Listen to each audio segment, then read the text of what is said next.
What is going on, everybody? Hopefully, you can hear me. Hopefully, you can see me. Let me know that, by the way, because this new setup it's always different anyway, but definitely different now. So let me know if it's working out. Trying to get my camera ready. It's kind of doing a lot. Hey Mel, what's going on? Hey Wit. Hey Audi. Hey Audi and Ambi. Both of y'all sent in questions about games. So we'll talk about that. So thank you for that. AV, good. Okay, cool, cool, cool. I think I'm doing it through my Bluetooth if I'm not mistaken. So hold on. Yeah. I'm trying to get everything ready.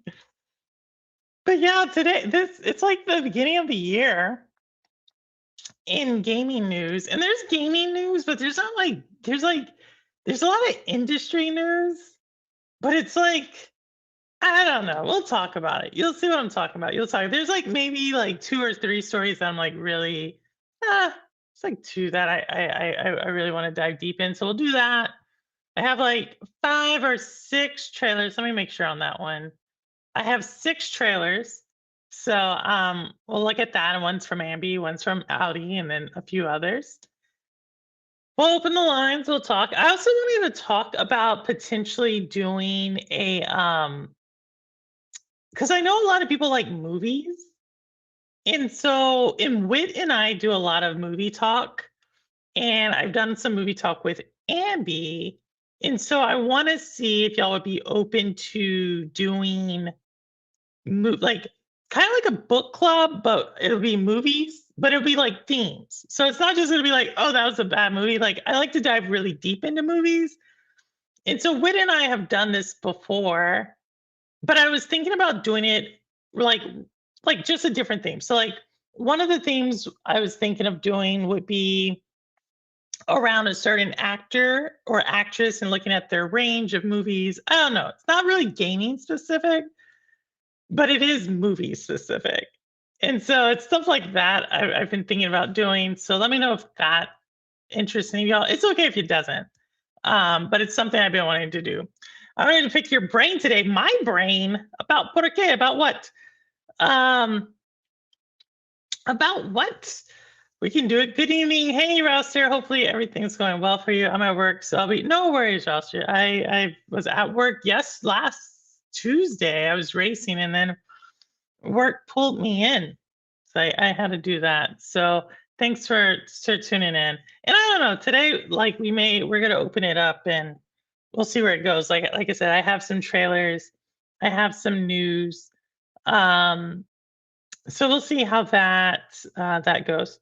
I'll be up for a movie club. Oh, that's cool, Abby. I'll let you know. I'll get you more information. We'll see. We'll see. Maybe it's not because I know a lot of people do games, but yeah, I've been doing a lot of books. And so Audi asked me about what book was I reading, and the book I'm reading right now is James. If I had it around, I would actually show it to you, but I don't have it. I don't know where it is actually right now. But I've been doing that. I can't believe we're 8 or 9, depending on where you live, days into the year already. Mel, it is 8 days. It's already been so crazy about what like these last 8 days. Like seriously, it's been super crazy. I think 2026 is going to be a very fast and long year. Fast in the fact that there's going to be a lot going on. Long in the fact that I feel like we're gonna wish we were back in 2025, and that's gonna sound crazy, but it's true. All right. Later when you open it up. All right, Audi, no problem, no problem.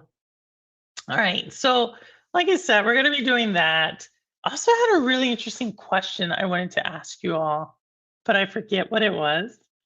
Um, so maybe I'll think about it here in a second. Maybe Ambi, if you remember what it was that we were talking about, send me a message. Remember something? And I was like, oh, we should do something. We should ask the audience that question.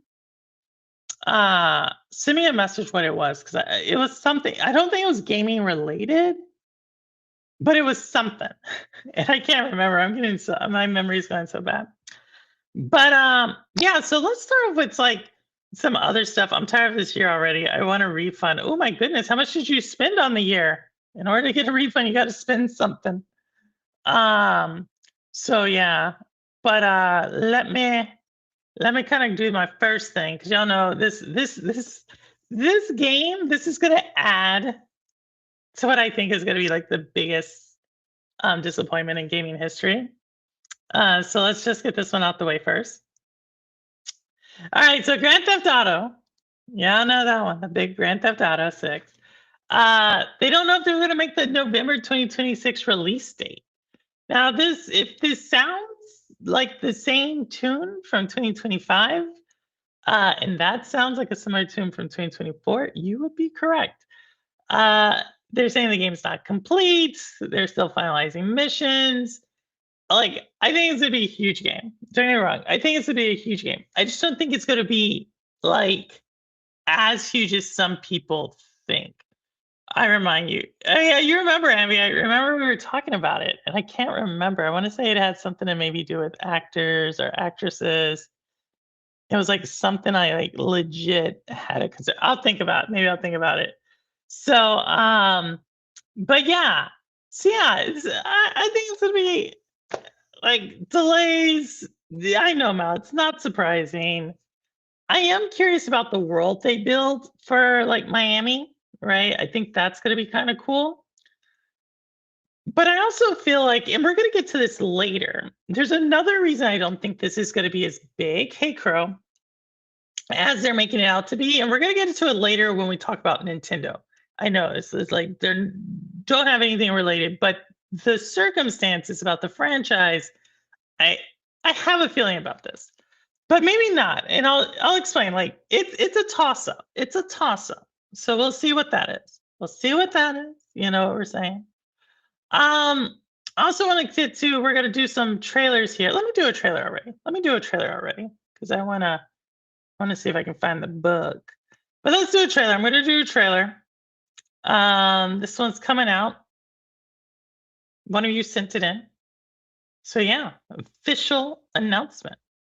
All right, here we go. Wait, first let me go here, and then let me go here.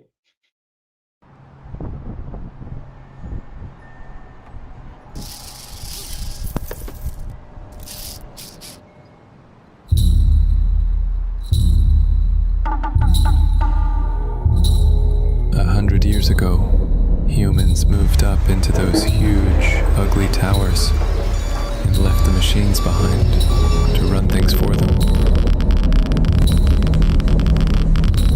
Left alone for a century, the machines evolved in ways no one could predict.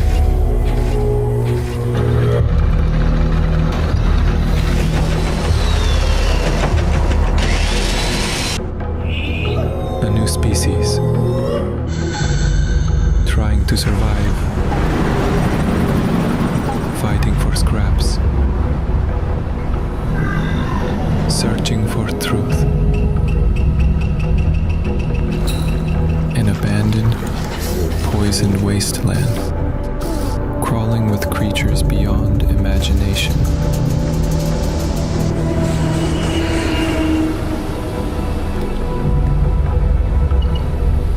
Down here, humans don't belong.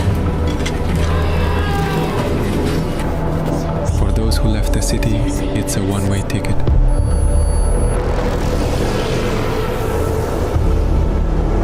But they go for a reason.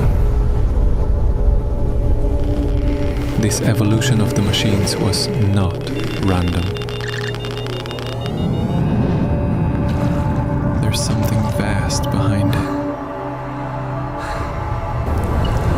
It's coming for everyone, not just the machines.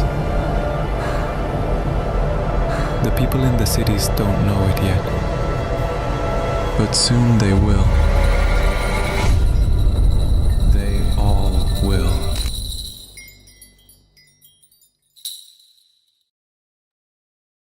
So that is Supreme Experience. You can go see more about it on Steam if you want to wishlist it. Go look more about it. But definitely has a lot going on there. There's an image in there that reminds me a lot of the movie Gravity. I talk about this movie like probably once a month. But so yeah, it looks kind of cool. Looks like there definitely going to be a lot of social commentary in it, which yeah, no, I'm all for. And I saw you, Zarina. How are you, Zarina? Hope everyone's doing well. So yeah, so I'm super excited. We'll see how it is.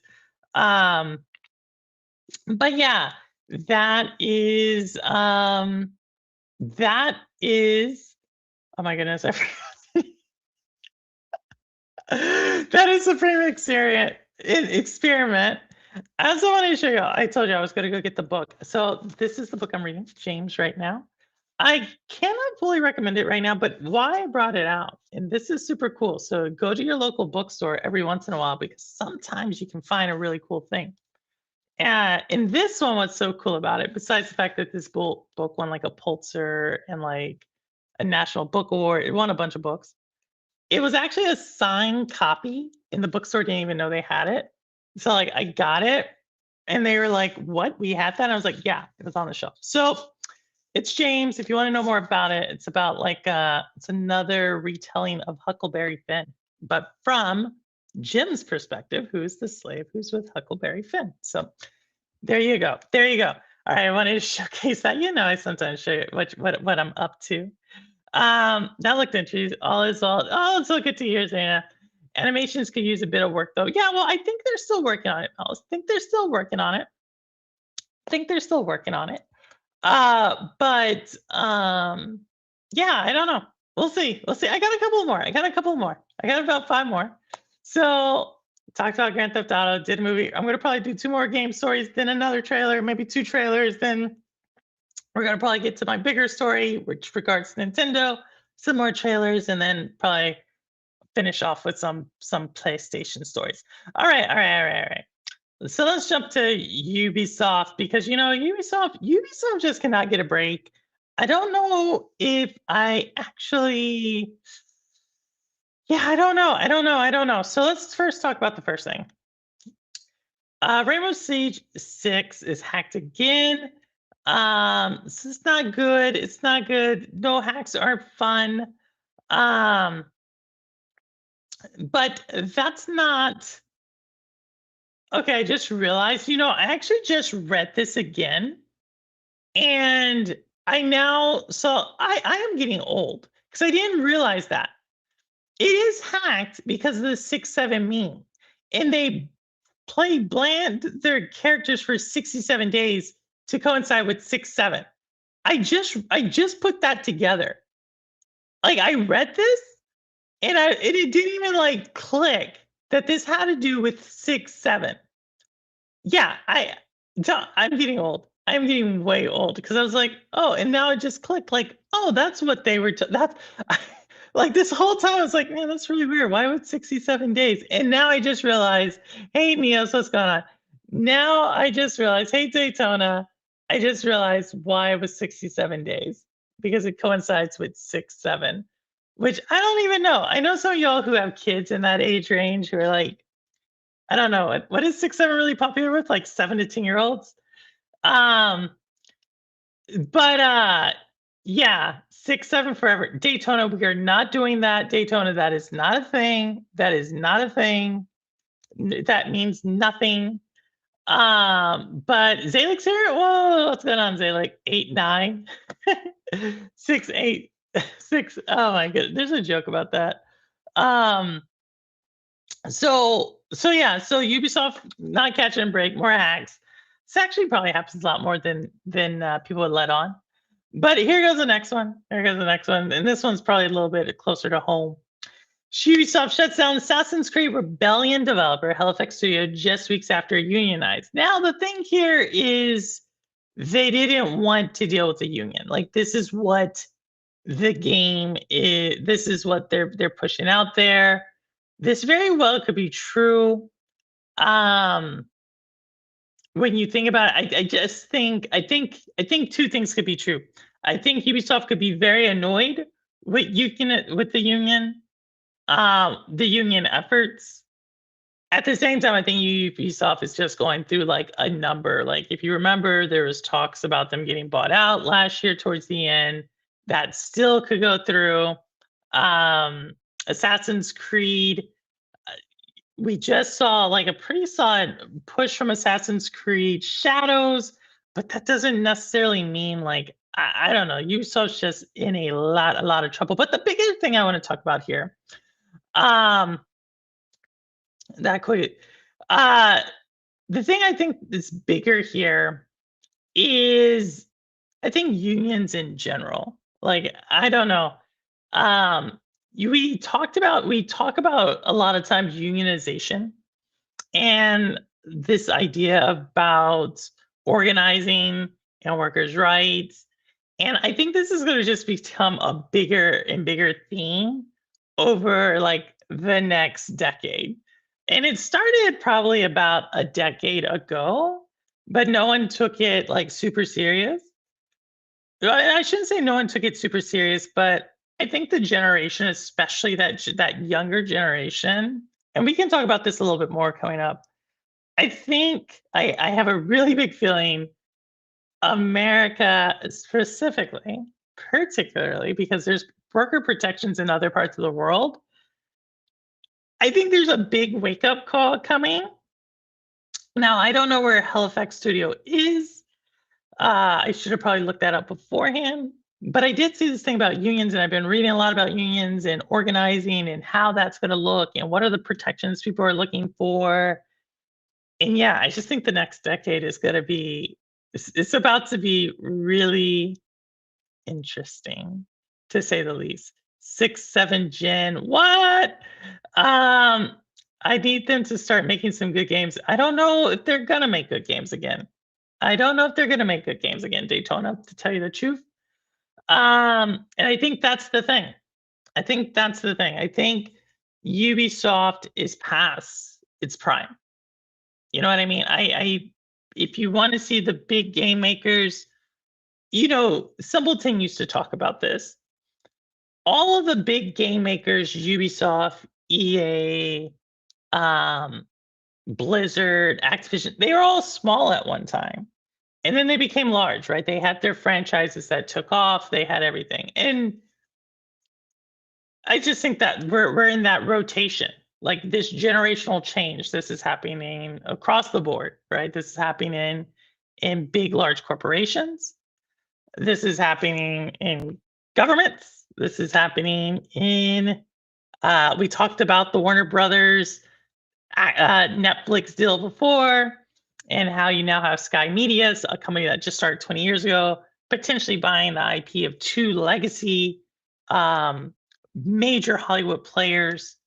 And in the gaming industry, we see this with the game companies that are now that are becoming like Game of the Year winners, right? That this year's winner, even though it was not an indie game, you're not going to convince me Expedition 33 should have won Indie Game of the Year.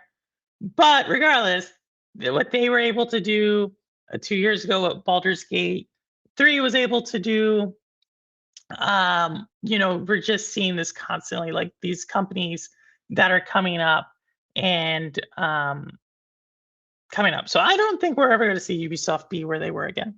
Unions have a bad rep for sure. Yeah, they do, Zarina. They definitely do. But I think they do serve a solid check and balance. They've been whittled down quite a bit. And at least in America, I think there's this unhealthy relationship between people and their work and the owners of these companies, and this weird glorification of some of these leaders at companies. It's a really toxic balance. But we can talk about that soon. I don't know if it's Halifax, Nova Scotia, Canada. I don't think so. It would make sense. It would make sense. So someone can look it up. Halifax Studio, is that actually in Canada? That would make total sense because it's Ubisoft, French company. Obviously, it's is Nova Scotia considered the French province? I know it's on the eastern side where Quebecois, or however you'll say it. So, so potentially, unions are the reason we have certain safety laws. They use their power to make the job safe. I agree. I agree. I agree. But unfortunately, it comes always comes at the cost. If you actually look at like when we get safety laws or when we get um just any types of like medical care, like any of those things, there's always some type of catastrophe that has to happen. And then the union is like, yeah, we've been saying this for like 10 to 15 years. And then this law gets passed. And so, like, I live in New York City. It's really interesting to walk around some of the neighborhoods because there's actually a lot of times monuments or memorials to these unions, and like a building burned down and like 150 garment workers died because of there was no safety equipment. There's no way to get out of the building. And that happened. I was walking. There's a building near NYU, and that's the story. Like it says, it's this plaque, and it says like all these people died in this fire, and it's really graphic actually with the way they explain it. Um, but yeah, I think that's gonna happen again. Like I think we're kind of seeing the beginning of that.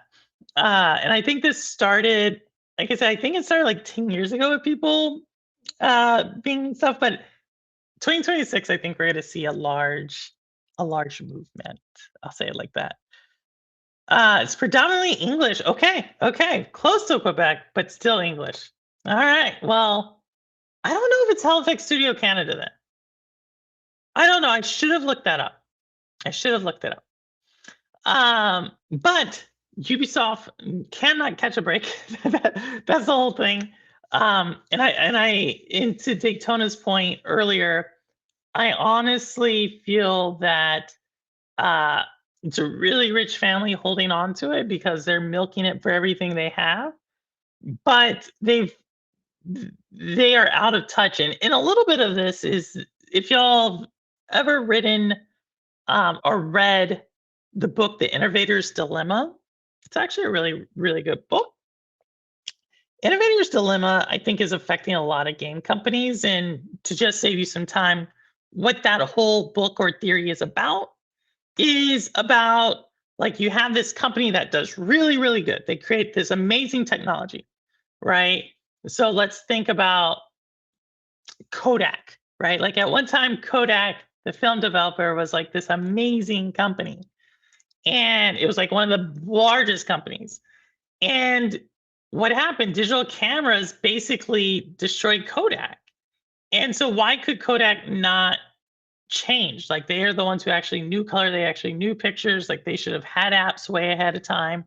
And the reason why is because even though they had this great invention, when do you leave a great invention that's a cash cow to jump to something more risky, right? Like what innovators do. Like they take many risks and sometimes those risks don't pay off.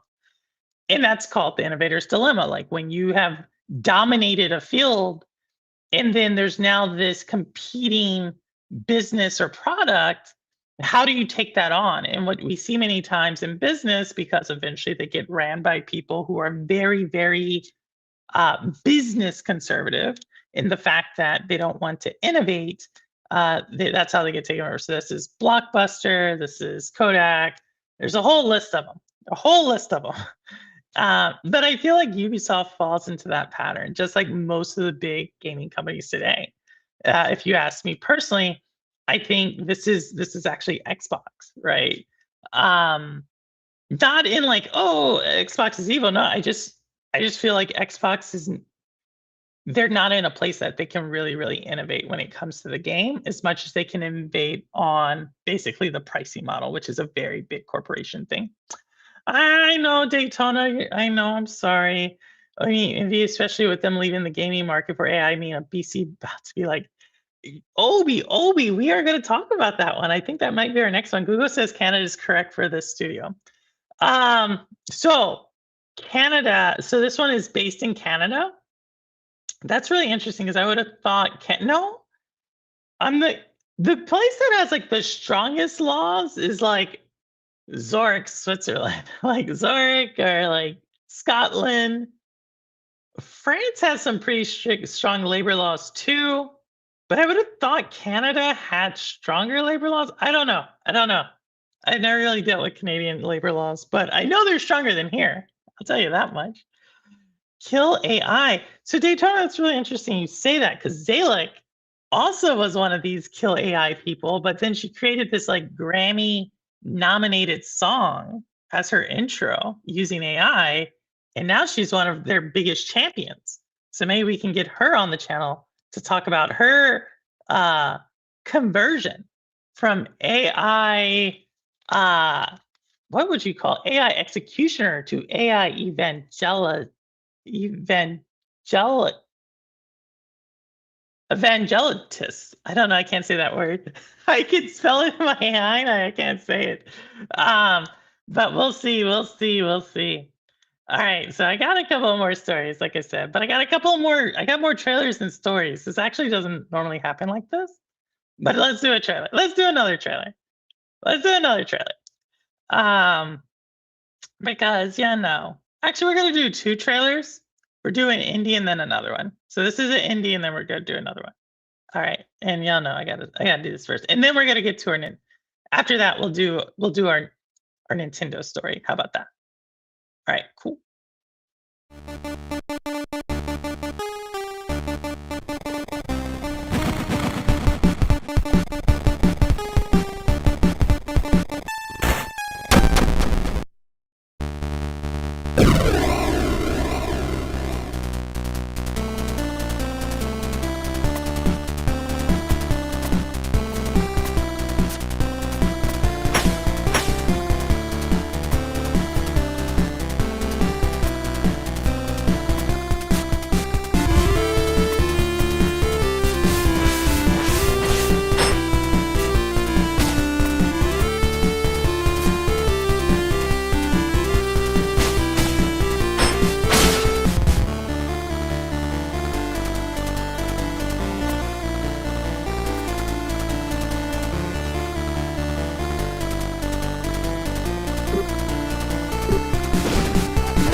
Okay, that's Aokaki.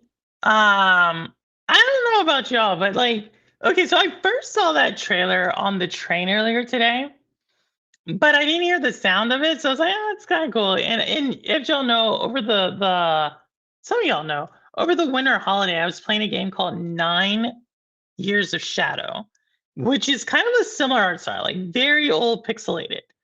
But the gameplay is very modern. What I mean is like the controls. So like if you go back and play like an NES game, like the controls aren't they're kind of like very analog. It's the best way I can like explain it. It's very like linear.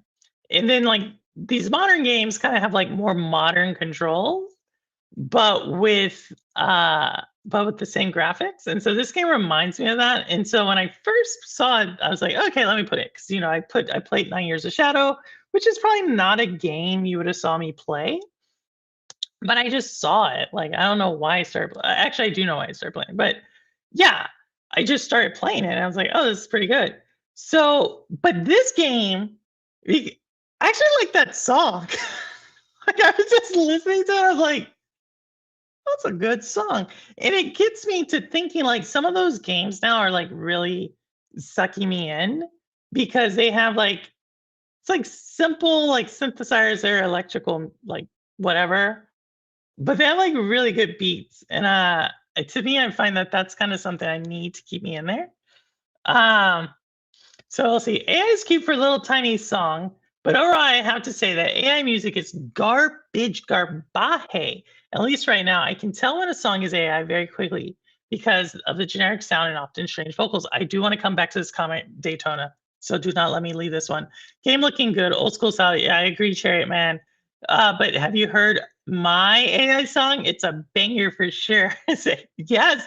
Someone puts Alex in her channel in chat. You can go listen to it.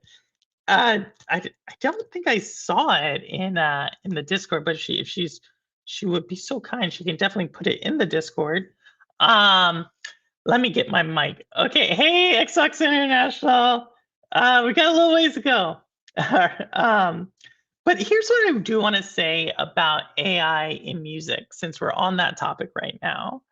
And when it comes to AI in music, and I wasn't thinking about this, but I read an article and then I was also talking to my brother about this.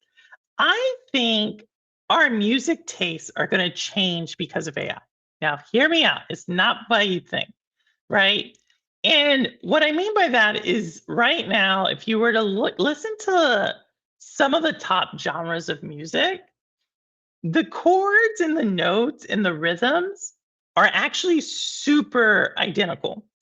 And this is very true for country. Now, I'm not saying country is the number one music genre out there, but it is a large music genre.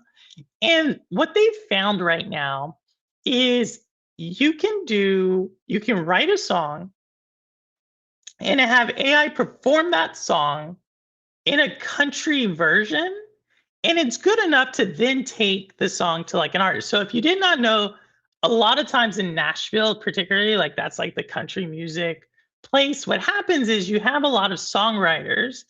Traditionally, what they would do is they would write a song, they would just go to a studio band or a studio group to perform the song and do a track. And so a track would cost like $500 to $1,000 in a studio.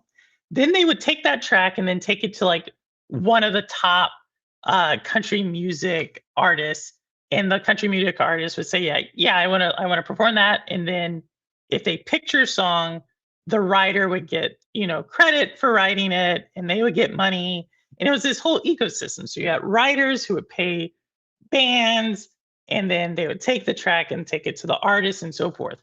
Well, what AI has done is AI has actually eliminated like that middle layer, because country music is so similar, right? And so if y'all love country, I apologize on, but it's true. Like IGN did a story on this not too long ago. Bloomberg did a news story on this not too long ago. Country music is so similar in sound and in actually theme, that for the most part, to get a track that is good enough to like basically say sample, essentially to get a sample track, it works. And so right now there are some country hits that actually have been produced with this AI. Not like there's still an artist who performs it when you hear it and you buy it from like iTunes or you listen to it on the radio. There's still that. But that idea of going to a studio and getting studio artists to make it the sample, that level is being eliminated. And so there's this conversation that's going on about, well, there's going to be this backlash against AI. Now, I have not particularly seen this backlash per se, but they're saying a backlash is going to occur because you're going to start saying, well, did AI create this or did AI not create it? And in the country music thing, right now, if you were to listen to it and it's not like a super high quality, it's like, say, like standard quality track, you would not quite know which one is which. However, there are certain genres that this is not possible to do in. And one of those genres is jazz. And so currently, jazz is actually the second last place genre of music commercially. But because of the way jazz is done, which is through like improvisation and you're like kind of playing off of each other, and also when you're like in a jazz club, yes, those still exist. When you're in a jazz club, you're seeing artists play live. Unlike what you see a lot of times in pop or on these big stages, like and I went to saw Mariah Carey perform about 5 years ago, 6 years ago. No, maybe it was more recent than that. Maybe it was like 4 years ago. I went to go see Mariah Carey perform at Madison Square Garden. And that chick was not singing. She was just on stage. She was just there. Okay. And I think there's a lot of artists where you're like, oh, there's a lot of this electronic stuff. It's not really the artist. There's these voice mixers, and now you add AI to it. It throws in this like even bigger thing. Um, we this like bigger thing on uh what's actually legit versus not. Who actually can sing versus who can't.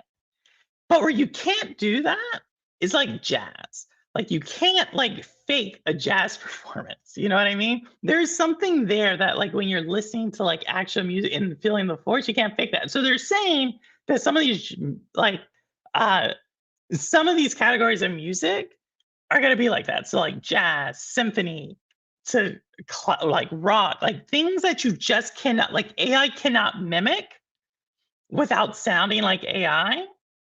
They're saying that could see a resurgence. So I'm actually kind of interested in that. All right, all right, all right, all right. I mean, I know we went on a huge, huge tangent there, but I wanted to talk about that. Um, well, don't match what through the projection. I agree with that. I feel like AI is wasted on people making songs and images. It does so much more than that. Crow, I get it, but they need to show like I totally get it. If you create a gem, you can do so many things with it. I totally get it, Crow. I'm not, but for mass production, that's how people are using it, and that's generative AI is where people are like leaning to. But that's also like me talking about Excel.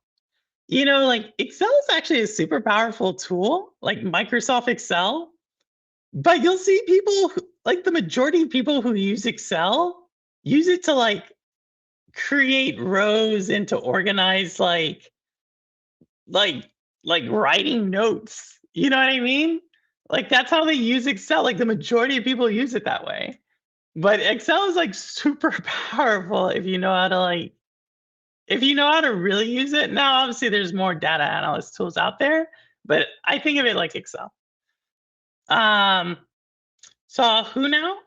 Mariah Carey. It has a very, very hard time making whoa, I do not Japanese music because of the vocal structure. Really, when you said vocal structure, it reminds me of the Fifth Element, and they have that lady who sings, and she sings like I forget, she sings like a harp.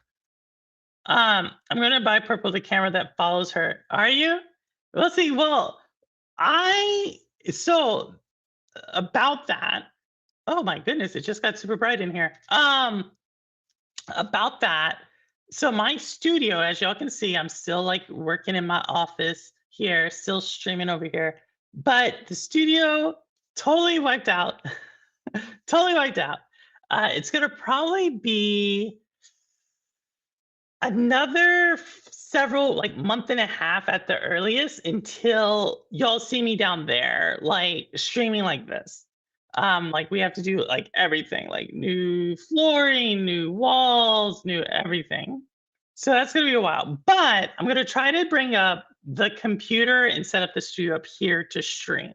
So more to follow on that. I really am annoyed with that because that's a lot of cord management.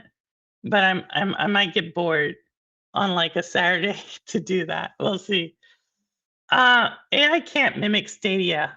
Bet you it could. I bet you it could. I have to use it for single player DD camp. We're going to talk about AI in gaming here in a second. Problem is AI can generate money, so people use it to try and get that next hit song. That's what they do. If you can, and some of them sound good. If you hear Zalek's song, she didn't get a studio to do that, and she created an amazing song. Any self-respecting musician worth their salt will not use AI at any point of the music making process, especially not for coming up the base idea of a song like demos and such. So I think it's still what is the base concept? Because they're still coming up with the lyrics, right?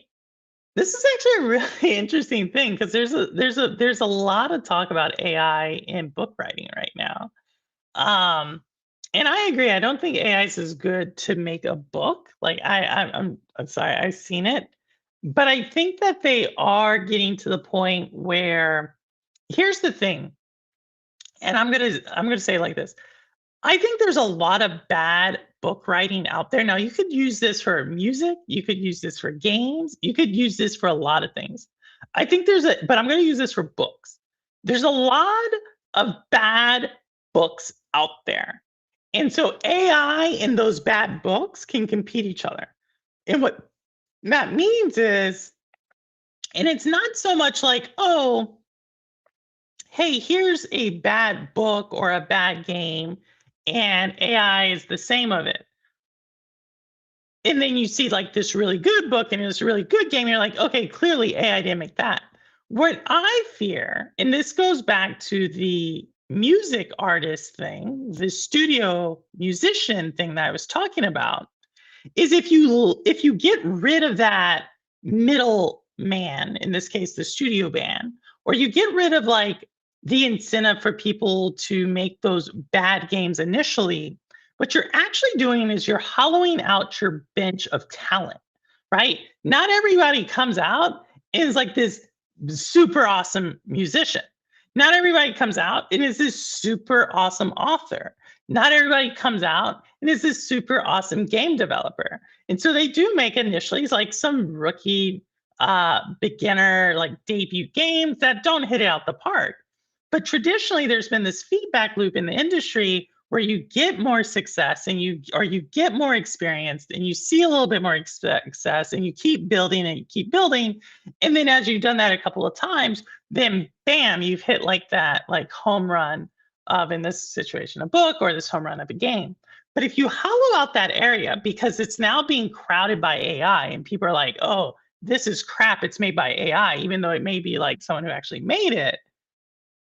If you hollow that out, you're hollowing out the future of the industry. And I think that is a risk that isn't talked about as enough. This is the same thing that we're seeing in like corporate America, right? Right now, you're seeing a lot of entry level jobs, like traditionally as a consultant, right? Usually you have like your senior partner or your senior managing director who like sells the project. Then you have like the people on down who are fairly senior managers who are like interacting day to day with the client. But at the very entry level, what you have is usually someone there who's like taking notes, who's just in the meeting to understand like how do you conduct it with a client, or they may be in there to like, hey, like just take these notes so you understand what we're talking about, or hey, could you put this together so you know what the right product looks like, or like how to put together a presentation. That's what you do for entry level roles. It's very manual, but it's very needed to develop a skill set. If you have AI doing that, what does that say about like the next generation of leader? You've hollowed out your bench. And I believe that, remember, if you go back to the top of the video and I was talking about like this coming like next decade, that is the risk I see.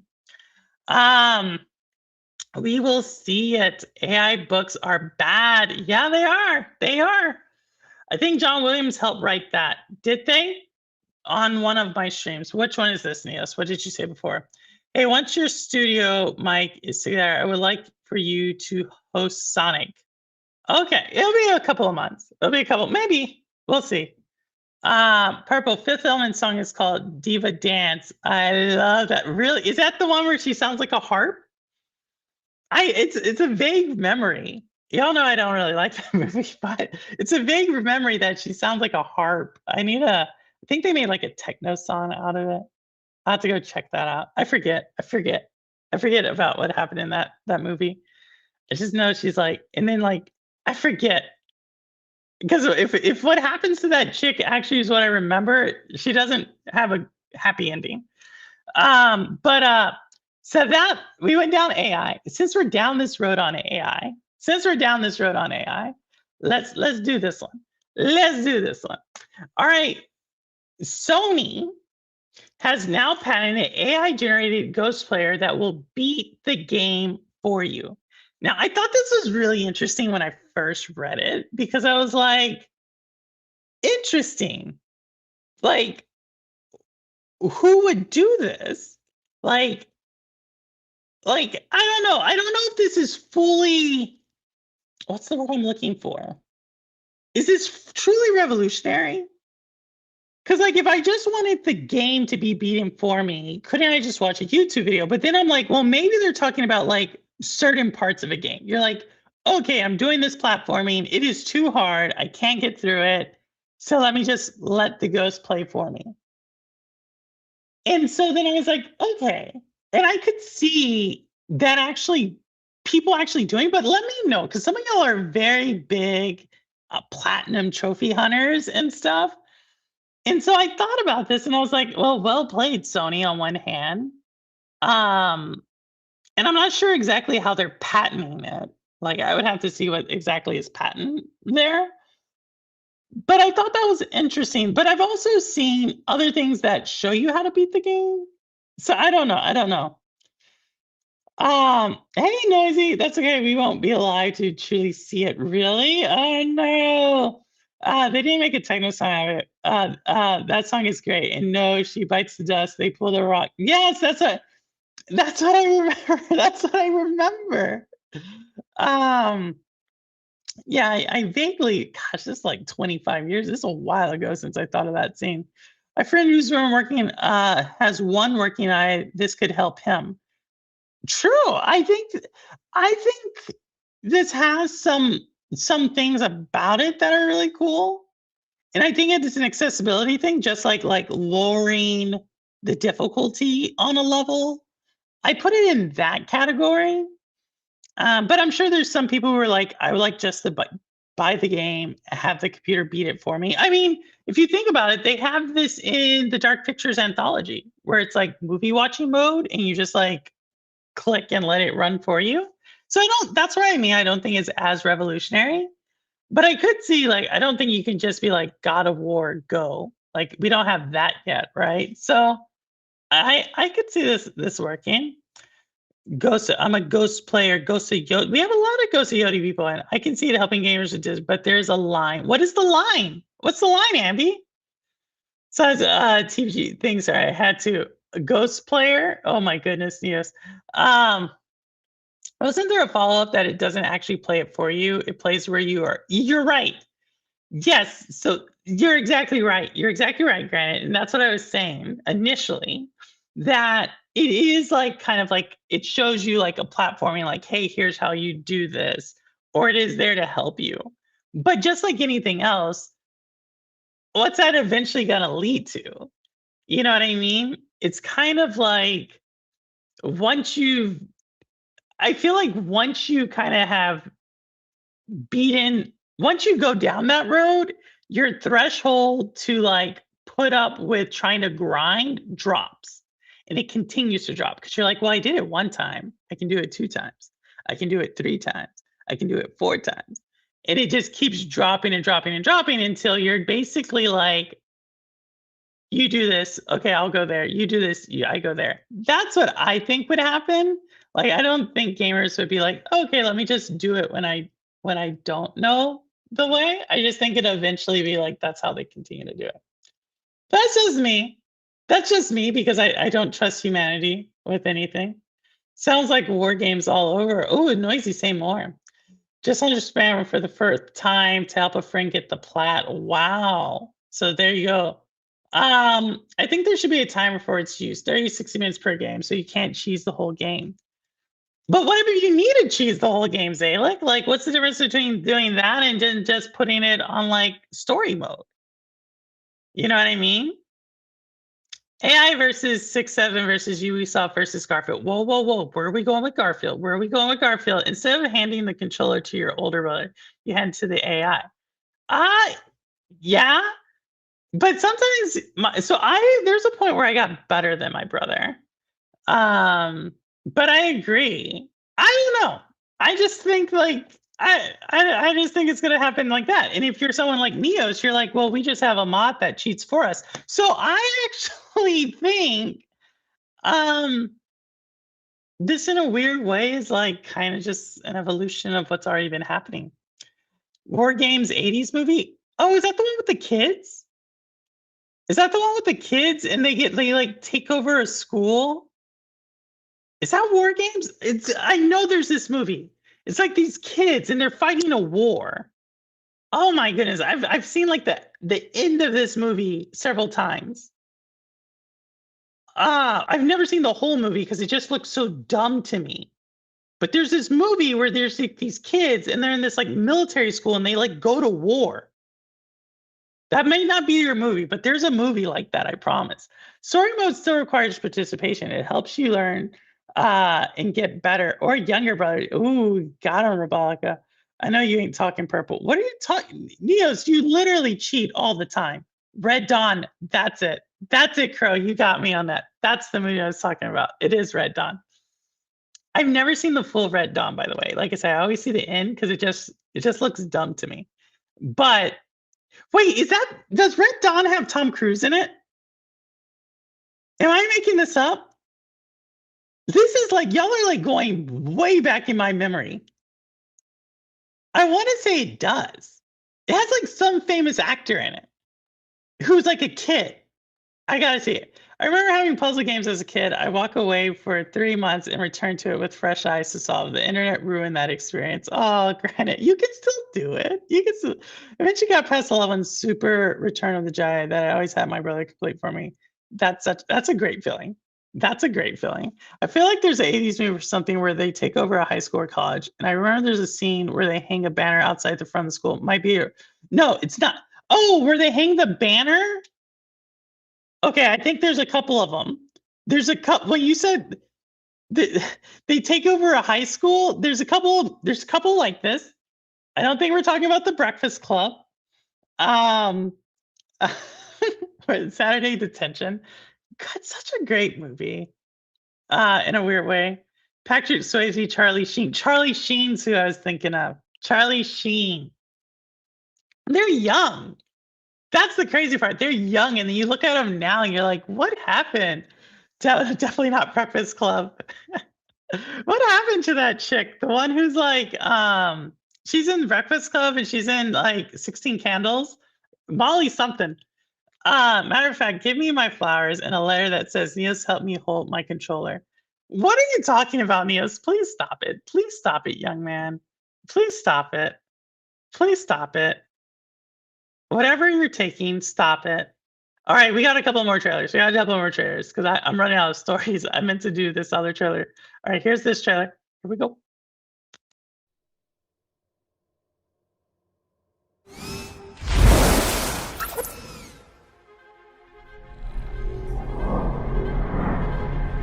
I remember moments, glimmers.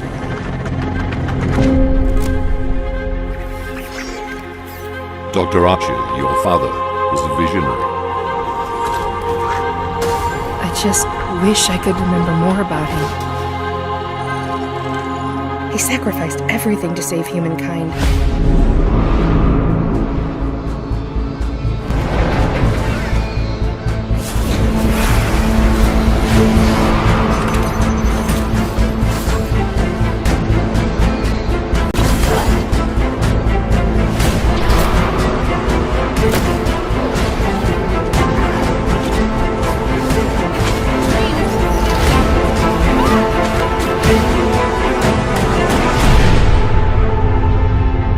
I'll make sure his struggles were worth it. I promise.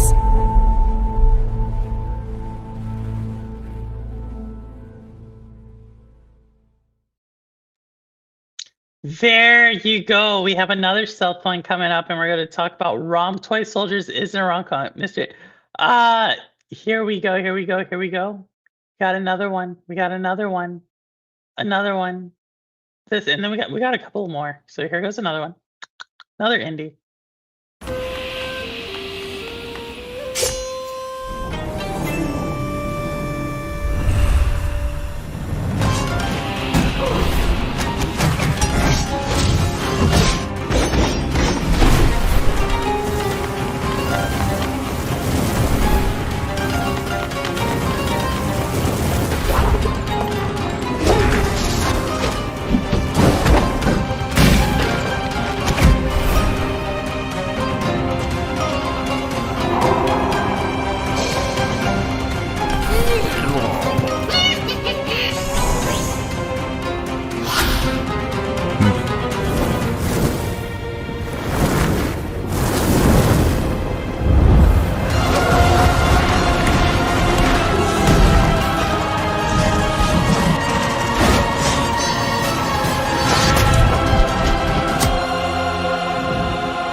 That is great. Guri, I'm gonna have to wait till it comes out to see. Ambi, thank you so much. Thank you so much.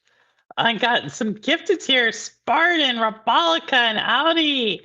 Torino Johnson. Oh, we haven't seen Torino in a second. And Ron Slusher. I was putting work on you, Purple Stop. I mean, I was having you won. You won. I'm glad you got that into you. If y'all did not know, Neo's host a Sonic Racing on his channel on Tuesdays. You can find Zalik there, Cowboy there, Scott, Sandy Beaches, Cowboy's wife plays that. Ron Slusher was there. It's a really good time. And Neo's for the first time beat me more than I beat him. Now, as y'all know, I am not in my normal setup, but we're gonna let Neo's have his glory right now. We're gonna have it because it's cool. It's cool to go after the person who's like trying to still get in there and still game. But Neo's, I'll have you know, when I actually get my setup back, when I actually start having a screen to play on and I'm not playing on my little thing, we shall see. We shall see how good you actually are. But until then, enjoy it. Enjoy your little time to be a winner. Because we all know normally you are the true loser. All right. Let's go. All right. Grant got the game for Chris, so you can join now. Rabal, you should join. He should join. It's different. It's different. I need to go see. Scott would still wipe the floor with everyone. Scott is really good. But Zalik won at the very end. Hopefully that will be soon. Hopefully it is. Hopefully it is. Hopefully it is. But with that said, I'm going to jump into the Nintendo. I forgot I had a whole Nintendo conversation. All right, so Nintendo Switch 2. Nintendo source blames Switch 2 holiday sales slowdown on the economic landscape in the absence of a major Western, in quotation marks, game, despite the release of Metroid 4 Beyond. So I think, Grant, we should edit that. So I do want to talk about this because this is starting to talk about the economic landscape and so forth. But what I want to also talk about the Switch, if there's one thing, if I had to put one thing that I think has hurt the Switch 2 indirectly, and it may be a brilliant move in the long run, but one thing I think that's hurt the Switch 2 is they launched it without any of their marquee franchises. And what I mean by that is, don't get me wrong, Mario Kart is a huge, huge, huge franchise. But if we think about Nintendo traditionally, who do we think about? We think about Mario, right? If we think about Nintendo, we think about Zelda. And if we think about Nintendo in the last 5 years, there's been a huge growth in the Animal Crossing world. And I would say, yes, there are people who play all three of those, but each of those are like very core communities. You know what I mean? Like there is a Zelda community, there is a Mario community, and there's an Animal Crossing community.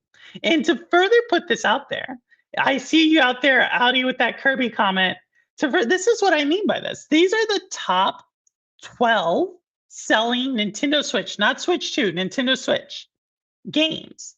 And what do you see? You see Mario Kart up there, and it launched with the system. Cool job, Mario Kart. But then what's number 2? Animal Crossing. And Animal Crossing did that in roughly 5 years, right? So it sold nearly 46 million, 48, nearly 50 million copies in 5 years. So without launching that, you didn't launch a Super Mario or Super Smash Brothers. You didn't launch a Zelda.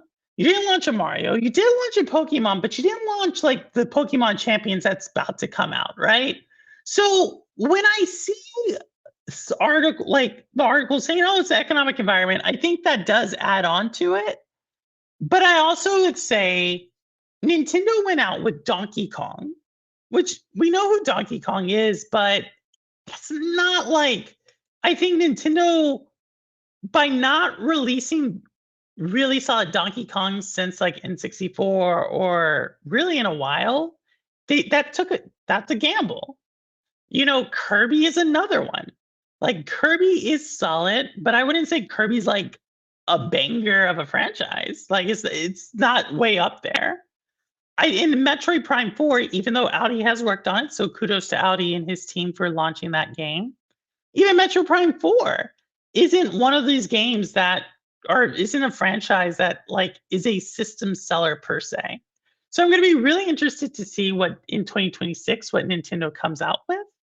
But yeah, that's my thought when I first saw this headline earlier was that well, I think there's more to this story.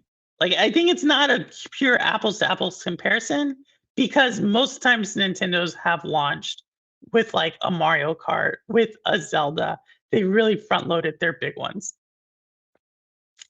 So that's what I have. That's what I have. That's what I would say. Animal Crossing has a big update next week. I agree, Rebecca. It does, but I wonder if they're going to release a new game. You know what I mean?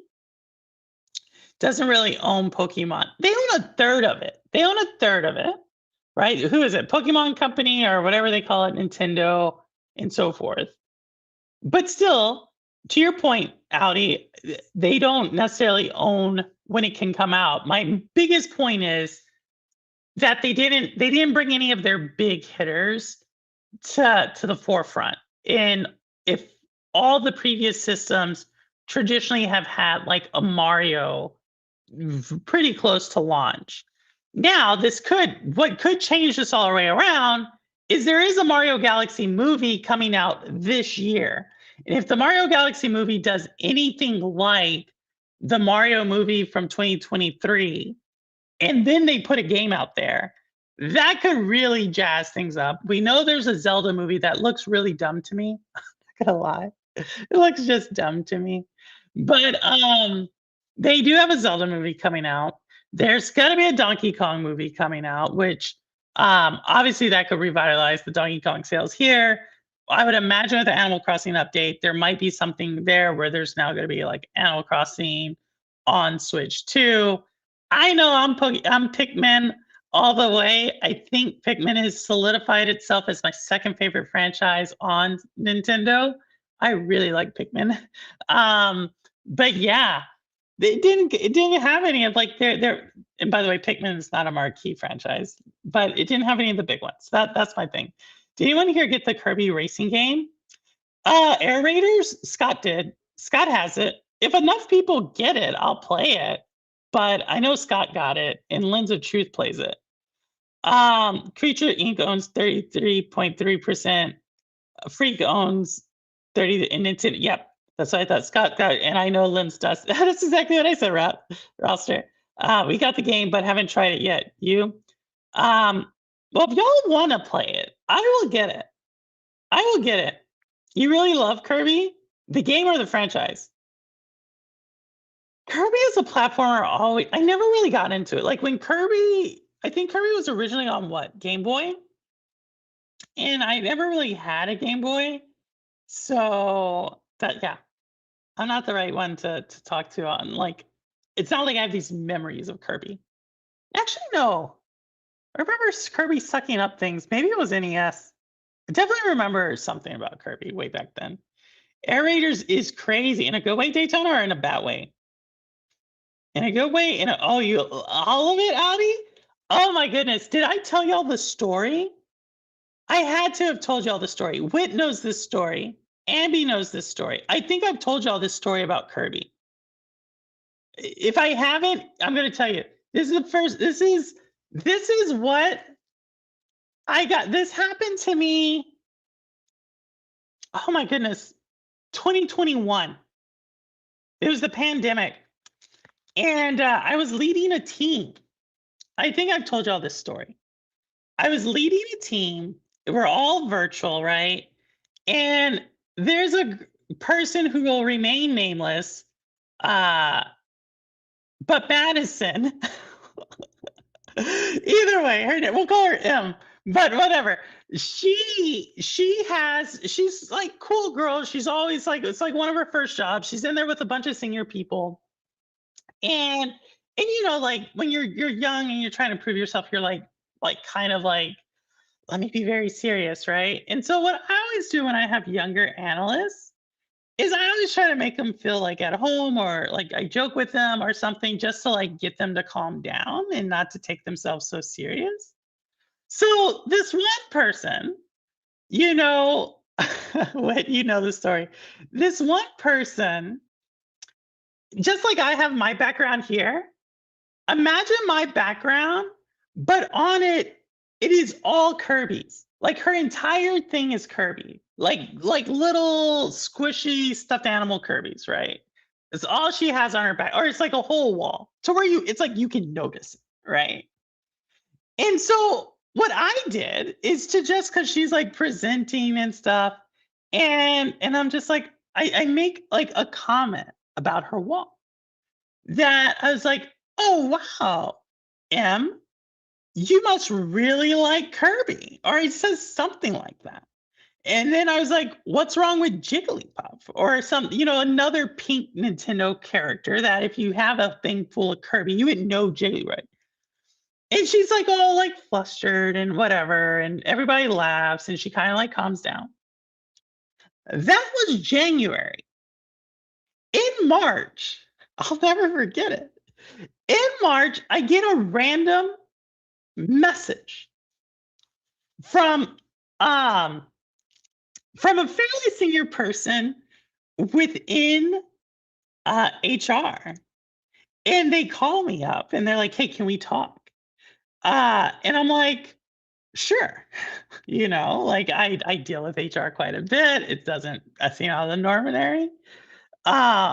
Yes, yes. On a work call, yes.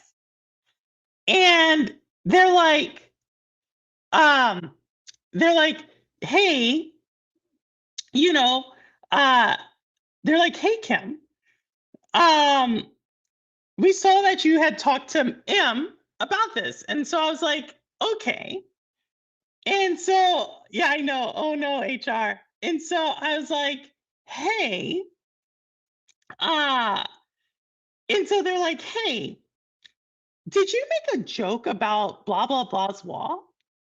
And I was like, yeah. And they're like, that breaks the blah, blah, blah of our policy, right? And I was like, what? And they were like, yeah. And so like I got wrote up for that, like a serious write-up on this for commenting on this wall. And so I was like, oh wow. Oh wow. I know, Zarina. Oh wow. Exactly. Oh wow is correct. So needless to say,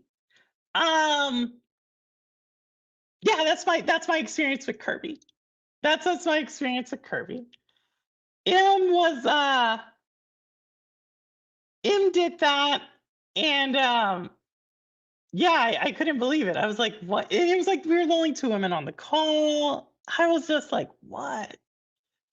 So so yes, that's what's happened. That's what happened with that. So if you ever run into an M with a whole bunch of things on their wall, that's that. If you ever run into an HR person, I don't even want to. I think I said her name already. But if you run into her, yeah, she felt so bad too. The HR person felt so bad about this. See, yes, yes, yes. I do hate Kirby for that. Because like I don't even understand. Like, why would you have it on your background?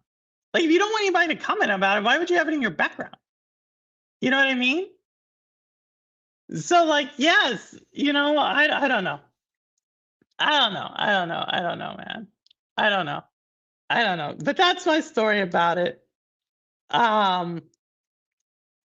So there we go. All right, more trailers before I get more upset about this. I think I said y'all that story before. So all right, here we go. Here we go. I got 2 more trailers, and these are coming from none other than Ambi and Audi. Let's go.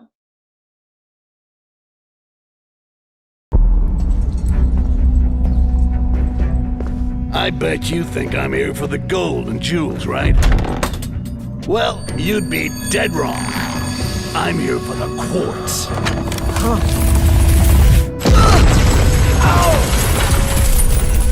It's okay. I got you, pal. We're gonna do big things together. Just you and me. Search everywhere! Those dirty Inquisition are like cockroaches. Always in the wrong place.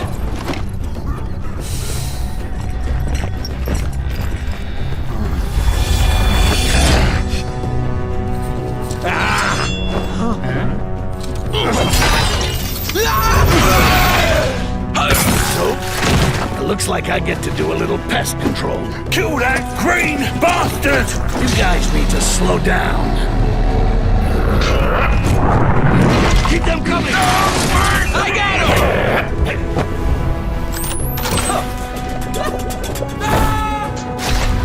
him! Just remember, kids, it's not about doing it. It's about getting away with it.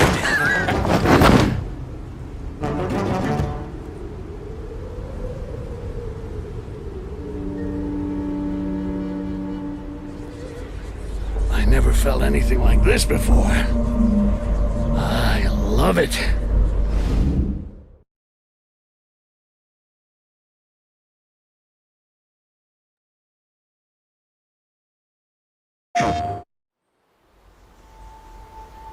はるか昔、この国に輪廻の獣が現れた。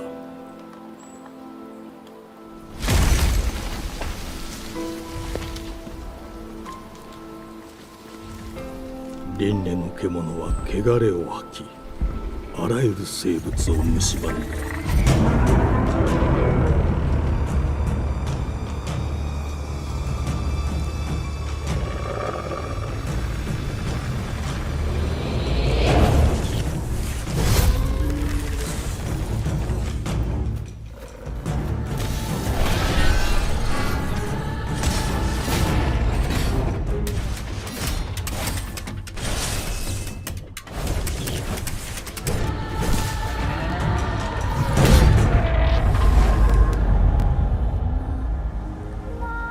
西暦4026年、人類は滅亡を待つのみ。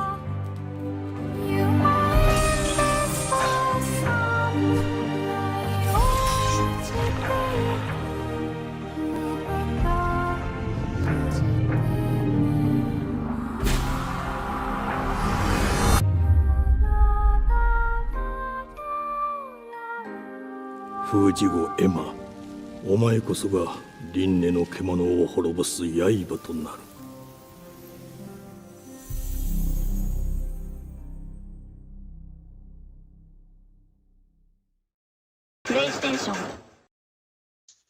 So that's Beast of Incarnation. Thank you for Audi for sending it. I think it looks super cool. Audi, you're finally starting to get to the games I like. So, because Audi always asks me about games, I'm like, I have no idea. That actually did look pretty cool. So, and then prior to that, you had Styx, which is kind of like Orcs Must Die. I know, don't get too excited. Kind of like Orcs Must Die, but it's more like a stealth game where y'all are all trying to get like a crystal and run.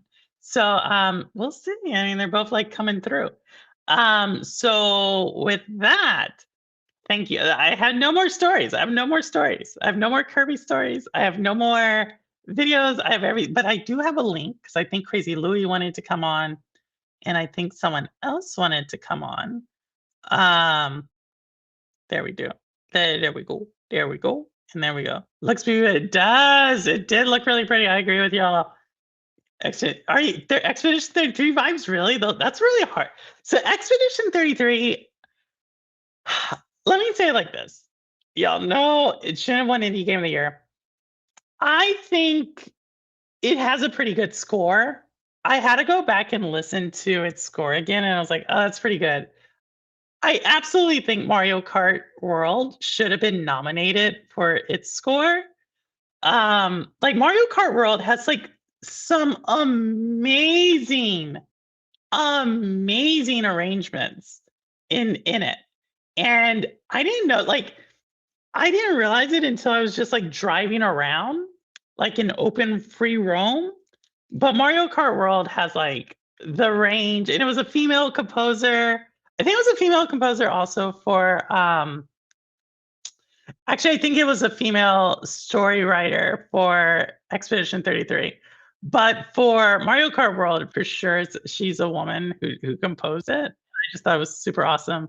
And without wasting a beat, we have our soon to be married man coming all the way in from Japan. It's Audi. Hello. What's going on? Hi. Fiction. I was watching you and Stalic play Fiction yesterday, Audi. Yep. What's going on? Not much. Just chilling.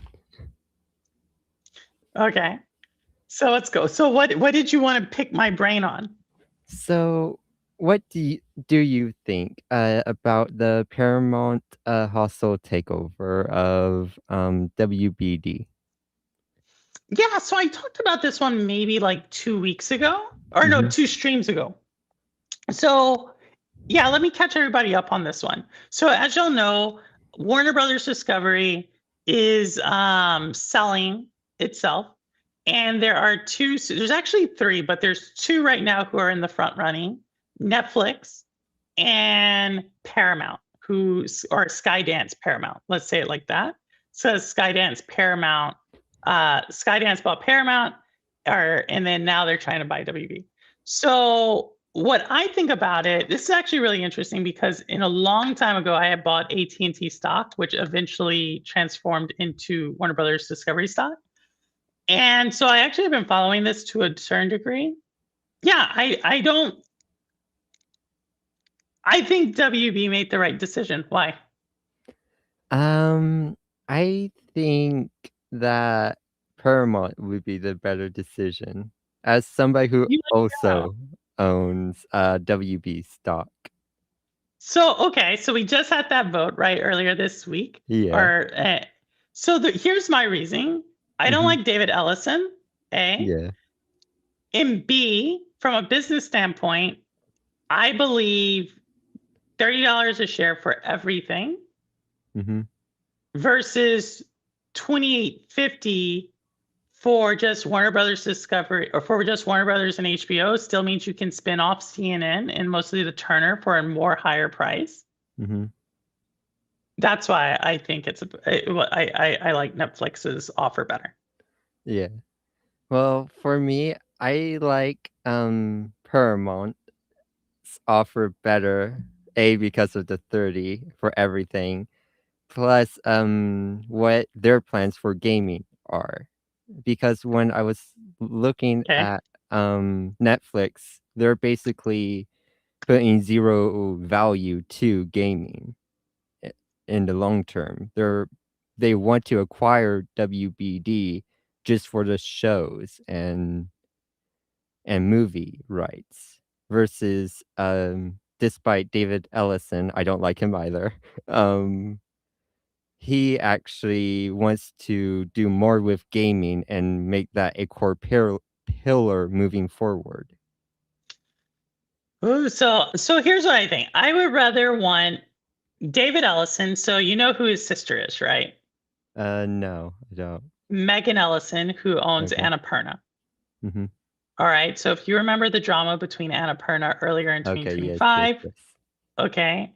So to think that David Ellison's going to do any better than Megan Ellison, that's a stretch for me. But I also feel that even though Netflix is saying that they don't want to do anything with gaming, that doesn't mean they wouldn't spin it off. And I think another studio could take it. Right, that another one, someone who's been in the mix as well for Warner Brothers, has been Sony in the past, but Sony said, like they aren't in the business for it. And so my opinion is, if David Ellison is serious about having that, he can have it still, right? I think from purely a business standpoint, I think the offer is still inferior to Netflix's offer.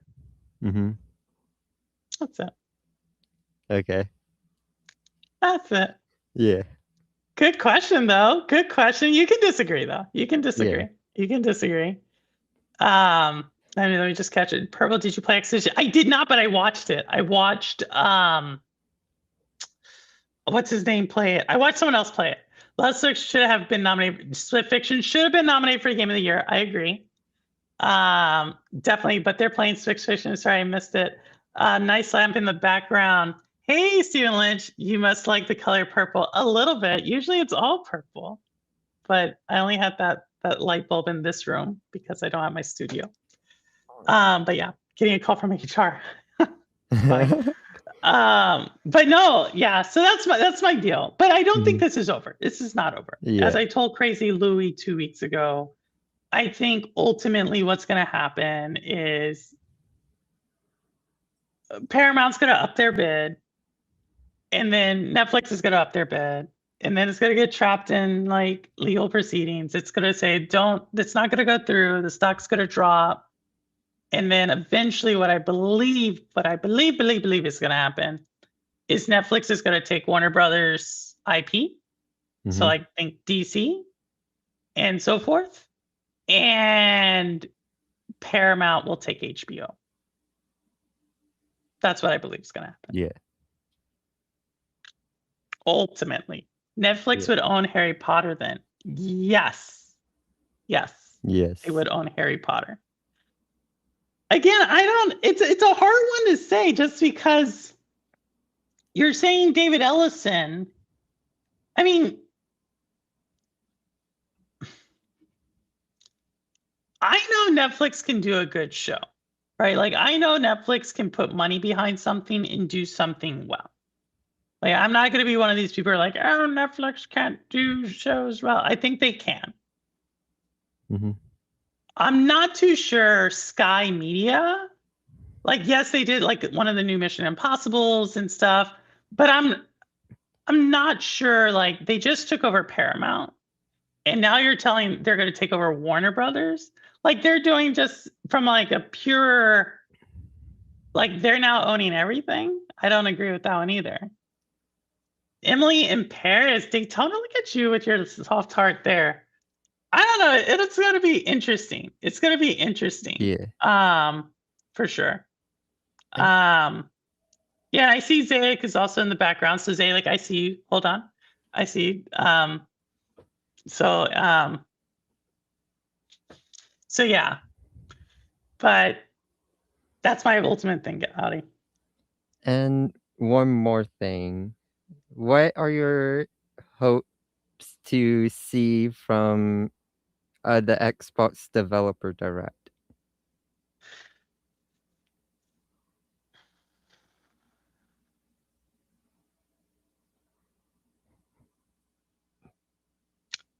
Just, I didn't play this game, but just because I'm interested in it, Skyrim. Okay. I think Skyrim. Yeah. If they can show more of Fable, that would be cool. Yeah. And then I don't know. I know there's a lot of third-party people. They've showcased a lot of third-party, so I wouldn't mind seeing that either. Yeah. What about you? Well, we know that last trailer that you showed, Beast of Reincarnation will be at the Direct. Ooh, Game Pass? Yep. And it will be on Game Oh. Pass. Okay. So that's what you're looking forward to? Yeah. Oh my god, Audi, you're so like, yeah. Yeah. You're so you're so funny. You're so funny. You're so like, because you're so excited. I can see you're excited. Skyrim was great for its time. Really, Steve Lord? I never played it, but I would be interested to see what a new Skyrim looks like. But what Audi just showed is a cool game. So if that game comes out this year, that again becomes like, Cowboys got super upset with me because there's like a couple of games that I didn't name in my Game of the Year most anticipated one. But if I had saw that one before, I would have probably, I didn't see that before. So if I had saw that before, I would probably make my top 26 for 2026. Like that, I forgot about it last year until very recently. And you're in the industry too. So Yeah. yeah, so I don't know. We'll see. We'll see if we'll see. I'm so busy though. And when I say busy, I'm navigating insurance claims. Yeah. So I have not had time to game. But Audi, it was super cool to see you and Zalik play Mhm. yesterday. You're playing the character I played. So it's cool to see you play her. That one. No, I thought you were the other one. Oh no, that was Zalek. Which one did I play? I thought I played the Ambi knows. I played with Ambi. I can't remember who I played. Oh my goodness. But yeah, how are you liking it? And then I'll get Zalek on. I like it. The story is good. But I'm more of a fan of the The gameplay. the gameplay. Yeah, no, I was fantasy. I was fantasy. Okay, so I was fantasy. So Okay. that's how I was fantasy. So Ambi was this one, the one that I am. Okay, yeah, I played Mio first and Zoe second time. Oh, so you played both, Serena? Oh, I haven't played it the second time. There's only one thing I need to do in the game. There's supposedly like a side mission. There's one side mission I haven't done. So, and I think y'all are coming up on it. So I don't want to ruin it. I don't want to ruin the experience for you. Okay. Yeah. Well, Audi, thank you so much. If I'll bring you back on, I just want to get Zalek. I know she's been waiting here for a second, but I'll bring you back on Okay. here in a second. All Okay. right. Let me. Oh yeah, Steve. I would imagine yes, if you played. Steve's funny.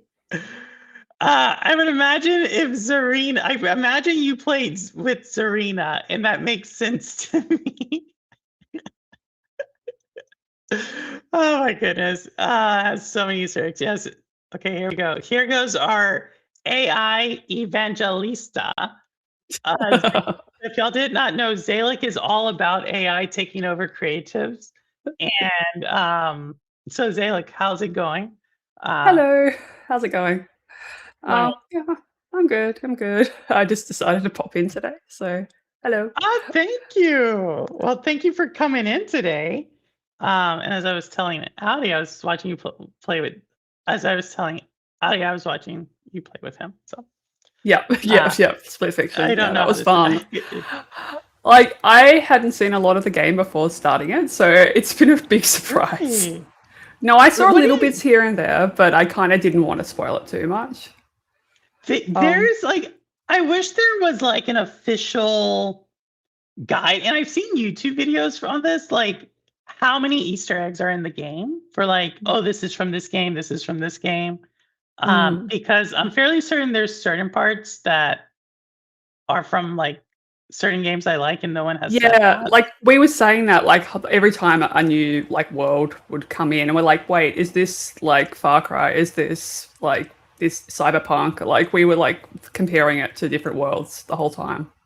Yeah. So no, I think exactly. it's obviously a bit intentional. Oh, sorry, it's beeping. Yeah. Yeah, so it was a lot like that, but it was very funny. Like I didn't expect like changing species. Like that was something I didn't really see coming. Like the pigs. Which one? The pig? The pig one? The farting Oh. pigs. I was in the background with someone saying, "Oh, because y'all are having so much fun," and I think that level like does that on purpose. And I was like, Yeah. "Oh, they have no idea what's about to happen. They have no idea what's No, about to happen." and like the fairy as well. The fairy was pretty good, and the Groot. oh my creature. goodness, yeah. I thought, and then the orc scene, I thought that was kind of a cool one, just because the one with the trolls where you're. Oh yes, the trolls. Yes, trolls. Yeah. yeah, the trolls. Like there were so many of them. I didn't expect like that number. Like usually when they put trolls in a game, there's like 3 max. No, there was a ton, and they're giant trolls. And then there's that whole little first scene where you're like, it's like boom, boom with the light, and it's pulsating. I thought that's a very intense. No, it's not the first scene, but it's like one of the first. Yeah. Like, I thought that was a very cool cinematic. I don't know, like Yeah. I don't know if it was my headset or what, but it was like very engaging. Yeah, it feels very engaging, and like I'm surprisingly like impressed with the kind of the co-play and the parkour. Like the way you move around and you can't really interrupt each other too much, which is good. But No. we just like you can zoom around quite easily and not worry too much about falling. In a sense, like it's well designed. I feel you're not falling because you suck. You're accidental. You're falling because you make a mistake, not because the game like is forcing it. I think I agree with Zarina on this point. I thought it was kind of criminal that they did not get more love during the Game Awards. Yeah. Now that I've played it, I agree. Yeah, like I thought, to Audi's point, I think the story is very timely. Let me say that. Like, I think it's a very timely story. It's a little bit loose indie. I don't want to get too, because y'all are kind of like in the first quarter of it. Y'all probably finish it in a couple more playthroughs. But I thought the game design was truly unique. How they called out to so many other franchises, and not only that, but the gameplay is so like varied. And then co-op, I think, is having a moment right now. Yeah. There's a lot of games that are co-op. So, and I think like that one did it really well. It runs really smoothly. And I just wish I got a little bit more attention. Yeah, I think that's fair because I can't remember the last time I played a split screen game. I actually found it a little disorientating at first because I was used to that wide kind of game. But yeah, I don't like playing PlayStation 2, Nintendo 64. Those were the eras of the split screen. And it's been a while since they've really kind of had that in a lot of games. So it did something different and kind of brought things forward. So so the split screen, the N64 one though, and I believe Super Nintendo, the split screen is top and bottom. And I would rather that split screen than the like left and right. Because to me, it's just like, I'd rather see more like from my periphery versus up and down. Yeah, I think it's probably more for ultra wide monitors now. Like, think of TV shapes have changed. So, like, you used to have a square box in some of the old school TVs in the 90s, 2000s. Now they've gone wider. I think split screen vertically is a bit more doable than imagine how truncated it would be in a wide monitor now. I guess like, so I've been playing Pikmin a lot, and there's certain things in Pikmin 4 where you do like these challenges and it splits the screen. Like you can see what the other, like you just do these challenges. And I find it super confusing to do that because I'm always like kind of looking at the other screen just because I'm used to having that. And maybe that's just getting used to it. But you make a good point. You make a fair point. Yeah, like no, I think it can go either way, but I think that's probably where it's possibly come from. I reckon they probably tried it both ways and just felt that you could work better. I'm sure. But no, I'm enjoying watching y'all play it and just rediscovering it. Yeah, it was really fun.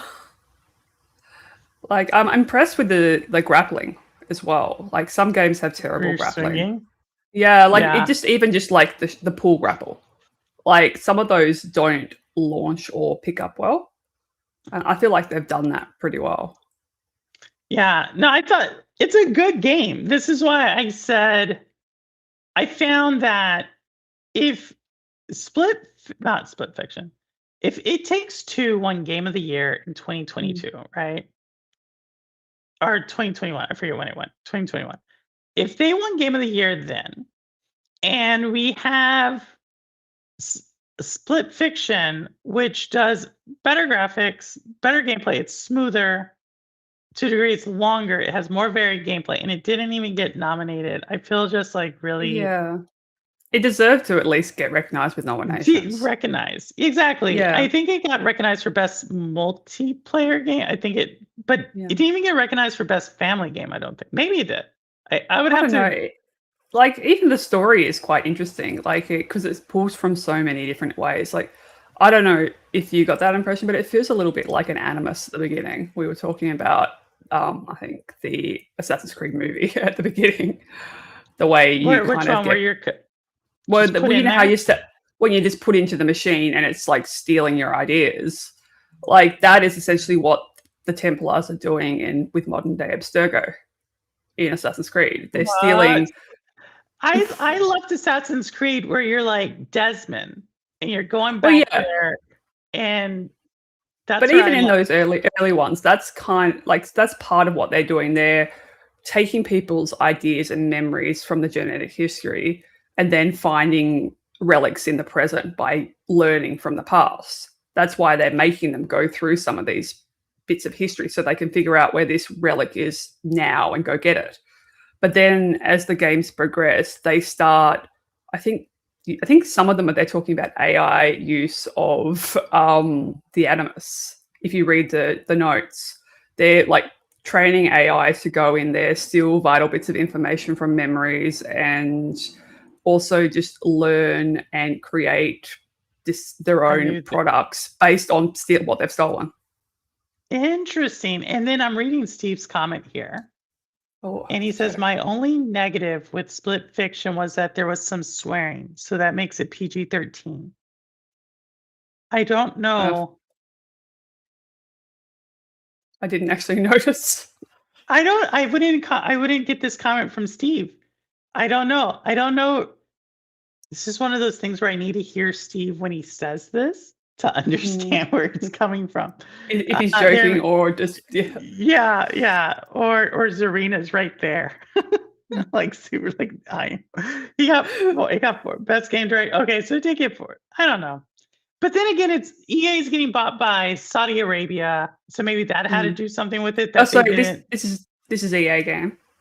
EA published. Oh, okay. So that makes it more interesting.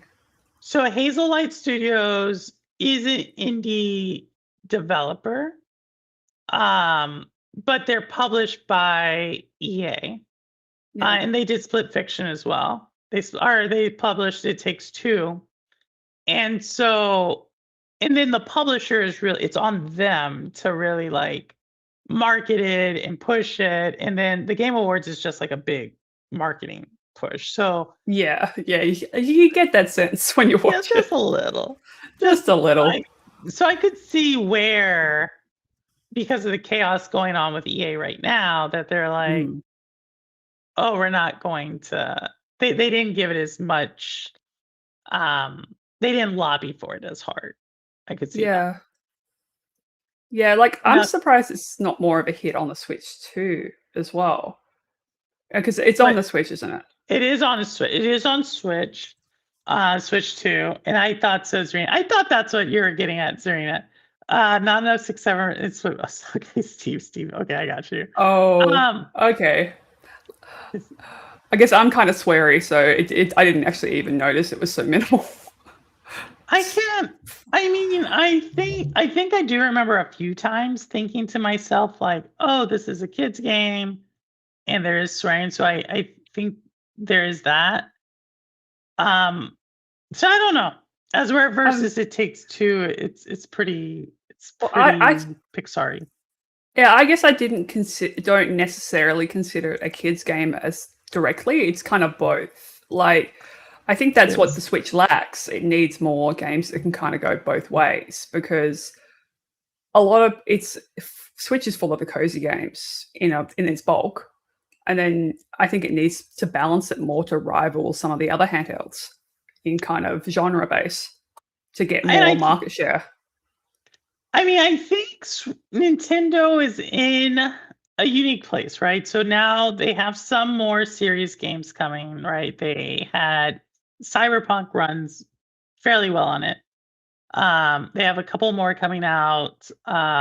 They've had a couple come out. And Switch actually has like rated X games, by the way. Like, really?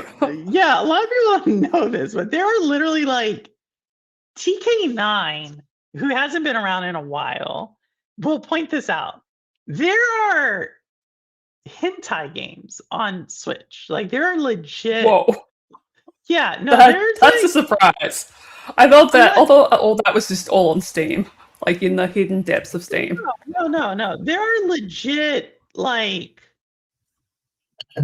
soft porn games on Switch. Oh, So oh, really? yeah, Oh no. yes. And then I see Lindsay True saying let's go. I don't think he's saying let's go for that. But let's go, Yeah. England. Well, And it's so about the Switch, so who knows?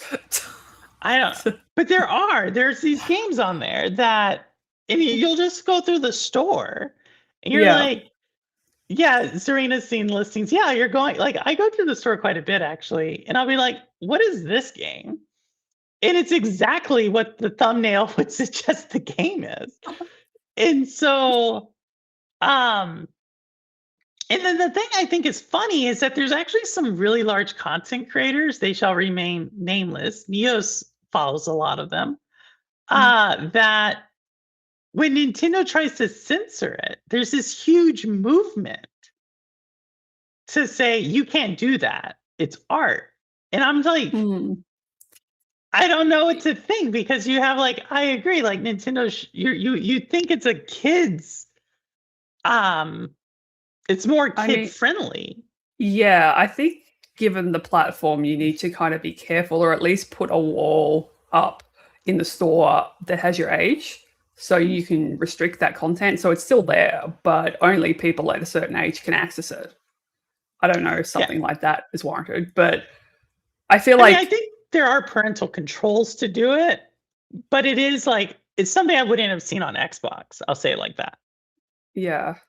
But I think the question itself is different in terms of gaming compared to like general art, because it usually thematically, if you're having nudity or graphic stuff in art, there's a like a theme or a purpose or a message.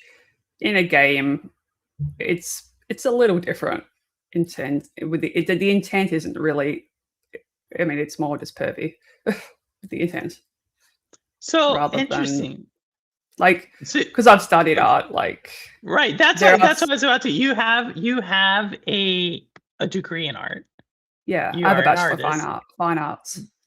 BFA. So from your perspective, this is really interesting. Because I work with a lot of PhDs who train MFAs. And so or I guess they're just writers who train MFAs. What do you consider art then? You think I there has mean, to be a theme to it? You think there has to well, be not something that's necessarily. I expressive? mean, it depends on the context. Like, Okay. I think if you're talking like put it on a wall or put it in a greater context of like advertising can be art if it's done the correct way in a kind of an intentional way, I suppose. Like, I think that's where AI comes in and makes it a little bit iffy. Like, I think if you're talking about museums, stuff that has meaning, it usually has to have either a high level of technical skill to be considered art, like you spend 1,000 hours painting little oil painting detail and it takes a lot of skill to do something, or it's based on a thematic kind of idea that's designed to like provoke thinking, make you question things and ask what is the purpose of this. If it like, I don't know, it depends on the idea, I suppose. So you like, it makes people question a theme, an idea, a motive, and then you kind of reassess your own thoughts in the world in relation to that. That's what a lot of like more structured art does. Okay. I'm not challenging it. I'm just thinking I mean, games for can even do that, but I suppose again, it does depend what you're aiming for. Like, there's different categories. I agree. I'm just asking. I'm just Yeah, asking. But that, no, there I'm is starting to some think about it really hard to get a good answer. because there are people who would push back on this idea of, like I said, it's a big thing that when they try to clean that up, there are people who are like, no, you can't get rid of that. It's this blended argument that goes down the rabbit hole of freedom of expression. Yes. And that then gets mixed in with art because a lot of art is freedom of expression. Mm. Like politically speaking, over history, some of the most provocative things were political art. They were designed to challenge the regimes that were oppressing them. And then a lot of them were hidden and like pervasively shown through like smaller windows. And then once that period was over, they were celebrated. I agree. So yeah, well, I say all that to say Nintendo does have this darker corner of their e-store. And when we think about what they need, it's actually really interesting because I think they are getting the serious games. I think they did make a mistake by not having a 1-2 punch with their launch, meaning they didn't come out with they didn't come out with one of their bigger IPs to go along with their launch. They went with kind of these middling IPs. I mean, isn't Mario Kart considered the one of the biggest? 1-2 punch. So I think Mario Kart is. Oh, that's so the one. Yeah. That's the one. Yeah. And then you anchor that with several middling ones. So Donkey Kong, Kirby. I don't even put Metroid in that category, even though I think it's popular. But this is the same issue I have with Fable, which who is really looking forward to Fable? Me. I think Spartan. You are? You're looking for? Spartan. I mean, probably are other people, but I was. It was on my list of one of the ones I was watching. So I think Fable. Not to say anything about Fable, right? I think Xbox has taken a long time to bring out, like to cultivate that fan base. And so you put so much effort into it, and then it's like, okay, the people who actually remember Fable for what Fable was initially going to be, right? Fable at one time was like an Xbox anchor franchise. You know, I think it was a reason I think I got an Xbox something back in the day. I was mostly PlayStation and Nintendo early days. No, Fable was the reason I got one. Yeah, it's Halo. It was like Halo, Fable, Gears, and there's like one more I always forget. There's like 5 of them or 4 of them. And so like, but because they like then dropped it and now you put all this investment in it, it's like the fan base that was there. So who's still there to play? Who's still there to continue it going on? And so I'm very interested to see how Fable's received for no other reason. But nostalgia is kind of having a moment these days. Like bringing back people's childhood is powerful. Like it's a marketing moneymaker these days. Like, so I think like if they do it well, it could be a good financial decision for them. It's why I'm interested in it. I'm not saying one way or another, but I would say like that's where I would say Nintendo, right? Nintendo went out with Metroid, they went out with Donkey Kong, they went out with Pokemon, well, like ZA and Kirby. And I think all of those sales, though good, were all modest. And that's where I'm like with Fable, where is it enough to bring people in? That's why I'm also looking forward to Skyrim. Like, is that one past its moment? Like, did you do enough to bring it along?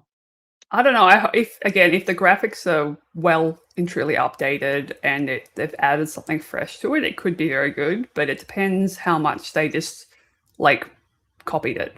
I suppose it needs to be kind of really rejuvenated because it is getting older. No, Skyrim's getting older. They're all getting old. They're all getting older. Yeah. Like things need to be remade, not just remastered and tweaked, I suppose. They need to be freshened up for like modern gameplay. And that's why I would say one of the franchises that I think does this the best, where they've like, if you look throughout the history of the franchise, there's several different types of gameplays. I think Zelda does it really well. Like there are several different types of Zelda games, and I believe that's why they've had the success they've had with that one. Yeah, they did really bring it forward. It's not what it was back with the Ocarina of Time. Or even back then with the original one, like you go from like a top-down Bomberman-esque, you pull it forward with a side scroller to another side scroller, then 3D World, then Wind Waker, and then you do this puzzle. Like I think they've done a really good job on that one. Yeah. I think I'd like to try play Skyrim again. I never finished it when I played it originally when it came out. Like I had it when it came out, played it. I remember getting stuck with the dragons a lot. Which one is this for? Skyrim. Skyrim? Oh yeah. Yeah, and I remember I was very loot heavy. Like I picked up everything that wasn't nailed down pretty much, which is what I still do in games. But I was so over encumbered in that game constantly, and then I was struggling with the dragons, and I just never finished it. Oh, so you're gonna be excited for it too. I don't know if it's a new game roster or an update. I just know that they're working on Skyrim stuff. Yeah. So that's why I'm like, I'm interested to see what they're working on. Yeah. And Yeah. Serena said, I bought my first PlayStation 3 for Little Big Planet. Little Big Planet, I really like that. I never played that. Nintendo does have my heart as well. It's somewhere over here. It's actually the only thing that I had with me that was not in the studio because it was up here. Playing the Switch, yeah. Yeah, I had this. Well, I have a dock down there and I have a dock up here. So I was able to just like take the dock and put it up here. So it wasn't down there when we had the water damage. Well, that's the versatility of it, though. It can be moved around more easily than a PlayStation. I continue to say I think it's the closest thing to Stadia to me, but that's also just because I'm weird. I mean, I've still never had the joy of Stadia because it never came to Australia. Never came to Australia. It did not come to, oh my goodness. Like we're still missing half the stuff you have now. Like we don't have, what is it, Boosteroid or any of those kind of other ones. We just have Xbox and GeForce Now. I mean, but I think GeForce Now is, in my opinion, GeForce Now is the best. Well, it is. That's the only one of that really works well for me, even at all, because xCloud is just a pixelated mess. I've never had experience. Holtz has had good experience with xCloud. I've never had the best experience with xCloud, and then Boosteroid, I just don't trust it. So, but I think if you have GFN, that to me is the best one. And I'm just looking at, I only picked up the Wheels of Cheese in Skyrim. I don't even know what Wheels of Cheese are, but I miss Daily Flawless. Serena, you and I both. I still think they should have another go at it. Like rebrand it, rename it, pretend it's something else if you have to for legal reasons, but just repackage it, put a new bow on it, and bring it back, and then they will have a competitive thing these days. I've always felt that by shutting it down when they did in 2022. All right, so we got to think that's like 4 years ago. Next year would be 5 years ago. There's like this short-term memory people have. Mm-hmm. You know, it reminds me of like the Windows Phone. Like when Microsoft had a Windows Phone, no one liked Windows phones. But then by 2023, people were like, Microsoft should make a phone. And it's like they had a phone, you know? And so I feel that if cloud gaming becomes a thing or streaming gaming becomes a thing, then YouTube would most likely easily be able to like pick it back up and push it forward. Or what I would hope is that the Stadia tech, I don't necessarily care so much about Stadia as much as I cared about like the tech. Like if you give me Xbox with Stadia tech, like everything that Stadia could do, but Xbox could do it, then I'd be super happy. Like, but that's where I'm at. I mean, what qualities? I mean, I know Stadia had the controller thing, but what else made it drastically different from xCloud? Like, in your opinion? I've been waiting for this question for like 3 years. Okay. All right. Back me up, Stadia people. Back me up. Okay. So this is what Stadia had that xCloud did not. xCloud to me and I'm gonna say it like this. xCloud to me is like literally like Luna or like anything. You click on the game and you're playing the game. Stadia was more like a console in the cloud. Like, so what I could do with Stadia is I had for one, it was really easy to connect and talk to people. The ability that you have in PlayStation where you can bring someone in to watch your game. Spectator mode. Spectator mode, you had that. And it was that's like cool. it was like really cool to just like bring you in and do that. You had one button to push to start, which Luna has this, but it was easier to do on Stadia. You had one button and you could be streaming right there, right? So that you had that. You had the ability to like, you know how we're playing Sonic Racing? Yeah. So you had the ability where you could drop, like how I drop a link to get into Restream, I could drop a link and then people could jump into my game from YouTube straight. So like it's we just a would do browser this. thing. So Yeah. So it was like, yeah. So, and this is actually how I got into the Stadia community was with Meg and Jim and SPG and Vet. They used to play Rainbow Six Siege and Jim would host and he would just drop the link for Rainbow Six Siege. And then you're it's like instantaneous. Like I'm watching them, I click the link and now I'm in their lobby. Right. So no booting up. That's good. Yeah. And it worked. It worked. I thought pick a game, select, start, play instantly. I think Zarina and said it right there. Extremely, their store was really easy to navigate. You just clicked it and it came in. Their subscription service was, I thought I enjoyed it. Maybe it's just because the person who curated the games, she curated it really well. And so it was $10, which maybe it would be more expensive now. So yeah, I wonder if like it could be that fast anymore because like you look at like GeForce, you sit there if you haven't got the ultimate tier, you sit there for like a couple minutes before you're allowed to play with the ads. This one was like instantaneous. It was like just instant in. But the other thing that I don't think you did not need to pay for a subscription to play Stadia, which a lot of people get wrong. Really? Like, yeah, you could just literally go to the way I would do it, stadia.com, click Little Big Planet, or not Little Big Planet, City Skylines, right? I click City Skylines.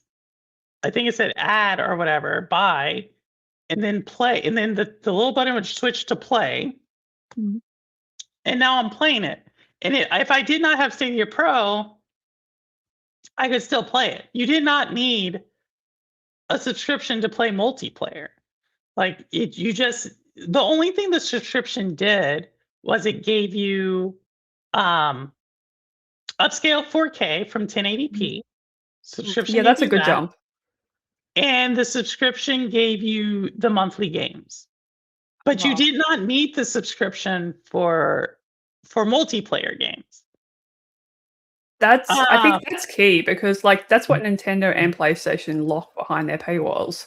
If you want to do multiplayer on PlayStation, you need at least the lowest tier sub. All of them do it. All of them do it.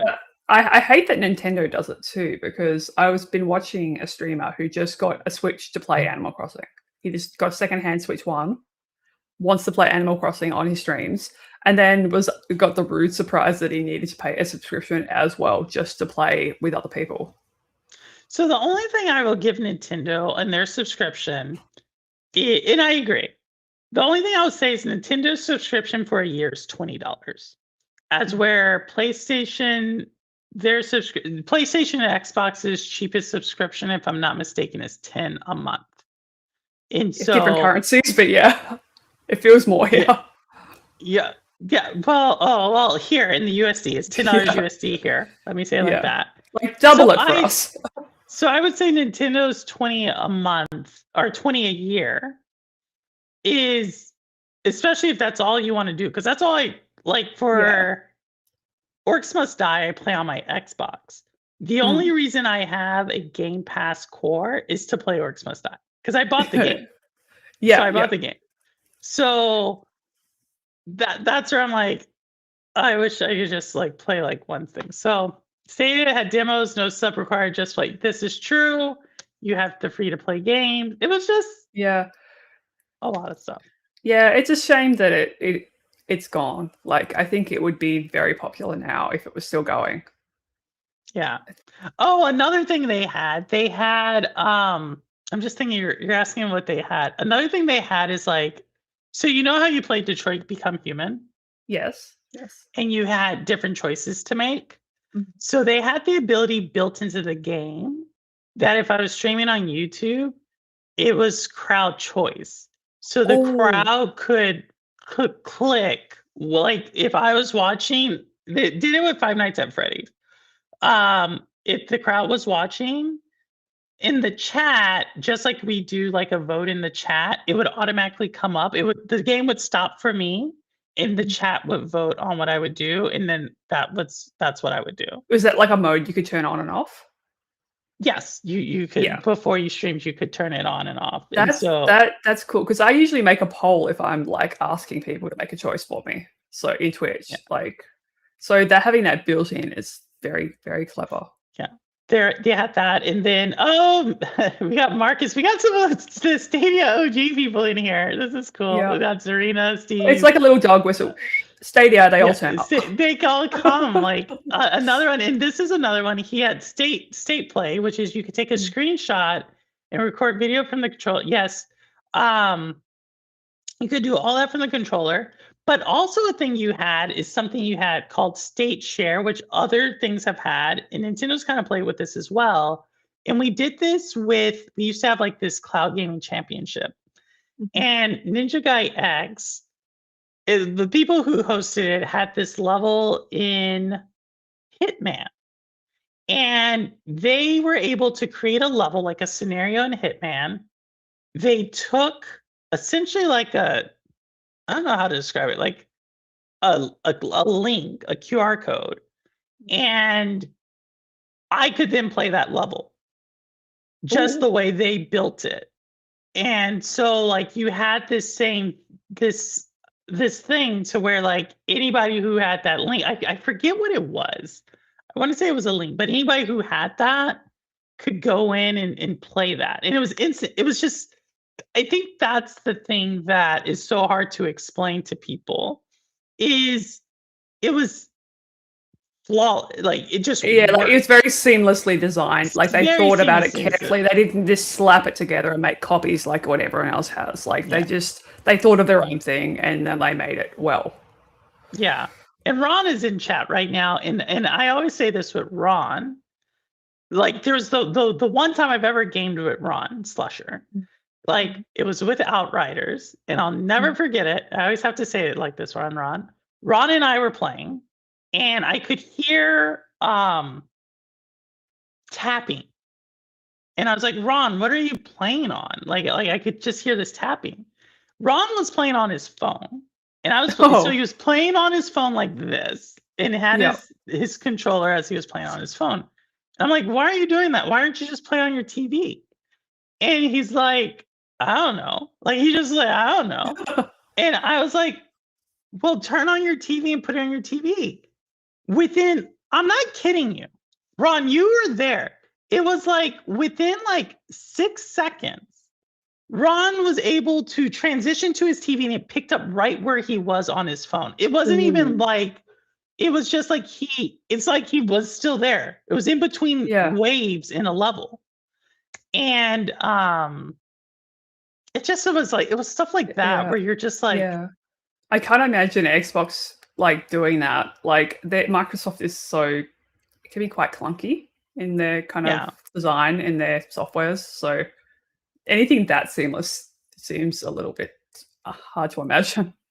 It's really good. There's a guy who's come a couple of times, Proper's Place. He had a video where I interviewed. He's one of the first people I interviewed.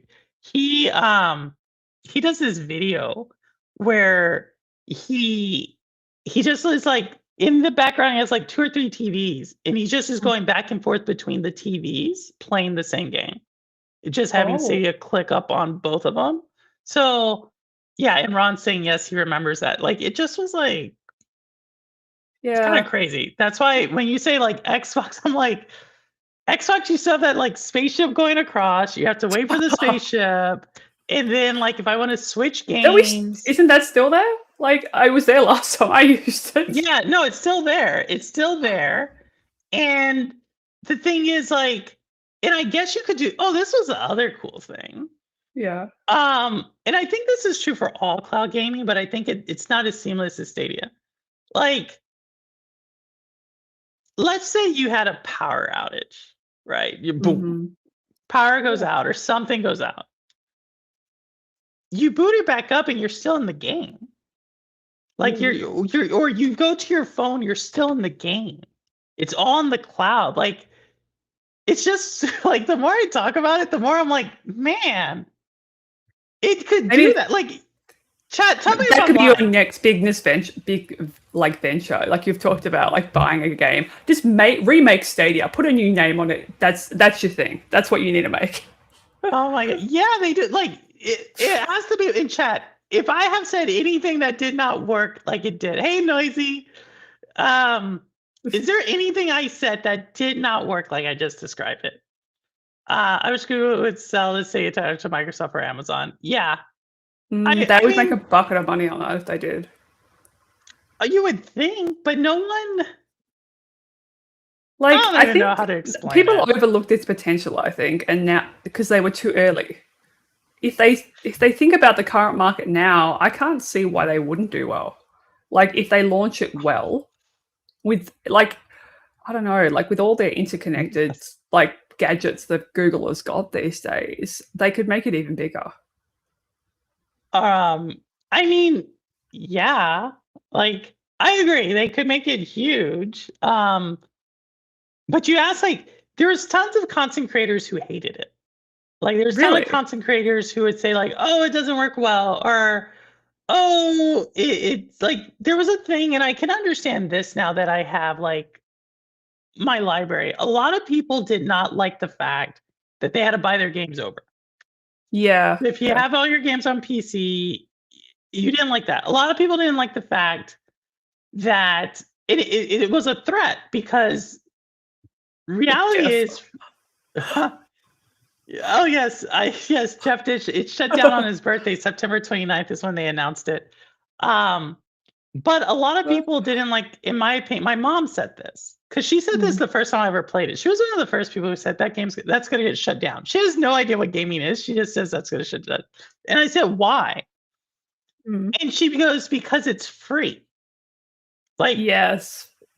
And I said, well, what isn't that's going to make it be better? And she's like, no, because it's free. People who pay for things are going to hate it. Yep. And It's so, like, yeah. Yeah. I saw a meme the other day talking about, I think it was student loans. And it's like, I don't want you to get something that for free that I paid for. That's why I say no, or something like that. It was just because they didn't want to feel like they wasted their money. So they don't want other people to have nice things. But I think that's had a lot to do with it. Like you literally, I can't tell you how easy this, like how you wish list a game on Steam. Yeah. Imagine like that's how you bought a game on Stadia and then you're playing it. There's no extra launcher. There's nothing. It's just there. I don't know. It's yeah. That's how it is. They dropped a lot of money on Stadia. I don't think they'll enter back into the market. I mean, I don't know. I still think if they brand it correctly, they could do it minimally at a minimal, like, I mean, it still costs probably millions of dollars, but if you did it carefully, they could bring it back, even partner with someone else who already has some sort of existing infrastructure and branding. And then kind of like package it. Like, say they said, Nintendo, we're going to be the online version partner. So if you haven't got a Switch, like they could partner with any big company, like put their games as a special exclusive for that platform, like even just a shopping brand. Like, I don't know, that they could just partner with somebody and kind of brand it in a way to kind of mitigate costs in some sort Oh, of this is funny. sneaky way. Stadia might Sneaky come out way. before GTA 6. I agree with that one, Steve. That's funny. Oh, that is funny. So like I would say no, I think you're right. So when you go to a Sony smart TV, it actually looks like Stadia could easily plug in to where they have it. Because like you can go to a Sony smart TV, and if you go to like the Sony top section, it has like a gaming section. And it looks like where Stadia could easily do their tech. If you buy the game on Sony, in any Sony storefront, you could play it on your TV. Hmm. Like it looks easy. I think that would be the smart way to do it because then they're splitting the risk. Like they're like, hey, it's your Yeah. games that sell. It's our technology. Mm. Fun fact: Yeah. Google Cloud is the cloud behind Nintendo Switch 2. Ooh. So there is that. So I wouldn't be surprised that if there was like some huge push into the cloud gaming space that they've already kind of have those relationships, but Yeah. it still won't be like say like you missed it. That's all I can tell you. You missed it. Nothing is ever what it was. Like it's hard to bring back that kind of moment when something happens. It's a shame. Yeah, and Audi's saying Stadia is around just as a white label. This is true. In other parts of the world, telecoms actually have cloud gaming, and that is Stadia. That is true. Netflix should just white label it now. What does that mean? Like, white what label is- means like it's like they just build a generic brand for someone else to slap their they build it, yeah. someone else slaps their name on it. Oh, like a home brand. Yeah. Yeah, like they create it and then they license it out to someone else, and someone else can call it whatever they want to call it. Looking at Ron's comment, we still don't even have Luna here. Like we have nothing. Ron does Luna. Luna, to me, is Luna's close, but it's still not like Stadia. Luna to me is like if you want the easiest, most reliable way to play games, Amazon Luna. Like if someone was like, "Hey, Purple, I just want to like play Far Cry," just throwing that one out there, I would say go do Luna. It's the easiest. Yeah. Mm. It's easiest, cheapest. You already have Amazon Prime in the US. You most likely have Prime. Just do that. And if you're in like Neos or someone who's like, I need PC gaming, I would tell them GFN. But they need to like think about it in a universal sense. Not every country has the infrastructure to really make it work well, because that's why we don't have a lot of it. Our internet is not good enough across the board. And that's why they tell us we won't bring more streaming platforms to Australia, because they don't like our infrastructure. So we don't have PlayStation Cloud, we don't have Luna, we don't have Boosteroid. We only have xCloud and GFN. No. Well, you actually bring up a good point, which is I think gaming looks different in every part of the world. And what I mean by that is if I were to look at like a lot of people are like Southeast Asia. Like, oh, once gaming hits Southeast Asia, like once they get consoles or something, it's going to explode just because of the population there. But if you talk to people who game in Southeast Asia, they're going to tell you like their idea of gaming is totally different, because when they game, like they can make money off of gaming. Like they have totally different like gaming type of stuff. And so, and then how if are they making money? Well, it's like most of the places, it's essentially gambling. Oh, okay. Yeah, that's what I was wondering, if it's a gambling thing. There's a gambling thing, but there's also other ways where the way they do their advertising, a lot of times there's certain ways you can make money by gaming. So you have people who spend hours playing essentially a game and they're making money. So that's how they conceptualize it. And in India, there's this big issue right now where like people are more willing to gamble to make money versus like working to just live at poverty. So there's a lot of Yeah. like things that in other parts of the world, and I just bring that as an example. Like to your point, the infrastructure is not there in Australia. If someone was to talk about things in Brazil, like you have a ton of tariffs on any type of computer component, so it looks different there. It looks just different everywhere. Yeah. So there's always that. Hey, Spartan. Hey, sorry, I was mentioning you earlier. Yeah. Yeah, I was going to say the sad thing is we could have had good internet, but the government changed, and then the plan that was put in place to change all the infrastructure got dumbed down, and that's why we have our current shitty internet. Like they planned this whole big network for our country. It would have been expensive. It ended up being twice the cost of that anyway because they botched it. The second government botched it.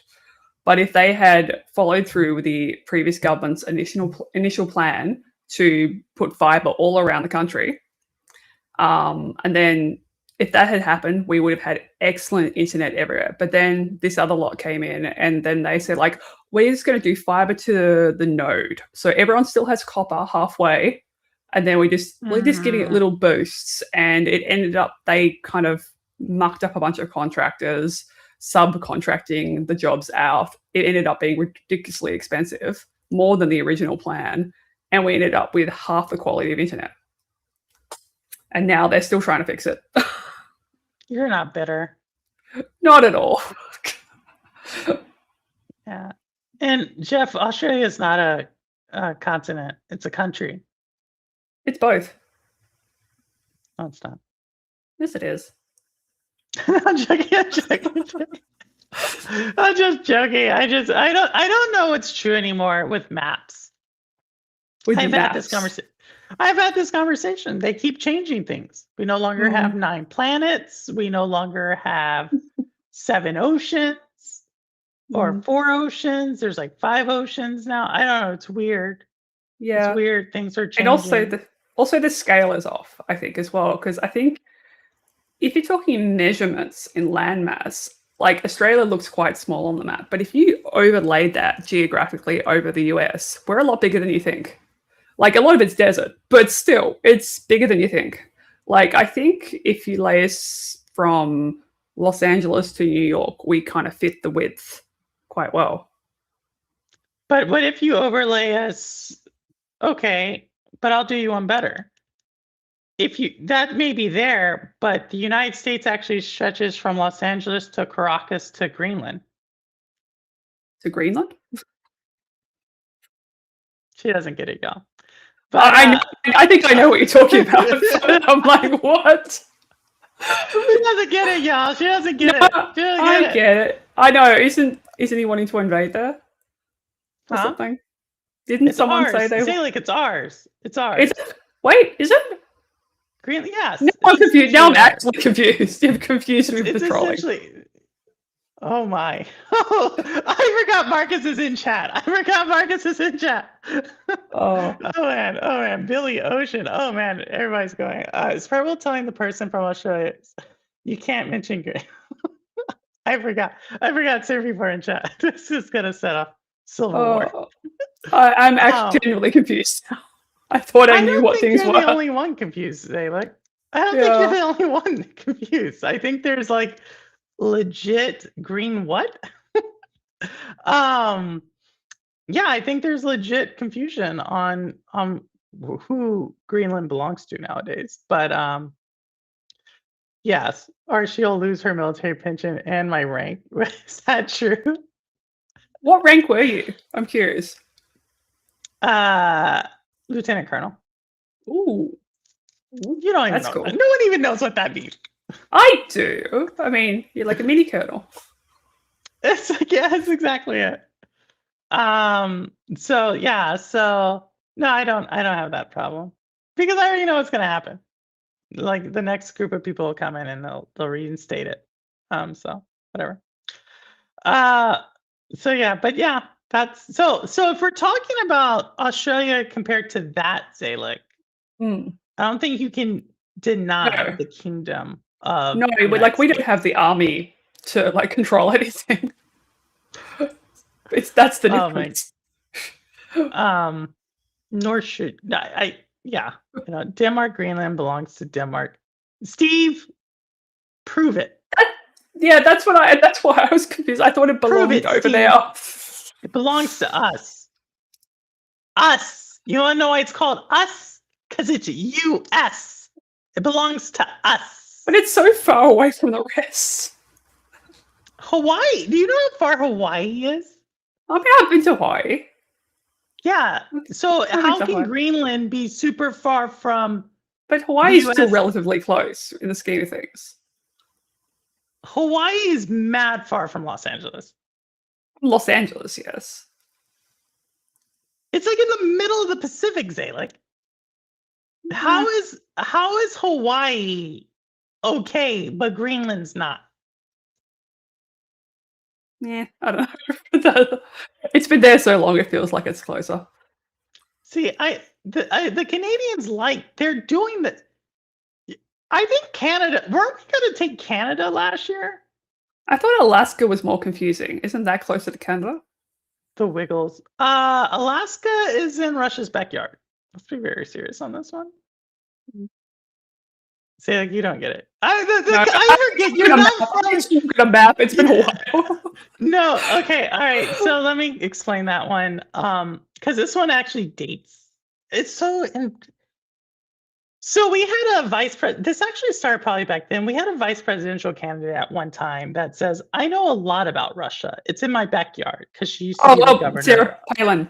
I know that. Yeah, one. yes. So that was that reference there. So you're right. You're right. And that was an interesting time because that's when the United States saw Russia as not a ally, which has changed. Yeah. Yeah. I try not to read the news too much these days. It's depressing. We don't want to. Canada's up for sale. I think this does trigger a lot of people.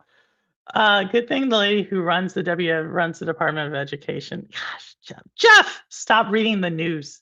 Stop reading the news, Jeff. China already proved it could do Australia with 8 ships. Oh yeah.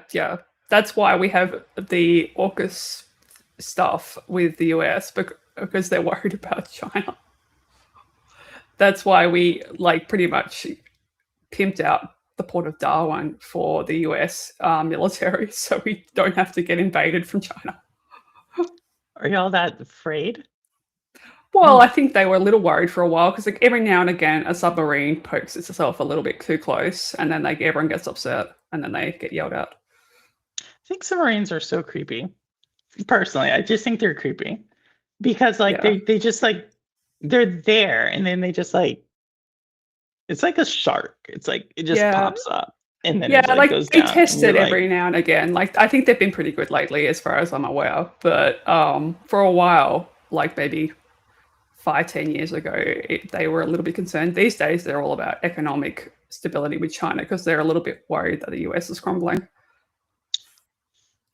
I think they're the only one. Well, I think that I think when Trump got in the first time, people were a little bit concerned about the economic ties and the level of dependence we had on the US for our markets. And that's why we're tariffing you now. Yes, you're tariffing your friends. Gee, thanks for our prices going up. Well, think about it. Say let's use logic here. Yeah. Who are you going to ask for money first? Your friends or your enemies? Your friends. Yeah. Yeah, you ask your friends. Doesn't that make sense? Yes. Because I have more room. I have more IOUs. With that, I'd rather have them there than here. Craving some Tim Hortons. I've only been to Tim Hortons a few times. Vancouver used to be my grams when I was in my teen. I didn't know Ron was in Vancouver. Every time I hear Tim Hortons, I think Horton Hears a Who.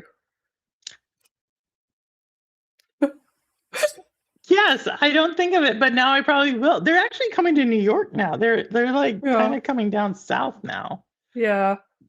Can we don't have please anything switch like to- that.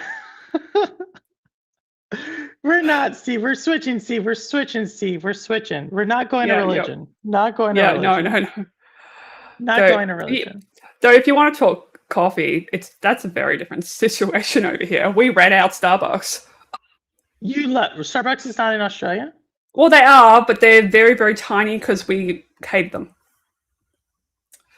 They went pretty much bankrupt. There's only a couple of them left. So do you have a coffee place that like is the number one coffee place there? No, little coffee shops are in charge. They make better coffee. I think you're like we have some small chains like Gloria Jeans and stuff that still kind of lurk around, but mostly individual small trader coffee shops get the biggest business because they make the higher quality coffee, and we are snobs. We want our coffee to be really good, not like swill. And Ambi's a coffee snob. Yeah, like I've become a coffee snob even just moving states. It's gotten worse. I don't understand coffee. I don't understand coffee. This is a true story. Like you can see, like I drink like water. I drink a lot of different types of water, but I don't drink like coffee. To me, it's hot and it's gross, and it gives me headaches. I don't. Yeah, okay. If you get a headache, of course you're gonna not like it. It reduces my like $6 a cup. It's like. Have you had the good quality stuff though? Like, have you like shopped around? Like, or are you just getting the Starbucks? No, I have never. I've never have had a full cup of coffee ever. I only started drinking coffee 2 years ago, and now I'm addicted. Well, I moved interstate, and it's very social to have a coffee with people here, and I wanted to learn to just do that for social purposes. And then I found it had some health benefits that I liked, and I started liking the taste the more I drank it. So yeah, now I drink coffee every day, and I have my own machine, and I make it myself with the beans and everything. Oh my! So I do hot chocolate when people go to coffee. Like Yeah, that's my thing. Yeah, I used to do that. Then I started with mocha. That's how I like integrated my taste. I put the chocolate in the coffee, and then just slowly reduced the chocolate until I got to coffee. Why? But why? Why? It does not taste good. You're not going to convince me coffee tastes good. Well, again, it depends on the quality of the beans. I think that's why Starbucks did bad in Australia, because their bean quality was terrible. It didn't have a good flavor. And they were just filling it out with sugar and pumped in caramel and stuff and cream on top. They weren't actually improving the quality of the drink. Whereas all the little individual stores who do it here, they get the best beans. They get them roasted with like hazelnut, vanilla, and all these other flavors to like improve it. And then But it doesn't taste like vanilla. No, it's a hint. It's just a hint. It's just roasted next to it. That's just my thing. Like you have all these fancy names for coffee, and you're like, oh, it's like vanilla bean, and then you taste it, and you're like, that's not vanilla bean. No. Like it's like it changes it slightly. Like I bought 2 different versions from the same company recently to try the difference, and I could taste the difference. It was something like this. The hint of it was changed with the hazelnut in there, but it's not the point. The point. Like even just the quality of the milk being used or the whatever you have with it. I don't know. It's just, you can tell the difference between a good one and a bad one. I don't know. No, my mom, she has to have coffee. She doesn't know how we're related, because she's always like, she always has to have a coffee in the morning. Yeah. And I'm like the exact, like, obviously I don't drink coffee at all. Like when I go to Starbucks or any coffee shop, actually now, they have things called refreshers that are like sweet tea drinks or something. It's like a sweet drink, water like drink. A juice. That's what I get. Like a juice sort of thing. Like a juice. And that's what I get. I get a refresher. Yeah. And you get what you like. You don't have to. It's not a mandatory thing. Yeah, exactly. Get what you like. Get what you Yeah. like. Mocha frappe with whip. I don't even know what that is. I don't even know what that is. When I hear that, I think I would just. Why don't you just get ice cream? Just get ice cream. Taste. Yeah, like in the US, there are a couple of, I don't know where they are, but there are a couple of Australian run coffee shops. And apparently, all the people who have traveled try to find them because the quality of coffee is so different compared to the general mass of US coffee stores. That the way it's done is different. Oh my. Zarina knows exactly what's going on. Thank you, Zarina. You know exactly what it's about here. Strawberry acai lemonade refresher. And if you do the mango one, you can do it with that's what I do. I do like these things, and sometimes I add like coconut milk to it. That's my Oh, I my can't do thing. that. I don't like coconut milk. Oh, that's fine. You can do it with almond milk, but I like it better with coconut milk. So Yeah, I find but that's strong fair. flavor. You said what? I find coconut a very strong flavor. Just But that's why you have to do it with the strawberry acai. Hmm. You're like, no. I'll have to try it. I'll have to try it. You have to try it. You'll see. There's like good refreshers out Yeah. there with coconut. I Yeah. wouldn't have thought either, but Mhm. the places I go, they know I don't drink coffee, and so they're like, "Hey, why don't you try this?" Mhm. And then I just kind of hooked. I actually might get one tomorrow. The more I think about it. Mhm. So thank you, Zalik, for taking us Yeah. down coffee lane here. Yeah, like I didn't mean to go into it that much. It's just more a funny statistic that Starbucks, such a giant company, did so poorly. That's why it's funny. Oh, well, I mean, I don't think they're doing that well now either. Like, I think Starbucks is actually in trouble. I think they're actually closing a bunch of Starbucks. Hold on, there we go. Oh, really? Yeah. Although I wouldn't be so. surprised with the rising coffee prices and all the tariffs making it more expensive. Well, as Noisy said, they're going to get rolled back here sometime, but I don't know how that's going to work. I just feel it's going to be an interesting time. Like I said, Yeah. I think 2026 is going to be both very, very long in a certain regards, but very, very short in certain regards. So Yeah. we'll see. I'm brokering a new piece. Australia can have other nut milks, and the US can have coconut milk piece. Sounds good. You have it. I'll take it. I'll take Yep, you it. have So it. who watched the 4-hour new game plus? I didn't. Oh. I didn't. So you're playing. So say like you're Yes, playing games. You're playing Split Fiction with Audi, Yes. With Audi. and you're doing Outer Worlds. Outer Worlds, Mhm. which I didn't catch it. The last time I caught you, you were right where Rouster was when I was watching him. So it's kind of cool to watch Mhm. y'all play the Yeah. same area. I'm just about finished on the second planet. Okay. So, and how are you liking Outer Worlds? I like it a lot. I was surprised. Rouster was like, "Oh, it's great, it's great." I'm like, "Oh, is it?" Like, I wasn't convinced, and then I tried. I'm like, "Yes, this is really fun. This is very, very fun game." I like the how different the builds are because you can drastically go in different directions, and it massively changes the game. Like, it's not superficial Interesting. like some games. Like, if I had science skills or medical skills, I feel like I would get very different results. But I don't have any points in those. So I'm just sneaking and pickpocketing. That's my skill. I can rob all the lockers and get all the gear because I've gone all in on pickpocketing and locks. So it has you. It has you. It has you. Yeah. It's got I my like loot, that. my loot kind of I love like it. I like it. I happening. like that. Like, I'm taking everything not now down. Like, I'm thoroughly enjoying stealing everything through the game. I bet that's your build. Yeah, that's just because I can. Like, I just want to see how far I can take it. Like, it's very Outer funny. Worlds is great. A lot of Yeah, people like, like I did- Outer Worlds. So I just Steve likes discovered it you can too. pickpocket your companions. That was really funny. I did that last night when I was just cleaning up some side content. I stood behind my companions and robbed them. Just because. You should run for president of the United States.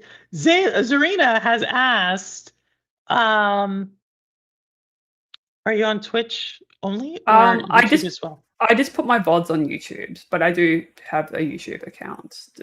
I But you tried to live stream. from- Yeah, I'm live from Twitch. I tried to do lives from YouTube originally, and they just weren't working very well quality-wise for me. I think it's something to do with YouTube servers in Australia. It wasn't going well, so I just moved over to Twitch, and it's been running well, so I've stayed there. So there you go. Zalik is on Twitch. Audi is also, but Audi I think is also on YouTube sometimes. And Kick. He's gone. He's multi-streaming now. My goodness. And then I think Neos is also on doing the triple Yeah, attack as well. yeah. YouTube, Twitch, and Rumble. Rumble. Oh, sorry. 1 second. It's the best thing about Outer Worlds, it's out and playable. Unlike Steve, are you disappointed in Grand Theft Auto 6? Am I hearing a little disappointment in your voice on this one? Anyways, I watched 1/3, couldn't listen to them talking any longer. New Games Plus. Noisy, could not hear anymore. And then Internet of Games and Relax. Are we all decompressed? Nobody holding back any difficult emotions about their woes. Do not bring that on us. Do not bring that on us, Internet of Games. So I did not watch this new thing. I found on YouTube, I Married a Troll. Serena. He definitely has his humor. He definitely has his humor. Sorry about that. I just had to fix. I had a game running in the background that I forgot about, and I started to die from dehydration. Oh no! I just had to quickly. I had Dune on. I had Dune on in the background. I thought you were going to say Dune. I had Dune. I just parked my ship and joined the stream, and while you were talking to Audi, and because I was standing there, I must have just gotten very stuck in the sun and almost died. I was just reviving myself before I died. Oh my goodness! Like, completely. So I'm okay. You're still going. Yeah. It is what's it? Granted, and Rebolica were Doom players as well. Are they still playing? And Crow, I think also maybe. I think they are playing still. I think.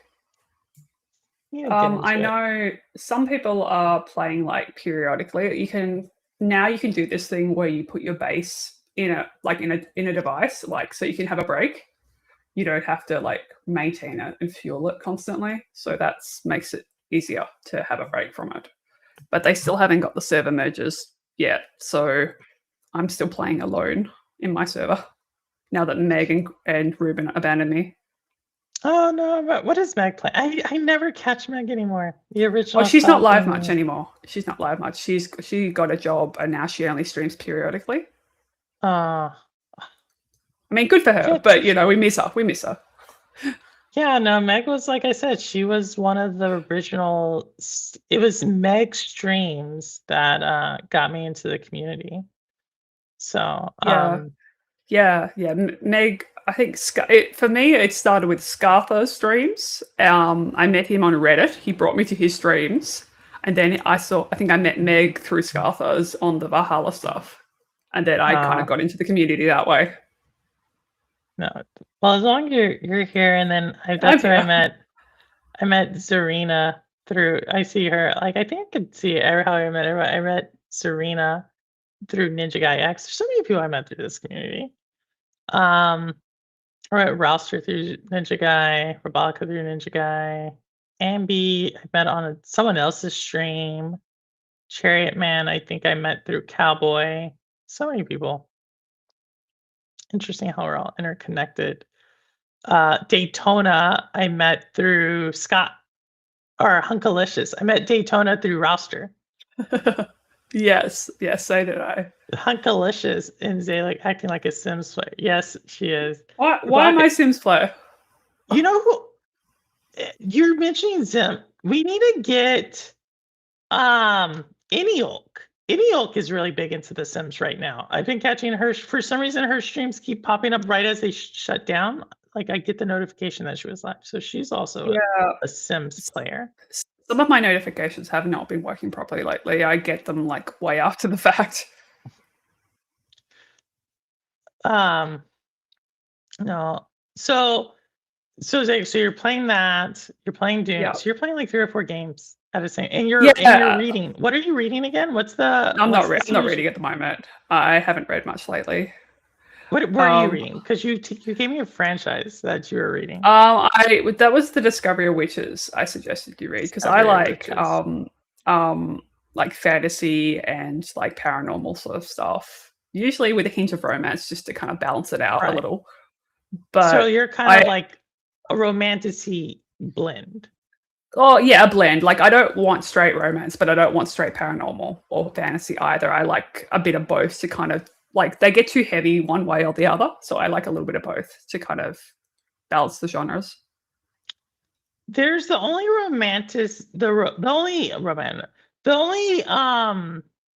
Happy. kind of commercial romance book I was going to read. It's Cloak.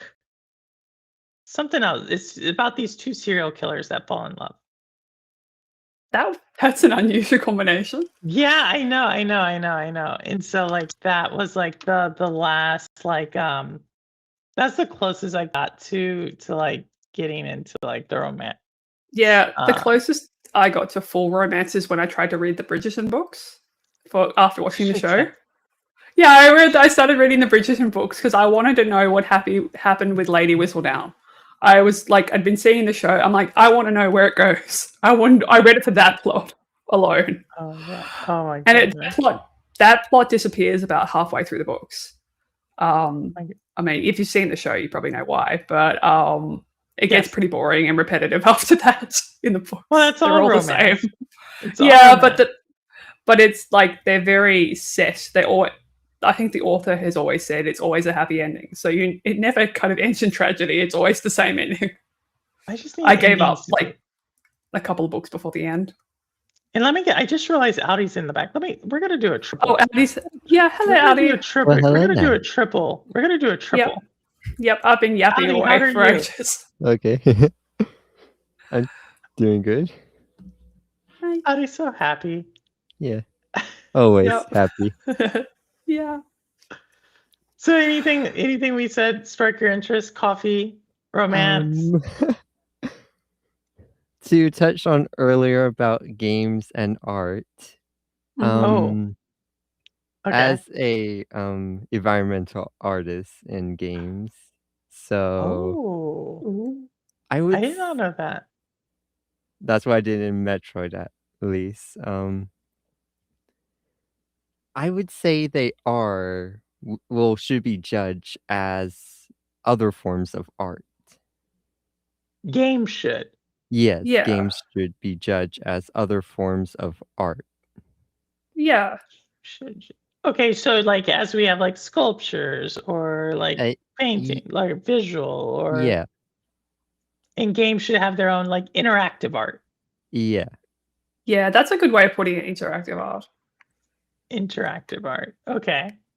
Yeah. And so would you agree that like the hentai games on Switch are not art?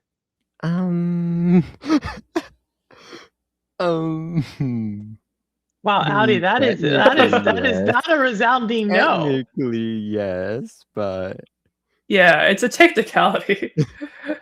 It's So like do you think it is art? yes, technically. mean, it's a if we were to creative judge endeavor. by definition, yes. They are a form of art. Okay. Audi, you always say something that just shocks us right now. And that's the shocking thing. I'm also, Audi, there is several people who watched the show last week and they are anxiously awaiting your update post marriage. Mm. Well, that's going to be next month. Yeah. Yes. I'm glad you asked, Downey, because I was like, do I respect his privacy or do I ask? And you just did it for me. Which was what? You just asked all the romance questions. I'm like, yep, great. Now I know. Who, Audi and getting married? Yeah. I didn't know. Was I prying too much out of you? You didn't have No, to answer him. I wasn't sure what the line was, so I didn't do both. I just left it alone. And you Oh, I don't know. I do this like with Rouster, or not Rouster, with Reaver and Crystal. That's kind of how I did it as well with them. Mhm. Like if I hear about a romance, I'm gonna ask like, yeah. how'd y'all meet? What's going on? Yeah. Where's the drama? Because I Give me all the refuse to. tea. Yeah, Yeah. exactly. Like what's going on? And as someone who's like a veteran of not only the military but of like the dating scene, I thank you for your service, in providing that. And so yeah, Mhm. that's all. That's Yeah. all. Yeah, I like- like to see the next group of people do their thing. Yeah. Like as we've established, I like a good romance, so I'm glad to hear. You got And- to hear it. Yeah. And Beast of Creation is the first game from Game Freak developed for other platforms outside of Nintendo. What are your thoughts about that for both of you? The last trailer I showed. Yeah, the Beast of Reincarnation. What are my thoughts? I think as long as people can enjoy it. Yeah. Like it seems an interesting trailer, so I hope it goes well. Like Yeah. I don't know, I don't have much more to say on it, to be honest, but it Yeah. looked interesting. So as long as people enjoy it, I'm fine with it. Yeah. He's changing subject. Zarina, yeah, he is. Zarina, Yes. did you not hear? It is Yeah. kind of a tense subject with him. It's not tense with him. I'm going to talk around it. Is that okay, Audi? Sure. So yeah, Audi's getting married next week or next month. And it's the first time his family is going to find out that he's not only dating this person, but also marrying this person at the same time. Yeah. So that is like, it's like a double whammy. And or a double jubilation. So like it depends on which way you look at it. And so we talked about that last week. Mm-hmm. And Audi smiles when he gets nervous. Yeah. I do. I know you do. So yeah, so that's what's going on. So we dug into that story. We dug how they met, and so we wished him luck. That's what it is. Yep. Oh, that's a biggie. Yeah, it's kind of big. Yeah.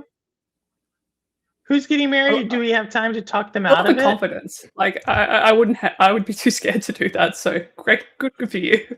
Getting married, Dave? You would have an issue Oh, with getting married? just to like surprise that many surprises in one go. I wouldn't have the confidence to do that. So I'm impressed. But I feel like it's like ripping off the band. Like so. Yeah, it is. It's like you might as well like do it all at one time. You know what I mean?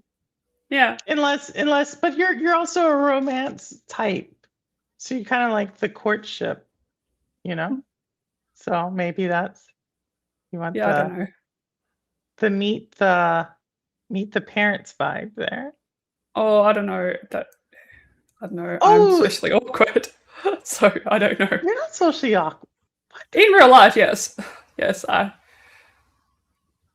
I guess. I think everybody is. They just find their group of people who are equally as whatever as they are. Yeah. Elope too. Yes, elope. That's what my mom has always said this. She's always Yes. just said, like, just go do it. Just go like, Yeah. boom. Yeah. That's where I think if I got married, it'd be something like a planned thing, quiet. Like a planned eloping. Yeah, you like just, like- almost like a miniature wedding, but just not everyone there. Yeah, I don't think I would want. So I have two thoughts on this one. Like doing it. I think there's like certain people who are just like in the know, and then there's certain people who are not. And then Yeah, it's like one of those things. So I don't know. People, you. Yeah, exactly. I Exactly. feel like we have so many. Oh yeah, I know good divorce lawyers. Jeff, you've been married to the same. You've never had a divorce. We have a Is he couple of thinking people. about us like those comments? I know he's not. He's not. He's not thinking of a divorce. Not if you are, Jeff. That's totally fine too. Like I think it's possible for people to grow apart as well. Nope, it goes well. Hope it goes well. Yeah, noisy. We're sure, but the thing is, it doesn't even matter how it goes because I feel like Audi it only really depends on those two, right? Like they're Yeah. the two that have to live with each other. Mhm. Like Yeah. I would rather the two people who have to live with each other be okay with each other than like they not be okay with each other, but the family be like, oh, that's super amazing. Yeah. Yeah, as long as the people are happy, that's the important part. Like the rest, who cares? I mean, like I've been to enough wedding, like I've been to one of my friend's third wedding. And I feel like at that point I'm like, serious check? Like maybe I'm the dumb one for keep going to these things. So I don't know. See, I wanted a small private beach wedding. Ooh. Which beach, Zarina, if you don't mind asking? But also had to do the big reception for it's usually that. Did they as long as they pay for it, they're gonna make you go in debt. Make sure they pay for it. British Institution waiting right here, folks. Is that your thing? Marcus, that's your You're trying to lure people to Britain so we can get British citizenship. that's his It's not a bad deal. what is that passport rated? Is that one of the most solid passports? The British passport? I don't know. Definitely probably a good one to get. TR. Okay. Well, Ali, that's super cool. Yeah. Also, his partner's not a gamer. We found that out. He's not a gamer. So thankfully, Zalek is playing Split Fiction. Picked up the mantle.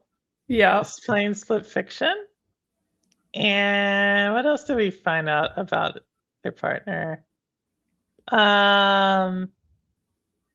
Forget. Yes. Forget. And we all know Audi lured him with this secret abs of steel that we've learnt about because he does all the 10K running a day and all the exercise. Oh yeah, you do a lot of workout. You and Yeah. Rouster are like super workout fiends. You, Rouster, and Rudigs. Rudig's another one who works out like a ton. I You try. have a couple. But it's You're a not as- basketball player though. You're an athlete. Well, I am a basketball player who gets injured a lot. I've just healed my second broken finger. So I've no finally pain, got- no gain. No pain, Yeah. no gain. I Yeah. used to do soccer, and I still do occasionally. Look at that. So look at like athletes. Like y'all are not socially awkward. No, we paid. Oh, you paid. Oh. Well, that's I guess after two, just go to the courthouse, save money for the divorce. I think like I agree with this one, Ambi. I agree, but I feel like there's some people who are addicted to certain highs that life events provide. Mm. And I feel like there's this like some people get this emotional high for that, like I don't know. The best way I can call it is like that infatuation phase. It's also the social media phase. Some people like want it for the Instagram photo. Like the clicks. But yeah, if you're posting your 3 weddings on Instagram, you can be like wedding 1, wedding 2, wedding 3. Unfollow from Purple. Yeah, I am not following that. That's my hook. 007. Is it? So are you like Internet of Games? Are you like that James Bond Thai kind of like smart British kind of look? Is that how you're luring in the? his little That thing. was the Thai adjustment. Was that the tie adjustment? That's it? Yeah, it's like the little tie adjustment. Like, I'm imagining a suit with a tie, and you just go, tighten it up. Oh. I That, was that doing Jane- like a bow tie. I was doing like a either bow way, tie. either way. I mean, some Bonds wear bow ties, some wear like ties. Unless you're Daniel Craig and you just do the top button off. Though Daniel Uh, Craig's not my favorite Bond. I feel like I like Daniel Craig. I like I Daniel like Craig. Daniel. no, I wasn't a fan. So who's your favorite Bond? I quite like Pierce Brosnan. Okay. I mean, he's not the worst. Yeah, he's not the worst. He's not the I, worst. I don't know. I guess that Bond's not my favorite franchise, but I did like him better in some ways. Hey, Inth the Game, how are you? We're just talking about weddings and bonds. And I mean, I would have to watch. Wait, that's what we should do. Oh, since I have y'all, did y'all hear that? How do you heard it? Thinking about doing a movie club Yes. where we talk about like we pick a theme and we watch like the movies would have several. We would watch several movies within a theme. All right, so like here's like a theme would be Alien. So like watch all the Alien and talk, or all the probably all the Predators, probably easier one to do, or like all the Mad Maxes, or actors who like I was getting an argument earlier today with someone about Matt Damon's acting,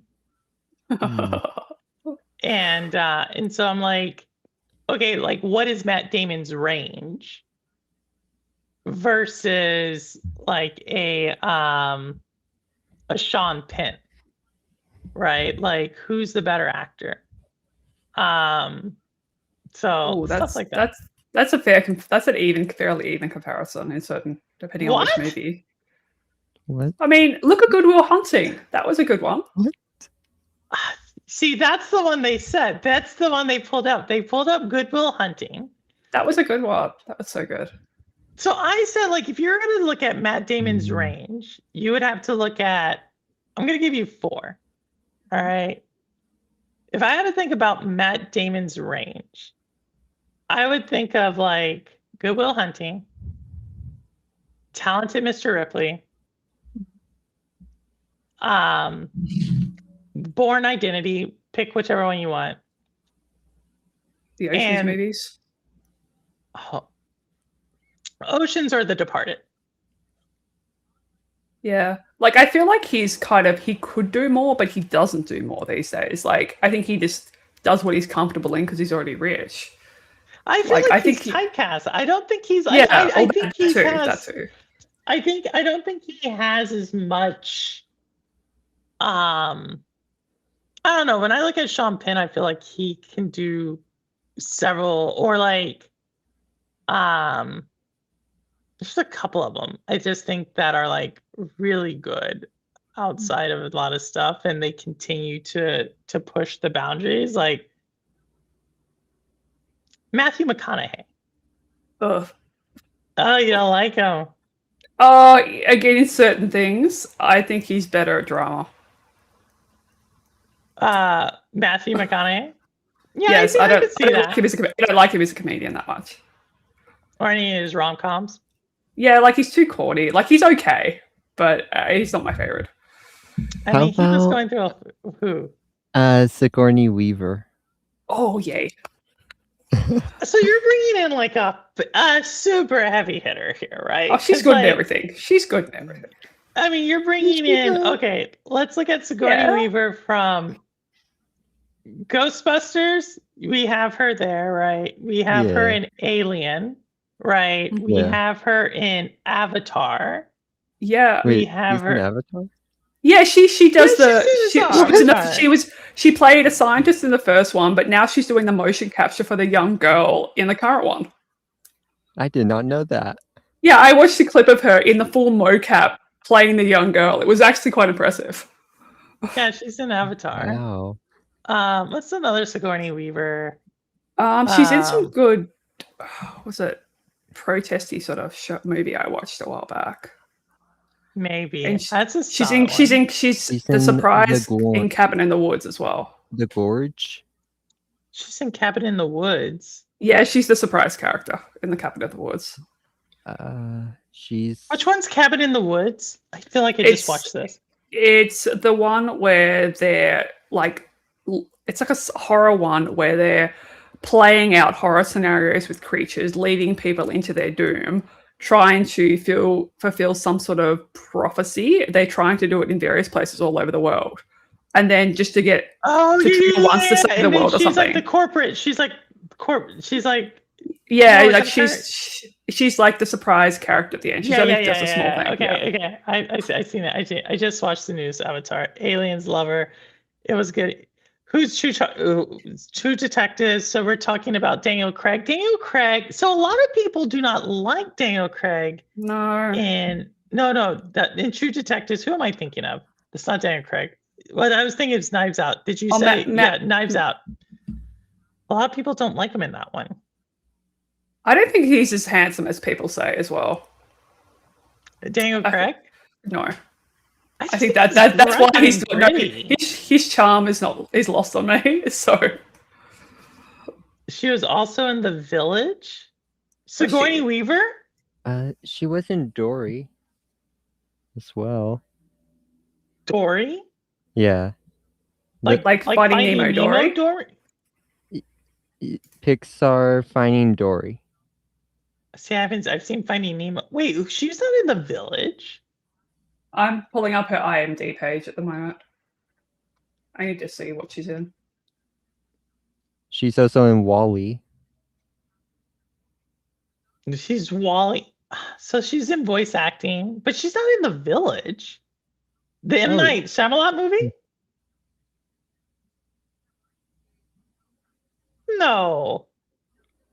Oh, she played the computer in Wall-E, the evil AI. Oh, she did. Oh, that's a voice acting role. Still Well, acting. It still Oh, yeah. counts. Oh, I like that, Serena. They don't have to go hand in hand. Yes, She's the not chick- in. Who is she in The Village? Wait, she's a scientist. Wait, is she one of the? She was in an episode of Futurama. Hey, she did the voice acting in that. Who is she in The Village? Oh, Galaxy Quest. I almost forgot that one. She was good in that. That movie's a classic. Cheesy classic, but it's a classic. Have you seen that, Purple? Which one? She is Galaxy Quest. Galaxy. No, I haven't seen that one. Okay, go. That's your homework. Go watch Galaxy Quest. It's a sci-fi kind of joke movie. So it's a bunch of actors who get some real aliens come to the planet, need help. So they've somehow seen this TV show and believe these actors are real heroes. So they kidnap them and expect it and hope for their help.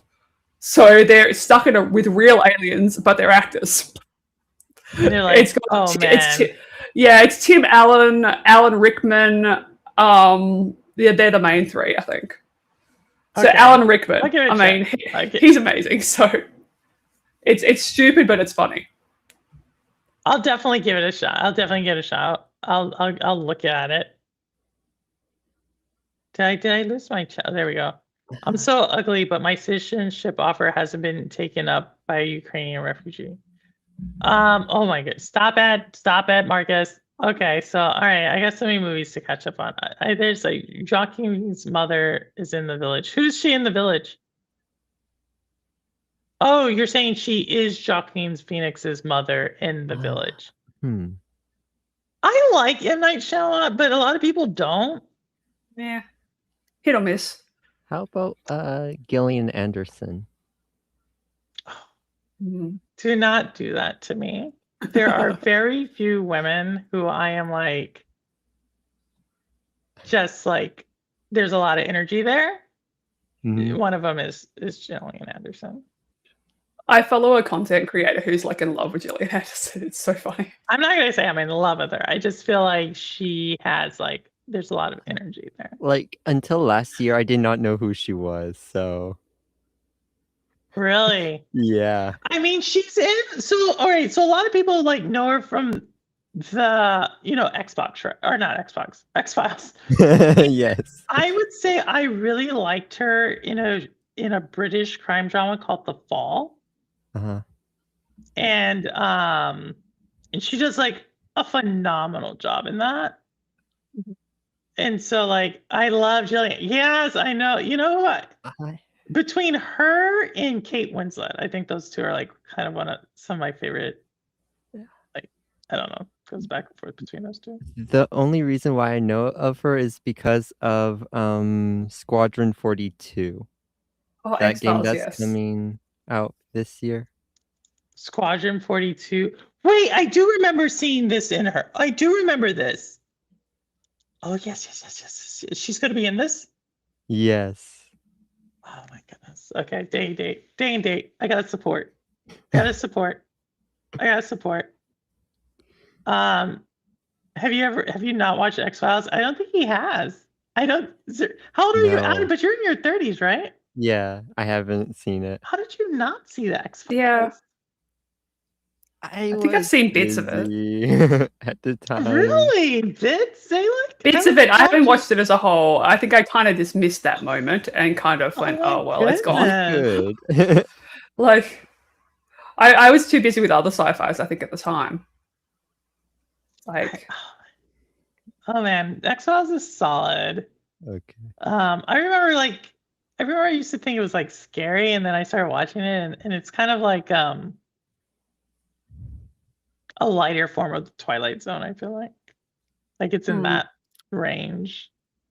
Yeah, I agree. She was excellent. Mushy peas, chips, and curry sauce, chicken, and mushroom pie. No, British food is disgusting, Marcus. I'm sad to say. When I went that's to why London last year. the imported food is so popular now over there, isn't it? Like What? like all the curries and Indian food, because the British food is like spiceless. It's just, I thought I had so many people were like, oh, it's so good. It's going to be so good. And I went there. What is it? Sunday roast. Everybody kept talking about like, you have to try Sunday roast. And I was like, Well, that's just okay, that's let just me roast go. meat. Like that can be done Exactly. anywhere. Exactly. No, 100%. I was like, okay, I guess. And then it's like unseasoned roast meat. Unseasoned. It's like- oh no. That's what it was. That's what it was. Maybe it was just It's- that I mean, I'm sure it can be done well somewhere in Britain. I think their baking is good though, and they have a lot of nice cake looking They're stuff. really good. I like their cookies. So I thought their cookies were solid. But I just think as a whole, it was like a little bit of a disappointment. I'm not going to I say still like it. Go ahead. Yeah, I've never actually been to England, but I want to. Oh my god. Well, you're a baker. You're an artist. You have your own. If y'all did not know, Zalik has her own baking cookbook.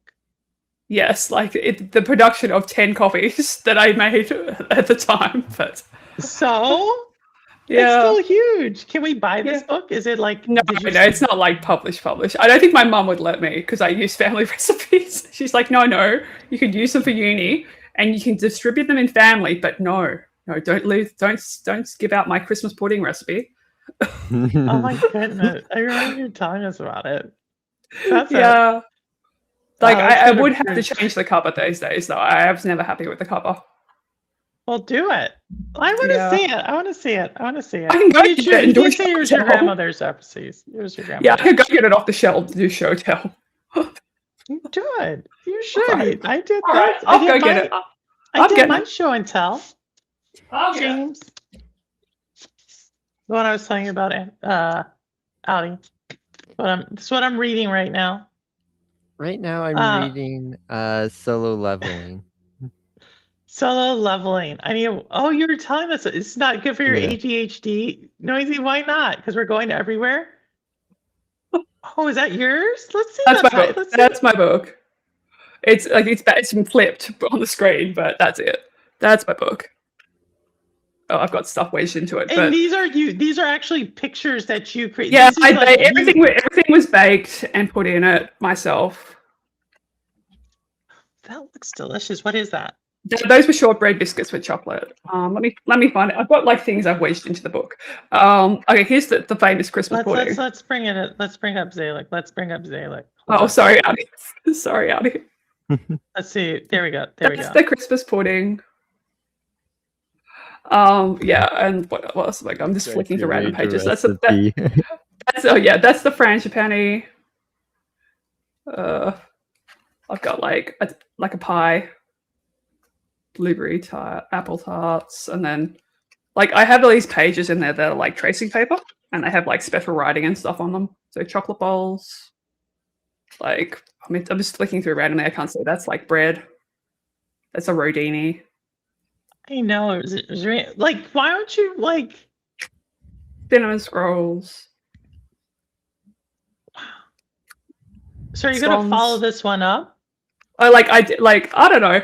This was this was back at uni. I made this, so no, you can't. It's backwards in the image, but like I wrote the chapter names in flour on the bench and took photos. Let me see if I can switch this one.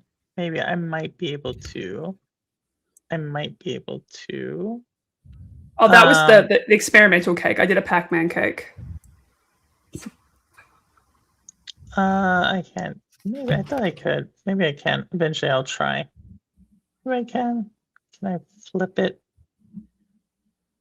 There we go. Oh, try it now. Try it now. Try it now.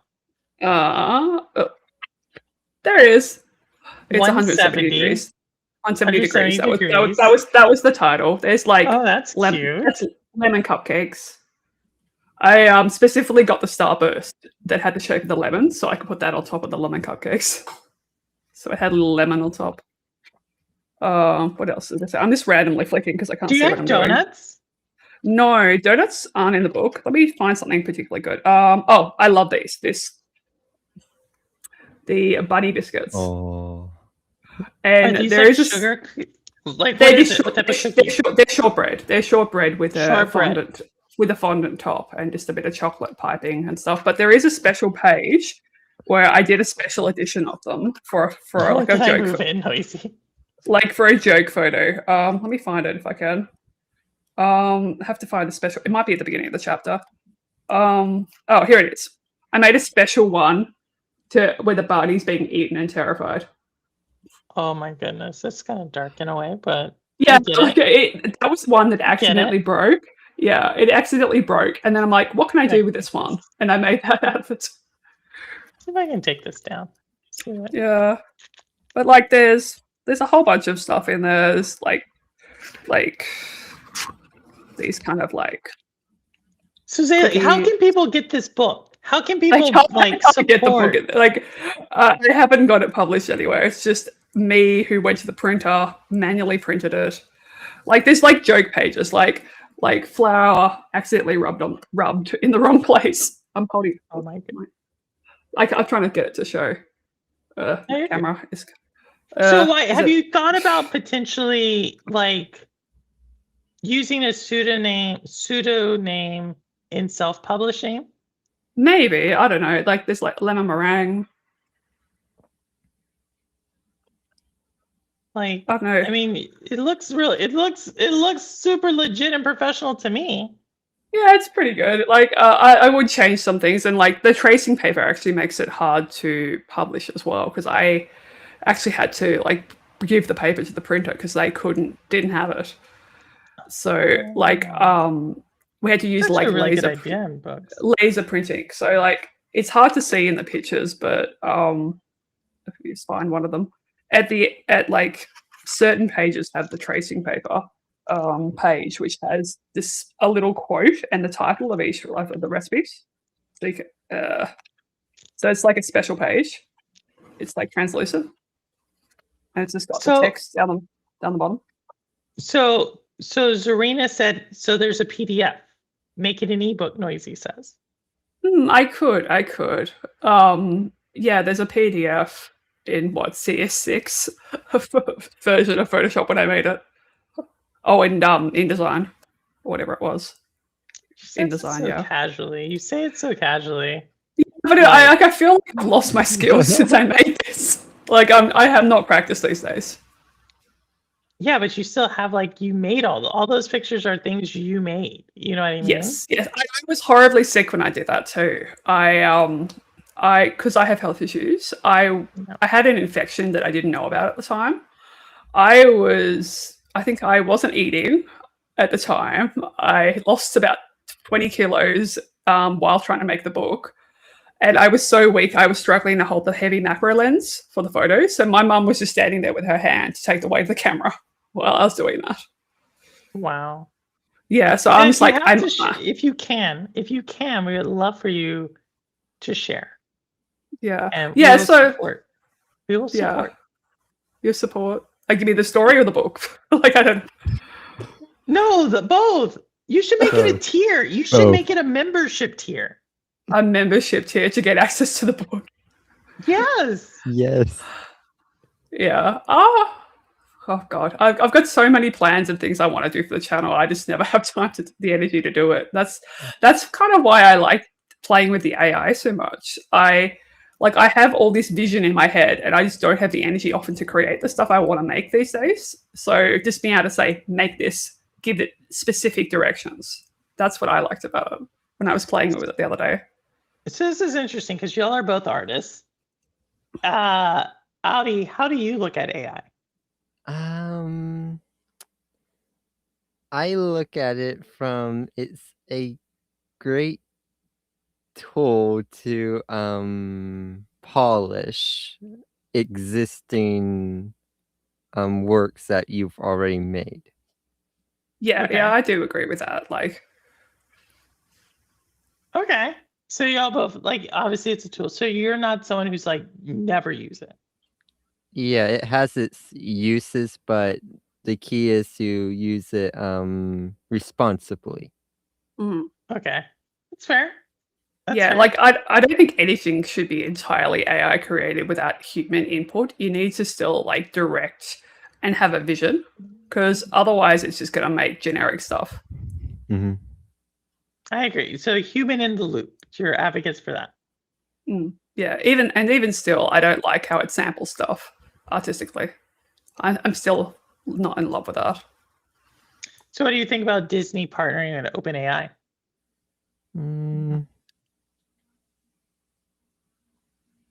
What do you think, Audi? I haven't read about it, so I don't really have a opinion. Okay. Yeah. Yeah, I haven't read a lot about it. Well, I'm pretty sure if y'all can double check me on this in chat, but I'm pretty sure over the holiday break in December or in the December timeframe, may not have been the break, there was a agreement struck between Disney and OpenAI. Pretty sure, but I could be wrong. It was nearly a posthumous publication by the sounds of it. Ooh, yeah, it does sound. Didn't know the infection. But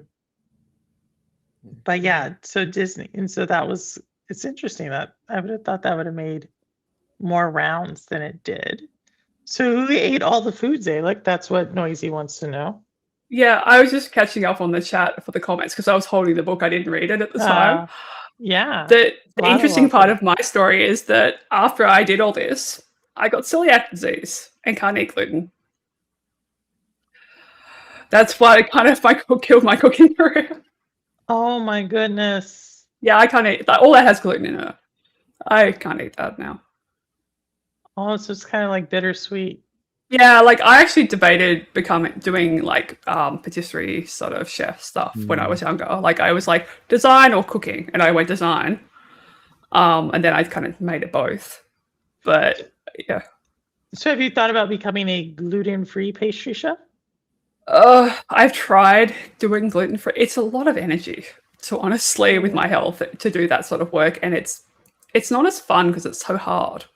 Like trying to make good gluten-free bread is miserable. Like people who can do it well, I'd rather just go buy it because it's hard to get the density correct. Well, only reason I bring it up. Go ahead. Like when you mix all the different flours, like rice flour, potato flour, tapioca, or like there's a few different ones you can use, and you often use a combination. to get the textures right, but getting the density correct in bread is very difficult. And some people can do it very well. Most people can't. Well, I only bring it up because my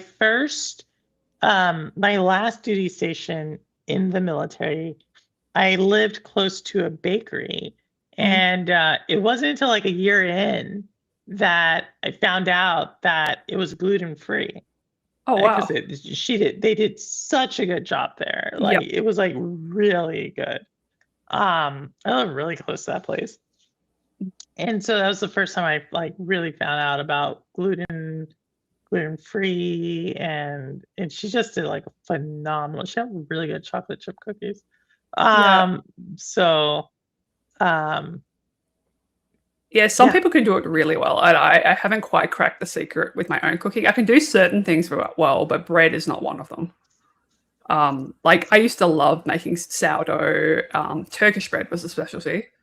Like those were things I loved doing, and it just kind of made it sad to try do that afterwards. No, it takes a lot out of you. And it may have influenced my choice in suburb where I moved, because there's a really good gluten-free bakery here. Oh, well, you like, have it then. Yeah, like I was shopping for suburbs when I was like looking to move, and I'm like, oh my God, I had to ask them 3 times, are you sure this is gluten-free bread? It was so good. Like it was that, I couldn't tell the difference. Like I was so impressed. I'm like, I try to go there once a week now, not more than that, because that was dangerous. But they have really good dessert, and like I bought a tiramisu off them for Christmas just to save the effort for cooking because I was too tired. I have about a month and a half ago, I was talking, Ambi can attest to this, because I think I was gaming with I don't know, I was talking to Ambi, and Ambi was saying something about tiramisu, and I said, oh, I can't stand tiramisu because it looks so good, but it's disgusting to me. And then Ambi's like, exactly, I just found that out. I just found out tiramisu had coffee in it. And this is a true story. Like I was like, what? It makes sense because it's like disgusting, and it looks so good. It looks so good. It's good. Like it's the exact opposite issue with it's the exact same issue with macaroons. They look so yummy, but then you eat them and you're like, what is this? You talking like macaroons is in the hard one, or macarons is in the soft ones? Macarons, the French one, the macarons. The French ones. It depends on the macaron, I think. Like some are good flavors, some are just ugh. I feel like they look so yummy and delicious, and they're all these bright colors and everything, and you taste it and you're like, that wasn't that great. And supposedly those are really hard to make. And I'm like, they are. They take a lot of work. You gotta like it's I'm trying to think of the word. Where you cream the sugar into the egg whites and make it fluffy. I can't think of the word right now. I'm blanking. So you got to make that, mix it into the flour, use almond meal, and then make a filling. It can be complicated to get the texture right. Look, it's not. I'm just like, if these foods were a game, they would be Grand Theft Auto 6, because it's gotta be disappointing, y'all. It's gonna break your heart. Yes. So that's my thing with them. They look so good. You don't like coffee, but do you like tea? Tea depends on the tea. Okay. It depends on the tea. If it's so the fruity one. Thank you, Abby. I forget which one it is, but if it's that one, I can do it. But if it's like black tea, green, or I think it's green tea. There's 2 of them that I can't do because it's too much caffeine. Mm-hmm. And then, but there's a couple of them that I can do because they're super low in caffeine, or they don't have caffeine at all. I'm not a big tea person. It's like Earl Grey, or that's kind of it. I can do tea. I can do I can do that. Yeah. Meringue. Meringue. I can't say meringue, lemon meringue. That's another one that is so not good to me. Really? You don't like meringue? No. Is it what about it? Is it? So lemon meringue and key lime both have the same issue when I was young. And it's probably bad to have like I had a cut in my mouth and I Mhm. ate it and then it stung. And so like I have that Sense experience. memory. Yeah, sense with memory. that flavor. And so Mm. it's like I don't like it. So and it's Yeah. both of them. Both of them have the same kind of experience. So yeah, that's fine. I'm weird. I like herbal tea and chai. It's good. I would die for it right now. Talking desserts, really. I'm an ice cream donuts and cookies dessert person. Cookie. Have I love a cookie. I love cookies, yeah. Addie, what's your favorite? Probably cookies. Cookies are good. Yeah. Yeah. Like I said, I like ice Well, cream, cookies, and donuts. actually, mochi. Mochi, the Japanese ice cream. Yeah. So kind of like get a little bit of your dough and Mhm. your ice cream in it. That's good. I like something with pastry as well. That's flaky kind of something with ice cream on the side. It's just because of the texture. I'm a very Yeah. texture-based person, so You Yes, are. So you don't both of you? yeah, texture matters a lot. it does. I think for me, no, I'm more like flavor. Like I like combinations of flavors. So like family, well, Audie's from Louisiana, but I have a lot of like Creole background in my family. And so like I like a lot of like stews and stuff that it's like a lot doesn't really have texture to it. Some of them do, but Yeah. like That's me. Like I've gumbos and never jam. liked soup because of the it's like why am I I love drinking soup. vegetable? Like it's hot. Like I don't understand it in my brain. It's like the texture. Why is there chunks? I've just never gotten on board with soup because of the texture and the combination. Really? Yeah, it Really? just feels weird. It feels weird. I to me. love soup. Oh Yeah, my I'm like- god, I think Oh my soups are so like Yeah. because you get so many of like the juices and the flavors and they're Yeah. seeped and you can like you can make the stocks and the broths and like Mhm. or you can just like and then you can dip like stuff in it and it's just like I don't know. I like soups. Purple, have you ever read the Book of Five Rings? The Book of Five Rings, no. I Why? recently read that, and it kind of reminded me of The Art of War, but with just a bit more story. It's from the Edo period of Japan. Interesting. I read Sun Tzu. I read from Mhm. military days, and Yeah. Clausewitz, who's a German military person. That was a long time ago, but I'll give it a shot. Y'all giving me like movies to watch, books to read, suits for sick people, ramen. Oh my goodness. So Noodles. ramen is solid. I'm But more of so a dipping ramen's- noodle person. What's that? I'm more of a dipping noodle person. A dipping noodle. Mhm. Like, give me an example of a dipping noodle soup. So for me, for the base, I make miso, like how I would make a Okay. miso ramen, and then with dipping noodles, I just dip that in that. Oh, so you do a noodle. So you have it, you separate it, and then you Yeah. dip it in. Yeah. Ah, okay. Oh, that's interesting. I've never thought of it doing it like backwards that way. Yeah, so I'd imagine, And plus the noodles are different as well. yeah, I would imagine you're probably enjoying like a very high quality noodle Yeah. or some whatever. I don't know. I like all of them. Like I like pho,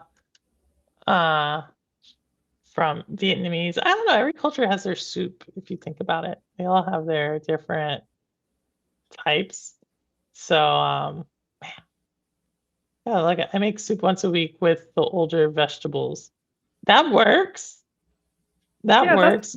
That's a good use. That's a good use of the older stuff. I think like do that with soups. You make chilies with meat. Um, I I don't like like your chili. second.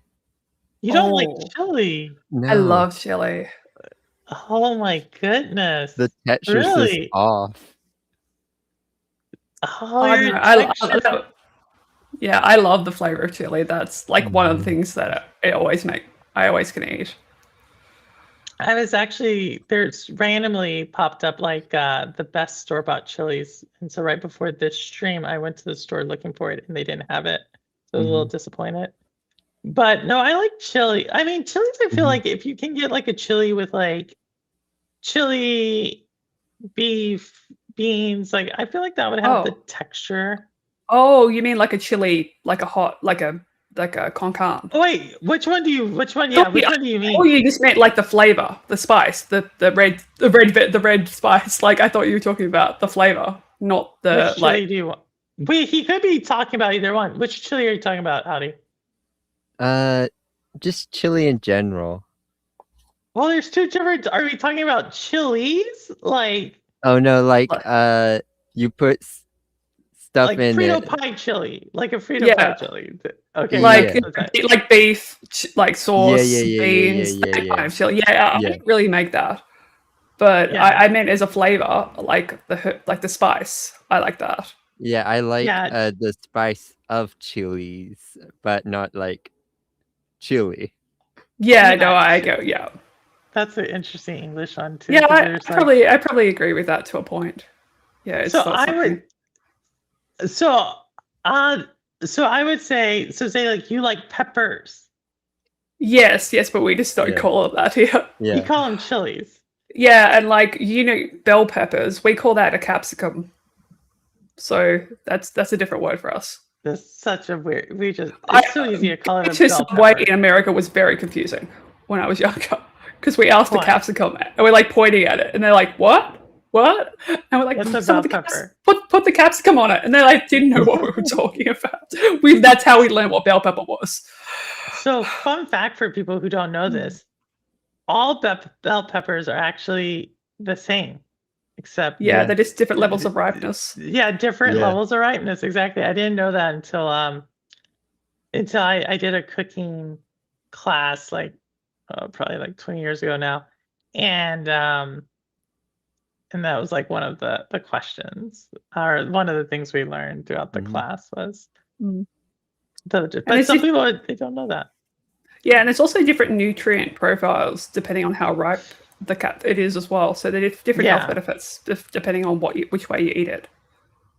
Yeah, all of it. Bell pepper, like it's actually really interesting. It's a really interesting thing to cook with because depending on which ripeness, to your point, it has nutrition value, but also the flavor can drastically alter. Sweetness. Yeah, it's like a green, and then if you were to put in something like a red, like those are very different. But then you can mix them, and it creates a unique profile in itself. So the next chili is always better the next day. I agree. I think most stews are, which I would put chili in the stew category. Oh, I know. That's gonna offend some. I'd say all stews taste better the next day, but it's a chemistry reason why, right? Because when you break it up, when it's super hot, the particles haven't like settled. And so then when you freeze it, like they bind a certain way. So I always feel like that's why it tastes better the second day. You use a slow cooker. I use so I'm someone who I use Dutch ovens. So I'm a big Dutch oven cooker because I feel like it's like the most versatile cooking tool there is. I know. You could do a slow cooker too, though. U.S. FDA renamed Chili's Americas. Stop it, Mark. Purple, have you seen the show Lessons in Chemistry? Lessons in chemistry? No, my goodness, I have so many things. It's Brie Larson from Captain Marvel, and it's about it's like a mini series about a woman doing a cooking show, but she's a scientist. Oh, really? Yeah, I quite What do enjoy you- that. Goulash. Oh my goodness, you are from North Carolina. Goulash. You're talking about I know a little bit about it because when I was there was a time where I was like really interested in these cultures that are like very much melting pots of a bunch of different cultures. And so goulash comes from the what are they? They're the people who live off of Virginia and the Carolinas. But I know a little bit about it. That's Is it- interesting, Sparta. Is that Quaker? Is that the word? Goulash? No. No. No. It's let me he's gonna probably type it in by the time I get it up.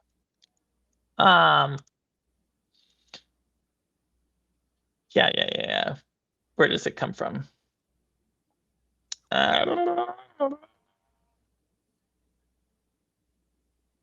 It's a European dish, but they call it something.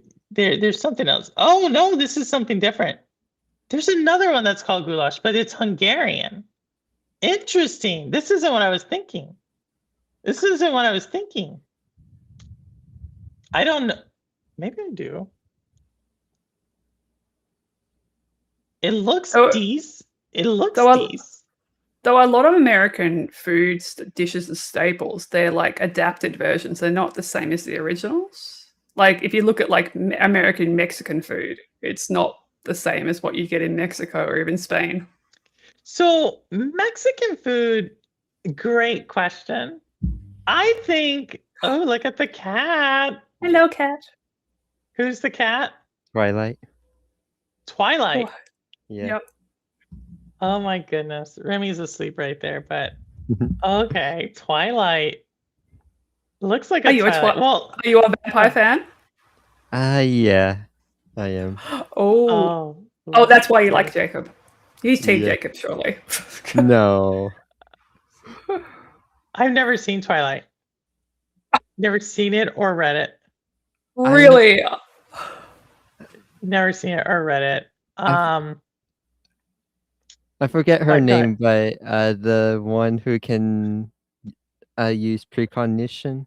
Alice. Alice, yeah. I like her. Yeah. Yeah, she's good. There's a funny content creator at the moment who's recreating Twilight and he plays all the characters. That is top notch. That is so funny to watch. Tyler we need to Ward, check it I think his name is, and he has the wigs and he puts the white paint on his face and he's like recreating all the scenes. Oh, it's if you want to enjoy some comedy, that's a good find. Have any of you read Homer's Odyssey? Yes. No. They are the person who was the producer behind Oppenheimer. He's making a movie based on the Homer's Odyssey. Oh, who did it? Oppenheimer, not Christopher Nolan, the other one, right? The other Nathan- one who does yeah. Nathan something. Yeah. Who does it's the other one who does those big ones? No, it is Christopher Nolan. I was right. Oh, okay. So yeah, no, Christopher Nolan, he's really big into like physical media. That's how I know Yeah. because I have like I do HD Blu-rays for the movies I really like. I was thinking I don't usually get angry. I had to read Twilight for a young adult lit class, and I was not happy. Very much disliked. Young adult lit. Interesting, Zarina. That's Zarina. I wouldn't have thought you were in literature. Like you would do lit class. So if y'all don't know, Zarina is actually a don't let me mess it up, Zarina. She's a techie. She's a tech person. In her day. She's like a woman in STEM. Like, Like I like that Twilight's become its own like genre meme in the sense like it is. If you read it, the writing is terrible. Like it's a terribly written book. Mhm. But you just have to kind of get past that point. But I Even think then, that's most young adult I literature, though. I never But- read the books. okay. Did you Yeah. know before it became a book, it was originally, I think, a fan fiction? No, I'm sorry, I'm getting it backwards. 50 Shades of Grey was a Twilight fan fiction that they changed the names to make 50 Shades of Grey. Sorry, I was getting it backwards. So 50 Shades of Grey is fan fiction for Twilight? It originally was. It was online, apparently, Okay. as a Twilight fan fiction, and then they changed it all around so they could produce it into something they could sell. But like, that's where some of the obsessive parallels come from. But they're all poorly written. But Yeah, and I but- think the movie was made thinking it would be a B movie, low budget, and then it blew up, and no one expected it to.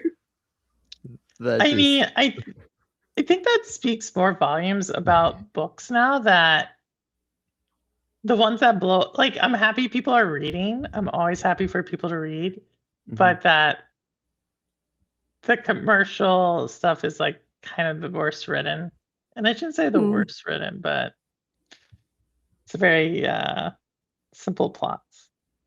Yeah. That's just the way. I will say sometimes something easy to read is nice, where you don't have to put the mental energy and like focusing on complicated writing styles. You can just kind of cruise through it, enjoy the basic plot. Like I often get tired, so I'm just like, nothing too challenging in what I read. I guess for me, I've been really interested into like getting back. So I think I mentioned this, like my gaming has like kind of went down a little as I've been reading more. So I've been like challenging myself to like one book a month. And so I find that like, yeah, there's a lot of more of the literature or upmarket type of stuff that I've been gravitating towards recently. I often Yeah. do both at the same time, game and I read. try to still game, like, Yeah.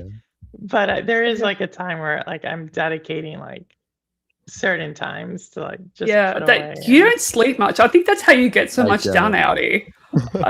You Yeah. do so much because you're don't. not sleeping. I spend too much time sleeping. That's my problem. I spend Who's- about 2 hours per night sleeping. Wait, so Noisy's asking, guess who's starring in the new Nolan movie? I don't know who.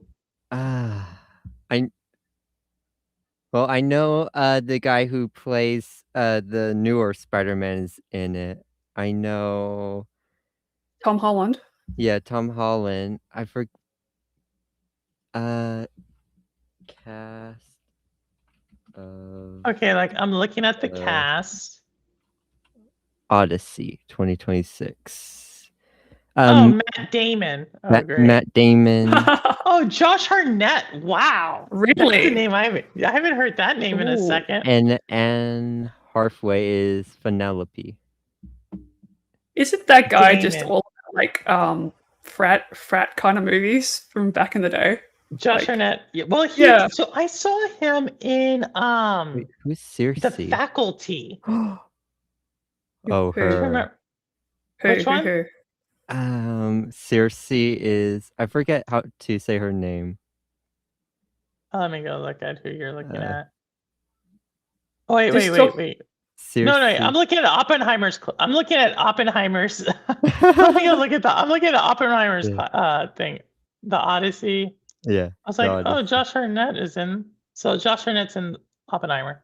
Oh, okay, that makes Um, more sense.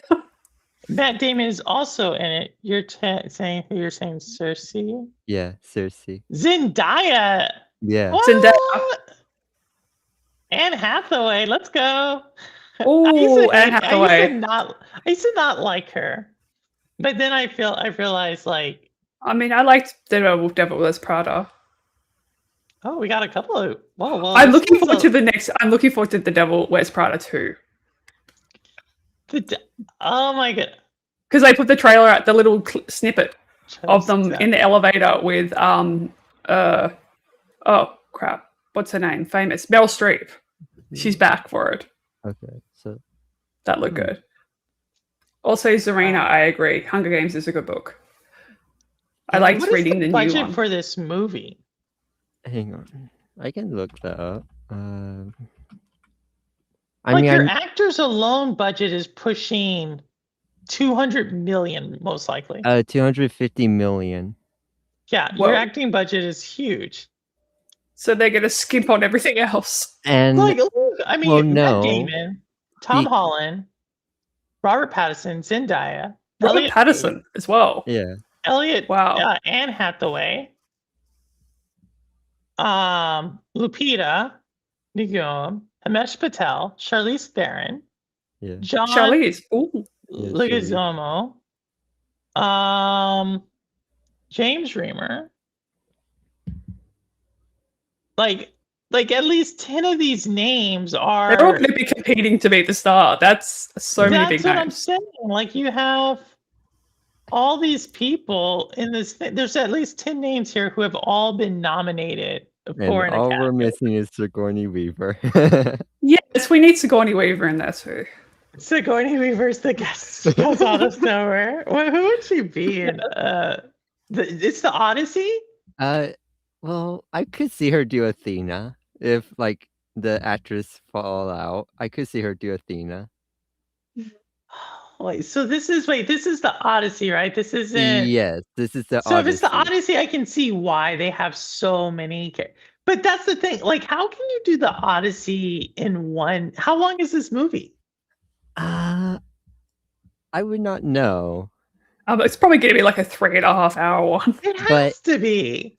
I do From know. everything from when he leaves to go to the Trojan to go to Troy Yeah, to where he then leaves and then he has to go through his whole journey and then he has to come back. yeah. That's epic. So I haven't actually read the book. I'm just basic what I know of history.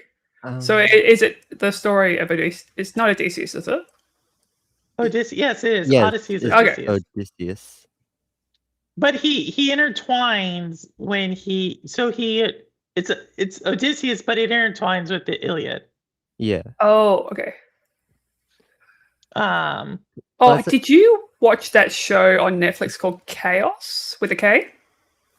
You might like that, Purple. It's based on Greek history. on Netflix, Yeah, it had Jeff Goldblum as Zeus. it's a comedy series. Yeah, it's a little bit of comedy, a little bit of drama. It was really good. I only got one season, and it was like a year or so ago. Oh no, I I'll really give it a liked shot. it. Yeah, and it had Eddie Izzard as one of the Fates as well, which was interesting. Eddie Izzard, As one of the Fates, yeah. That's the comedian who's a crossdresser, right? Well, I think they're trans these days. Oh, really? I'm so off. I should know better. Yeah, but yeah, one of the Fates that was really good, and there was a couple of other really big names in there that I think in some of the gods. But it was very interesting. Oh wow. Story. They are trans. They are trans. I So apologize in case I offended. Christopher Nolan basically created a new form of IMAX just for this film. Ooh. What does that even mean? Like the camera that he's using is that he's just using a new form of IMAX specifically made for this film. I mean, it's gonna obviously be huge, so we'll Yeah. see. It's gonna be huge. I'll watch it. Black Hawk Down. Josh Hartnett was in Black Hawk Down too, but I guess they were in Oppenheimer as well, which I haven't. I only heard of Homer's Odyssey from another project called Epic the Musical. But you had never heard of Homer's Odyssey? Not before that, no. Really? Yeah. I've heard of Epic What? Musical, but I haven't watched it. I think Oh, you it's might have so sent me a link good. to it What one is time, but I Epic haven't got the around to it. Musical? Oh, it's so What is good. Epic the Musical? I've seen Harry Potter the musical. That online, a bit of that. That was funny. What's Epic the Has anyone seen Musical? that? No. The Draco Malfoy was hilarious. Apparently, I think it was like a joke that happened early in the thing, and Draco just falls over a lot. I'm not sure why, but it just became a thing. It was very funny. No one giving me so many things to watch. Yeah, but I think if you like Greek history, Chaos is probably one you might enjoy. I mean, I know so I like stories. I like the art of storytelling. And so when we read when you do the Odyssey, it's like the archetype of the great man, or the what they call the great like male hero story, right? It follows that like if you understand that pattern of storytelling, which is like noble hero's guy, journey. yeah, hero's journey essentially falls on hard times, goes somewhere, has to then go through trials, tribulations, comes back wiser, saves the day. Like it's like that story. So I've studied that, and then I took Latin in high school, and so I had to read it then as well. I would have liked to have taken Latin, and I wasn't offered Latin. It was such a cruel system at our school. You only got offered certain language subjects if they considered you smart enough. I didn't get offered. I had to do Japanese and German instead. I mean, I took it. I would say I guess it's cool, but I wouldn't say it's like you can learn it now. It's not. Yeah, okay, I'm over it now. I only wanted to learn Latin so I could understand more about Stargate at the time. Like the movie or SG-1? The TV SG-1. Like the ancients, their language is based on Latin. So I wanted to understand the ancient language by learning Latin. I feel like Stargate should have always got a second. So I was a really big fan of the movie. I didn't really get into the TV. The show was better. The show was better. I've never seen got to Stargate. expand. Oh my god, Abby! No. How do I get it on camera? Howdy. Go watch Stargate. Oh my goodness. I gotta go watch that. No, I think having the comedy in the show made it better. I think the movie lacks that. I think Richard Dean Anderson kind of brought it alive, I think. Well, yeah. I mean, the movie has like, what's his name? James Spader, Kurt Russell. Kurt Russell has that person. Yeah. And Jay Davidson, who used to be a big name in the early 90s. There were two actors who did both, though, who came to the series as well. Really? I mean, maybe I'll go. Like, Zarina's talking about X-Files and rewatching that. I mean, there's a lot of TV I skipped out on, because this is like around the time I was just entering the military. So yeah. But Stargate is coming back. It's coming back. It's in production. Has no one read that news? Amazon bought the MGM's rights a while ago and did nothing with it. And then they announced that the new continuation of the series, so it's a new series in the same TV world. And there's a couple of the original creators in the back of the team somewhere. And they're going to start a new series, probably some new generation. So this has... I like what you're saying. But Amazon has dropped the ball on a couple of these series. I'm tentatively excited. I hope they can, get the goal there. Like I'm not going to be as harsh on the Amazon TV shows as what's Sally? I am cautiously optimistic for the Mass Effect TV show. Firefly, Zarina, that's exactly it. Yes, Firefly. If they could do Mass Effect, I heard you, Addie. But Firefly, I was not into Firefly. My cousin had to get me into Firefly, and when I got into it, I think it was like 2009. I vaguely heard of Firefly. Firefly? Really? It's like the cowboy space type of... Oh my goodness. The compendium. I've got the cast compendium. I love Firefly. Who owns the rights to Firefly? Like, look how big this thing is. Oh my god, who owns the rights to this? Because I feel like... I think Fox had the rights last to Firefly. 20th Century Fox. So who owns that? Disney? Disney.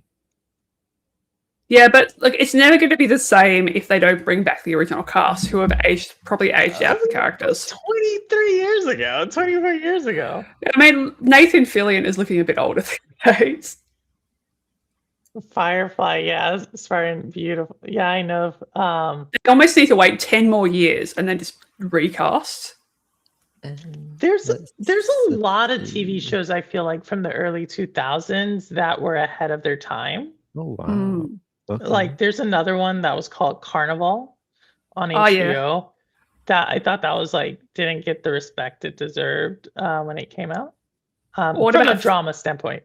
Go ahead. There was one called Forever that got one season. That was quite good. Does anyone remember that? It was like an immortal guy. No. Let me see. Oh, I think I remember this scene, this cover with the bridge in the back. Maybe I'll look. Yeah, Maybe. Serena, I agree. It wouldn't be the same without the originals, but I don't know how they can do it without making it animated or something if you want the originals as the voices. Huh. I think maybe Unless they'll they're bring it like, back. unless it's just set really far in the future, like they're still kicking, they're still flying. Firefly was solid. Touch the like button. Oh, thank you, Spartan. I mean, Yeah. we're still trying to. So many good shows. So many Oh. really, really good shows. That was like the best era, like some of the best TV era. Like I was You obsessed. think that with the all the early different 2000s? Yeah, 2000s has some really good shows. Like, there's almost too many now that you can't watch everything like you could back then. So I feel like I think the early, 2000s to early 2010s were all really good TV shows. Mm. Like I think, Like, you could track what was going to be good back then. Like, you could tell, like, there were so many platforms making so many shows now. It's kind of hard to kind of get everything at all. That like I remember I was excited for Game of Thrones before it came out. Like, I actually was too. yeah. But I hadn't read the books. I just remember seeing it in a Vanity Fair magazine, and they're like, and it had Ned Stark was holding the sword, and I was like, okay, like I'll guess I'll watch. It was a very interesting Well, advertisement. I had an interesting perspective of that. I went to a sci-fi convention and Jason Momoa was there and I was in his panel and he's like, shh, I'm not supposed to tell anyone yet. I just got cast for this show. And I'm like, great, I'll watch it. You're in it. And I've been like waiting for it ever since he leaked that. Oh my goodness, that's so cool. Yeah, he was so smaller than back then. I have a photo of a very smaller, less buff Jason Momoa when I met if you him. look at him in Game of Thrones when he what's it called? Khal He is Drogo. smaller. Oh, Yeah, yeah. he is smaller. He's taller. Like he's tall and but he's not like who we saw on the stage for. Yeah, I mean, he's Street different in Fighter 2. Stargate Atlantis as well. Like, he's so much younger then. Yeah, That's why I was a fan of him at that point for Stargate Atlantis. Fringe. I want to see this one too. Oh, You're yes, saying Fringe was so good. Oh, Fringe was great. Oh, this is an older one. Oh, it's so good. Have you not seen Fringe? I may have seen it because now y'all are kind of getting back when I was watching TV. No, 2008. I didn't. I did not see Fringe. What I about thought you, that Audi? said Have you seen 19. it? No, I haven't. That What is was it a very about? interesting. It's like it starts out a bit X-Files ish, but then it kind of changes a little bit after the first season. It's like FBI investigators investigating paranormally stuff with this kind of with an peculiar scientist kind of guy, John Noble. He's in Lord of the Rings. And then as the show goes on, there's more weird science. There's interdimensions, alternate realities, different actors playing different versions of themselves in different realities. It's really cool. I may give it a shot. I mean, this time frame, the one you're talking about, like early 20. So it came out in 2008 to 2013. One that I haven't heard a lot of people talk about on this channel. I thought it was good, but no one really mentions it. Is Orphan Black. Oh, I love it. Love it. Did you like it? Like a lot of people don't talk like about Oh, Orphan. I've Like watched when I that- talk about, I've watched that I so don't many know times. it. Oh, Audi. No, it's actually like pretty cool. Like I Oh. thought the concept was cool. Oh, that's a fantastic show. Everyone needs to see that. Orphan Black. Yeah, I thought it was like, but no one mentions it, and it made No. that film or that TV show made me want to live in Toronto. By the way, Mm. because it's shot there. I'm a big fan of Tatiana Maslany because of that show. Yeah, it's super. Talk about range. I know. I was so impressed. I Talk actually about range. I actually got confused because I didn't know. I saw it was BBC and I thought it was BBC England. Like when I first watched it, I didn't realize it was Canada BBC. So I thought when I first saw her doing the English accent, I'd assumed that was her native accent until I realized, wait, there's more American style Canadian accents, and I realized I had it backwards. Yeah, I mean, she does like the Russian. She does like a ton of Yeah. them. Yeah, The the nerdy, accent. like the soccer mom. Yeah, like- yeah. It's funny that you mentioned 50 Shades was a fan fiction of Twilight when the writer of Twilight said she got her material from mixing the Hunger Games and the Iraq War. Oh my goodness. Oh my god. Oh my gosh. Hey, Spartan, thank you for that. Thank you. Got another gifted. Proper's Place we mentioned. Johnny Roadkill. That's who I was watching play Expedition 33. So you asked me who I watched. Or I said, no, I watched Johnny Roadkill play Expedition 33. I'm a Rich Lord. Oh, we know all these. Noisy, he's in chat. Simpleton's always around. And then I'm a Rich Lord is my, no, Ivan's cool dude too. He's a content creator. He sometimes comes by.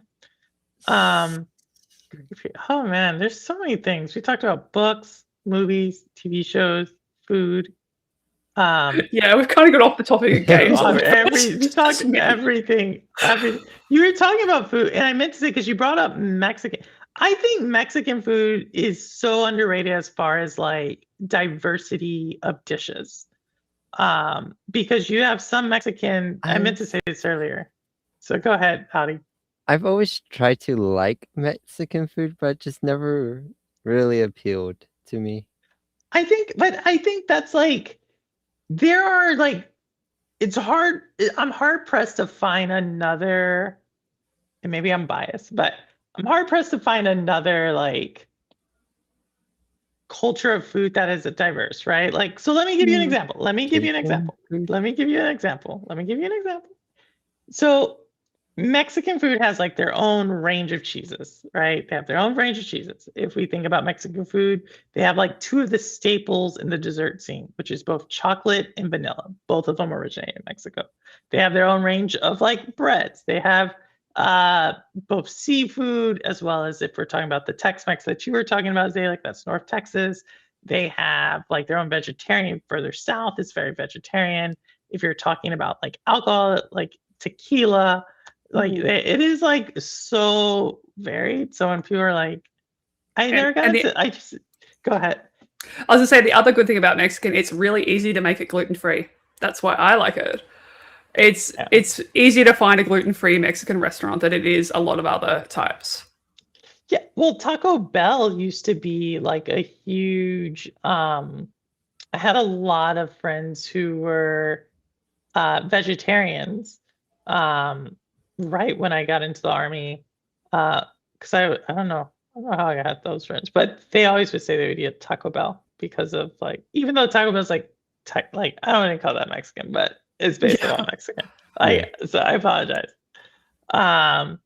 Yeah. So, but I think like that's my thing about Mexican. I just think it's like so diverse in its food scene that it's like. It's kind of hard. One of my favorite restaurants near me is Mexican-ish, I suppose. It's like a fusion. They do like some of the more traditional tacos and all that sort of stuff, but they also have like you can get fries with chili and lime all over it, and with like a chipotle, and then like all this other stuff with these chili sauces. It's so good. And you can get like you can get a gluten-free kind of churro thing, which is really good. Churros are good. I mean, and Audi, have you been to Mexico? No, I haven't. Oh my god. So he hasn't. No, Noisy. And Italian, I think Italian is so I live like there's so much Italian food around where I live. Italian is good. Just because I live in like the suburbs of New York, and so a lot of like Italians moved up. So yeah. I agree. It's also good. Go ahead, Ali. Let's see. I've been to the United Kingdom, France, the Netherlands, and Japan, besides the US. I've never been to the Netherlands, but I've been to the other ones. So French food is very. Oh yeah, and I Poland. like French food. I've never been to Poland either. Yeah, I wanted to go to France and try all the bakeries, but now that's not really a possible dream.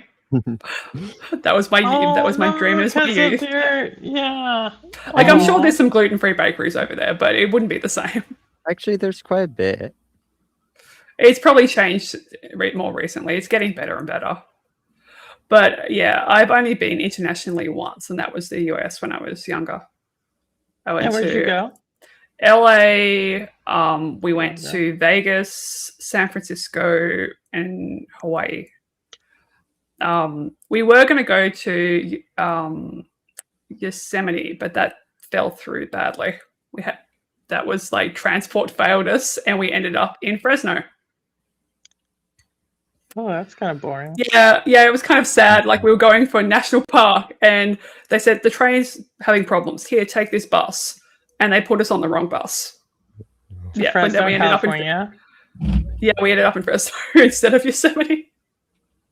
I've never been to Yosemite, but I would imagine like that is like a totally anticlimactic. Like, oh, you're in Fresno. Yeah. Fresno sounds so like. There was a lot of burnt out cars on the side of the road. I remember that. Yeah. Yeah, but we did go to the Grand Canyon. That was cool.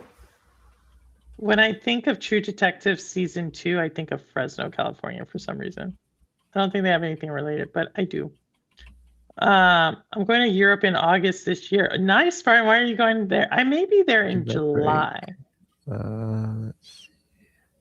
I ate a lot of Italian and Chinese. I lived in Flushing. Oh well, Torino, welcome. You got a gifted earlier, Torino Johnson. Flushing, that's like the nanny. That's where she lived. Like, I know places from movies and shows. Well, Flushing is so like. So if Torino lived up in Queens, that is like you go a neighborhood over, you're like in a different country. And so there's a lot going on there. Have you had a chance to try Warframe on the Switch? I haven't. You really want me to play it, don't you? Yeah. I just got a for my gift from my brother and my mom was the Switch terabyte mini micro SD or whatever super. So I now have space. I will download it. I will download it tonight, Audi, and I will have a report for you by the next time you play. What's it? Split Fiction. Yeah. Okay. So you need to you gotta watch this show, read this book, play this game. You've got a list. Much. I'm gonna have to go back and read because I rewatch them all just to catch chat in case I miss. Yeah, in case I miss something in chat or something like that. You have to live through my rambling again. No, it's okay. Like inside, it goes really. I just do it on double fast because I know that, but because I'm looking at chat usually. But I'll listen to it, and then I take notes of like TV shows or games. A lot of the trailers come from Audi because Audi will always mention like a game. I'm like, I have no idea what you're talking about, Audi. And but this one had a lot. This one had some books. Got some book recommendations in here. Got a lot of TV show recommendations. A few movie recommendations. So I have like a million shows I could give you, to be honest. That was like one of my things. Like, how do you have time? How do you have time? Well, disability. So I had a lot of period where I did nothing but watch TV shows. I remember you just say that. Yeah. So like for a while there, I wasn't doing much of anything, but I was just watching shows at home for a while. But yeah, like I have a very large DVD collection. I have stopped adding to it, but it's huge. So I just started because I have a dedicated space to watch movies in my home.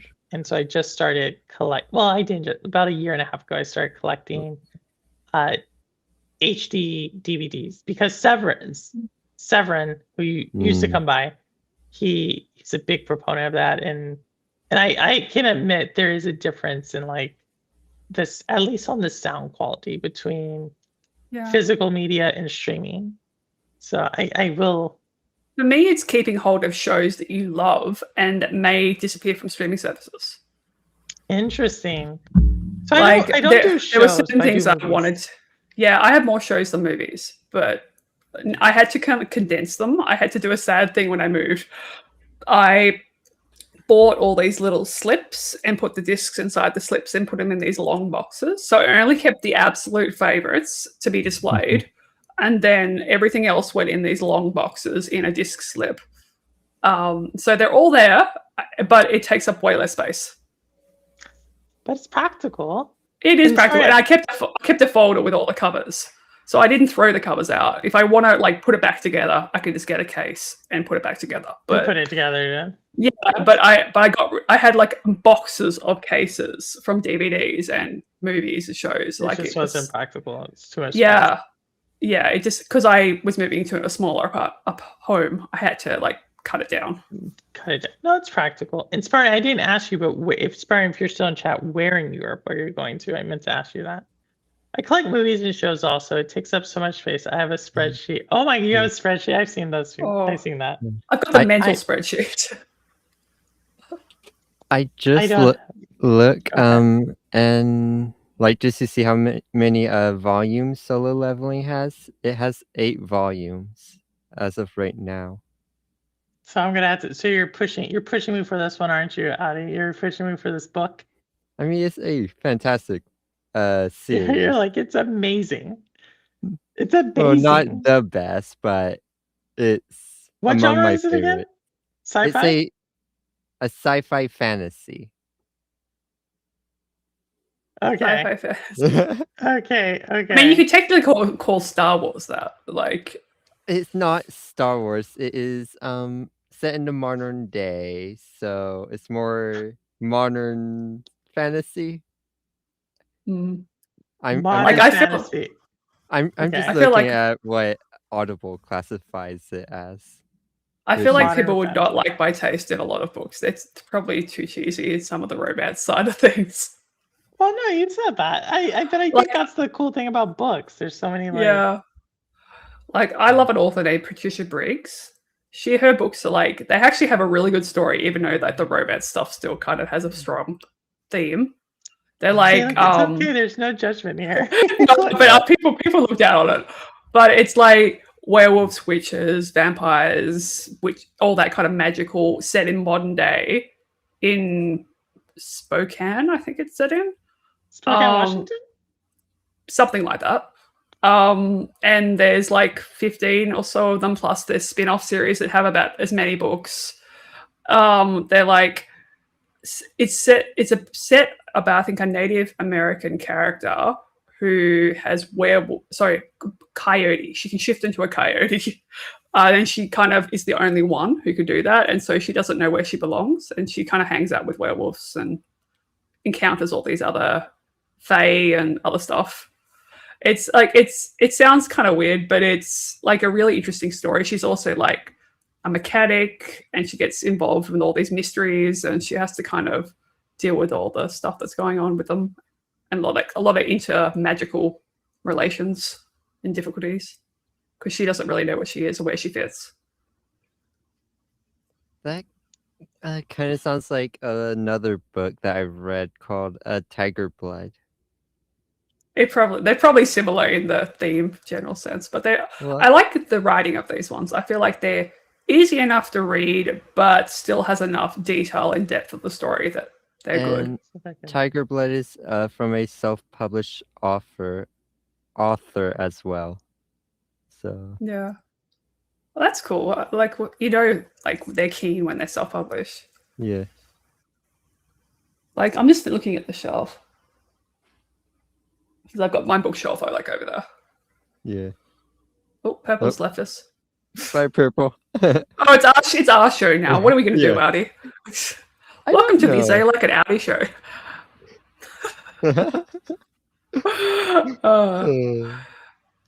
No. I actually seriously want to So- go. She's gone now. So we just hijack her show. Yeah, we're just going to hijack her show. Like, what can we possibly do to cause her trouble now? Let's talk about Neo's piracy. I'm so sorry. I got disconnected. I was like listening to you, and then it's like you've been disconnected. I'm like, how did I get disconnected? Ugh. It's so. But sorry. You we're hot talking about spotting? Neos. What? Are you hotspotting still? In your No, office? not this one. Today I'm not. Monday I was, but not today. Or Tuesday, whenever that was, last week. But no, so we're talking about Neos. Is that what I heard? Yeah. Oh my goodness. No, I'm back. Serena, I was able to get rid of about 100 or so, but it's kind of hard. Oh my goodness. So I have Yeah.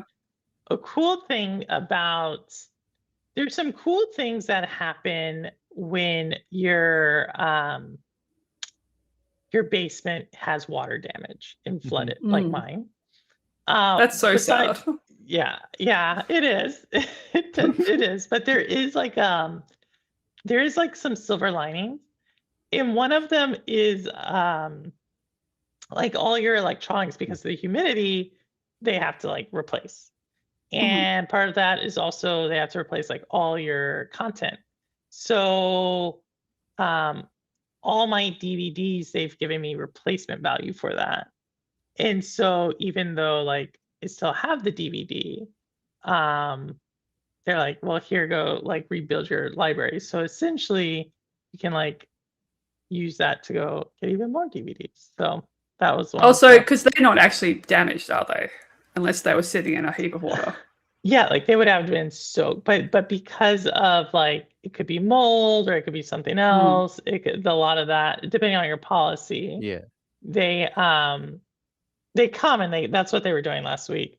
They come and they look at it and then they count it. And so yeah, and because of where the water damage was, like it mainly was in that room, like my movie room. And so yeah. So I don't know why, but when my brain, like when you said the silver lining, my brain just thought of like an underground pool. that's I thought you were like the actually- Silver Linings playbook or something. No, no, it was like it wasn't like that, but it was like Yeah.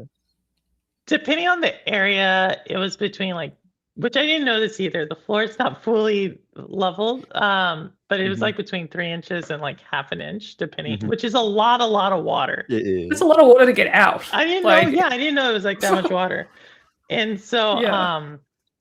but we've gotten it out and everything. But yeah, that's one of the things. The books, yeah. So it wasn't like, I mean, certain things were destroyed or bad or like need to be replaced, like carpet, like that, like the Yeah. carpet in the wall, like the doors. That looks really bad. But then there's other things where, fortunately, I was like able to get it out and stuff. And It also depends on what the floor was made of, because if it soaks through and can you rot your baseboard stuff. yeah, it was cement. So it's like cement, it was like that's- the carpet, then the padding, and then cement. But Mhm. like if you go down there now, it looks like all cement and like boards and stuff.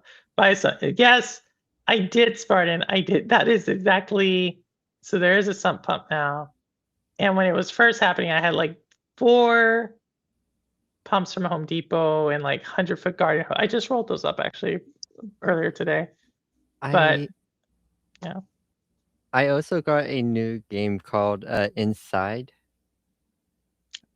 Inside. Oh, like Limbo, like from the director of Limbo.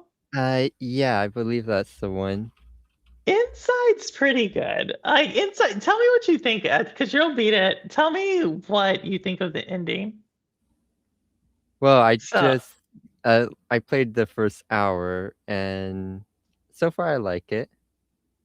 Okay, Like, you guys well, are always finding interesting stuff. I've never heard of some of these games. Inside's solid. Well, Inside has a lot of like y'all kind of know, like I like games that are very layered in their meaning Yeah. and interesting art style. So Inside's one of those like that has an interesting story to it.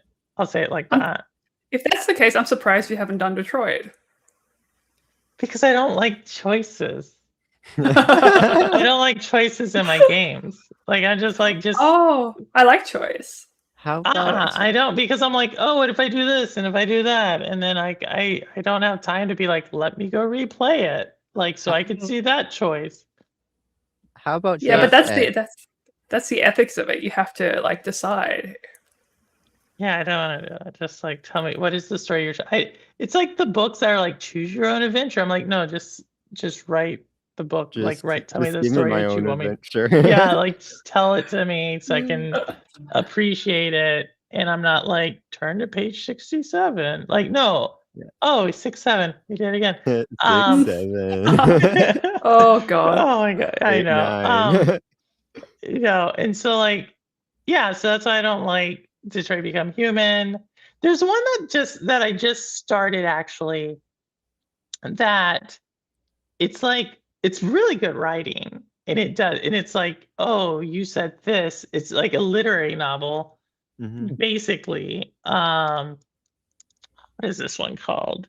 It's from Annapurna Games published it, and it takes place on a highway, and this guy's driving, and it kind of has a very let me figure out what game this is. I just bought it. I'd never heard of it. I thought it was like pretty good. I think I know what you're talking about. Yeah, let me see. I don't. Has it gone home? While you're Watson? I was just going to ask Purple, have you played the Plague Tale movies? No, A game, it sorry? wouldn't be that. Yes, I streamed them. Are you streaming them? Oh, okay, I couldn't remember. Yeah, 'cause I Kentucky thought that- Route Zero. Kentucky Route Zero. Okay. Oh, So I did play Plague Tale. I like it. Well, it's why the third one, or the whatever, is one of my top 25 or top 26 for 26. yeah, that's right. Yeah, I'm looking forward to that. Yeah, so I'm looking forward to that a But lot. it probably won't show where it's going, because there was like the end of the second one, there was like a little tease of where it could go if they do a third. Yeah. Yeah, I want to know where that's happening, because like she was going to seek out other protectors or something. That's what she alluded to. I'll be interested. Like, I want to go back and play, because I think talking about like adult games, Solar Ash. Let me see this one. Maybe. I did that game, Plague Tale 2, twice to get the platinum, because you can't do it in a single run. See, I did. So I did Plague Tale 1. I'm halfway through Plague Tale 2, but I've watched 2 people play Plague Tale 2. So it's 2 really is better. just me. 2 is the better one, I think. I can't watch. See, so here's the thing. I can't watch it. So, what's it called? When I did, Ambi actually created it. My Plague Tale 1 playthrough thumbnail, it's a blend of like my face and Remy's face. So like I'm the main character and then Remy's the boy. So then like I know what happens in Plague Tale 2, and because I see that, I can't. So so because you know the ending. Yeah, so that's why. Yeah, Though so I was reason- watching some. Go ahead. Though when I watched another person play that ending, and I didn't realize what would happen if you did nothing and just stood there and refused to do it. I mean, I don't want to say it in case spoil the ending, but there is a slightly variated version of that ending if you refuse to do it, which I didn't expect, because I figured it was you had no choice, you had to do it. So maybe I'll do it and not do anything. I mean, it still happens, but then you're I not the don't one want who. to. I can't. It still happens, but you're not the one who does it. I don't. Oh my goodness, I can't do it. I can't do it. So like because like Remy. Yeah, like you have to wait for ages before that'll happen. All right, night, Zarina. Take care. Bye. Thanks for staying with us. Bye. I mean, we went late today, so I think. Yeah, it's it is the late. latest- Yeah. It's like the latest I've ever done Shades of Purple, I think. Yeah. Out the water and send it away. I will. And then I did see Solar Ash. Noisy. I'm going to look it up once I once I log off from this. Go ahead, Audi. How about Deus Ex? The game? Yeah. Hmm. I don't think I've ever played it, but I've seen Oh. it. I've seen it. I've wanted to Yeah, play it, I but saw never it. really Like- got there. If you like a story but don't like decisions, it gives you the illusion of choice, but it all leads down the same path. I mean, maybe, I guess, but I'm like, just like, even that, just like, give me the, just It- like, let me play the hack and slash action adventure and go. Have you done Horizon? That's what I'm wondering. Because that one, the I choices are very minimal. haven't, That- but that, like, it's a Obi-Wan direct Kenobi story. has told me, Obi-Wan Kenobi has told me to play that so many times. Yeah, because if you like an interesting story, like if you don't know the first game, look, that story will surprise you. Like it's the first reveal of that story does go, wow. Like it's less exciting on the second playthrough, but it is a good story, especially There's now they've so remastered many, it. There's so many. Like I have to found- like, maybe when I retire, we'll see. I found a Horizon story, like the first games, not the second game, story just mediocre. Oh, Audi. I'm sorry. doing the wrong but- one. I will say this: Dark 1985, I think, also said that about Horizon. I think you have to read the little note to get the most out of it. That's like I like the second game's story more than I like the first game's story. oh, okay. I like the gameplay more from the second game. That has better variety and versatility. And I think there are elements of that story that, in a global sense of the world and layout, that is more interesting. But there's a twist or a big reveal in the first one, which I think is more shocking than the second one. Interesting. But yeah, I There's think so I highly many. recommend reading all the notes because the data points, which you scan through the game and read them, some of them are audio ones, but you read them. Some of them are a bit nonsensical, but they all have a lot of meaning and create the world building in a really interesting way. Like when I played the second one and then went back to the first one, I was reading some of the data points. I'm like, wait, that foreshadowed this, that foreshadowed that, that foreshadowed. It was really well planned. Like the amount of data points that had meaning that seemed completely useless was really interesting. Maybe we'll see. We'll see. I'll have to find like a break, like where there's no like this end of November through basically 2 weeks from now was a good time for me to get through some of my backlog. So I would need another break like that. Yeah. Like to I even get went data through. point hunting. I like they're not a collectible, but I went and got them all anyway because I wanted to read them all. That's what I did in Outriders. Outriders, I got every little story. But the reason I did that is, and that's good that you did that, because if you like stories, that those little things, those artifacts or data points or whatever, is actually how the writers, like the writers of the story of the game, usually that's how they give you more of what they wanted to do with the Yeah. story. Yeah, but I'm interested to see what they'll do with the third one because one of the voice actors, there's a third Moshe one. Cap- well, there will be, but one of the actors has died, Oh, and he's one of the he's the main. I guess he starts. He's kind of a grey character, so morally grey, back and forth between good and evil. But yeah, Lance Reddick, I think is the actor. oh yes, the one who plays he's in The Wire. Silence. Yeah, he's in a lot of. He's in Fringe as well. Think So he's if you watch also, Fringe, he's in Fringe. He plays a big character in Fringe. wasn't he but also yeah. in Destiny 2? Destiny. Yeah, he's in a lot of games as well, I think. But his character is really important. So I don't know whether they will get a voice lookalike and just use his face, or whether they'll write him out of the story, or whether they'll maybe use AI. Like, who knows whether, or they'll just like put a memorial and cut him out and kind of replace the character with something else. I don't know. I'm very unsure where they'll go with it. But I hope they kind of keep the character in some way. Oh, well, Because he is important. He is important in the story. When's it coming out? I mean, it's in production, so no idea. Could be a year or two. Horizon 3. I think the multiplayer is coming out before 3. So, do any of you play D&D? Just out of curiosity. No, No. but I know SPG Uh-huh. is D&D, like the main one in Mhm. in the community. I tried if I had a group of people who were going to do it. Like, I'd give it a go. Well, But You should do it SPG. That's what his channel's become now. Like, so you like do it online? well, he does it like on his YouTube channel, but they all like play together and stuff.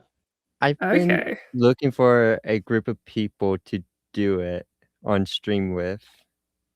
Okay.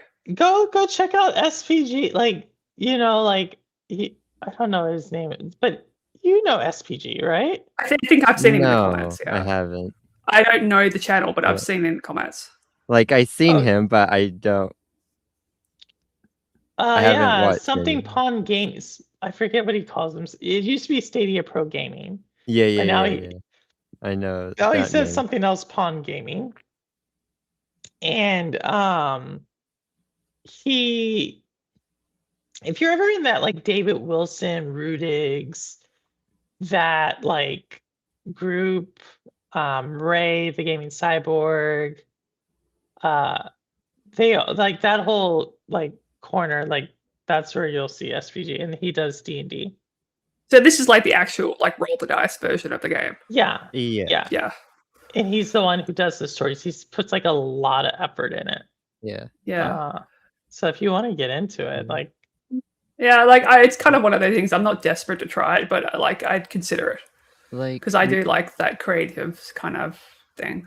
recently I've been like making a story halfway, then doing a single player campaign and letting AI fill in like plot twists and all of that and like make up Ooh. NPCs. oh, that would be an Interesting. interesting AI to do, like with. Yeah. And Okay.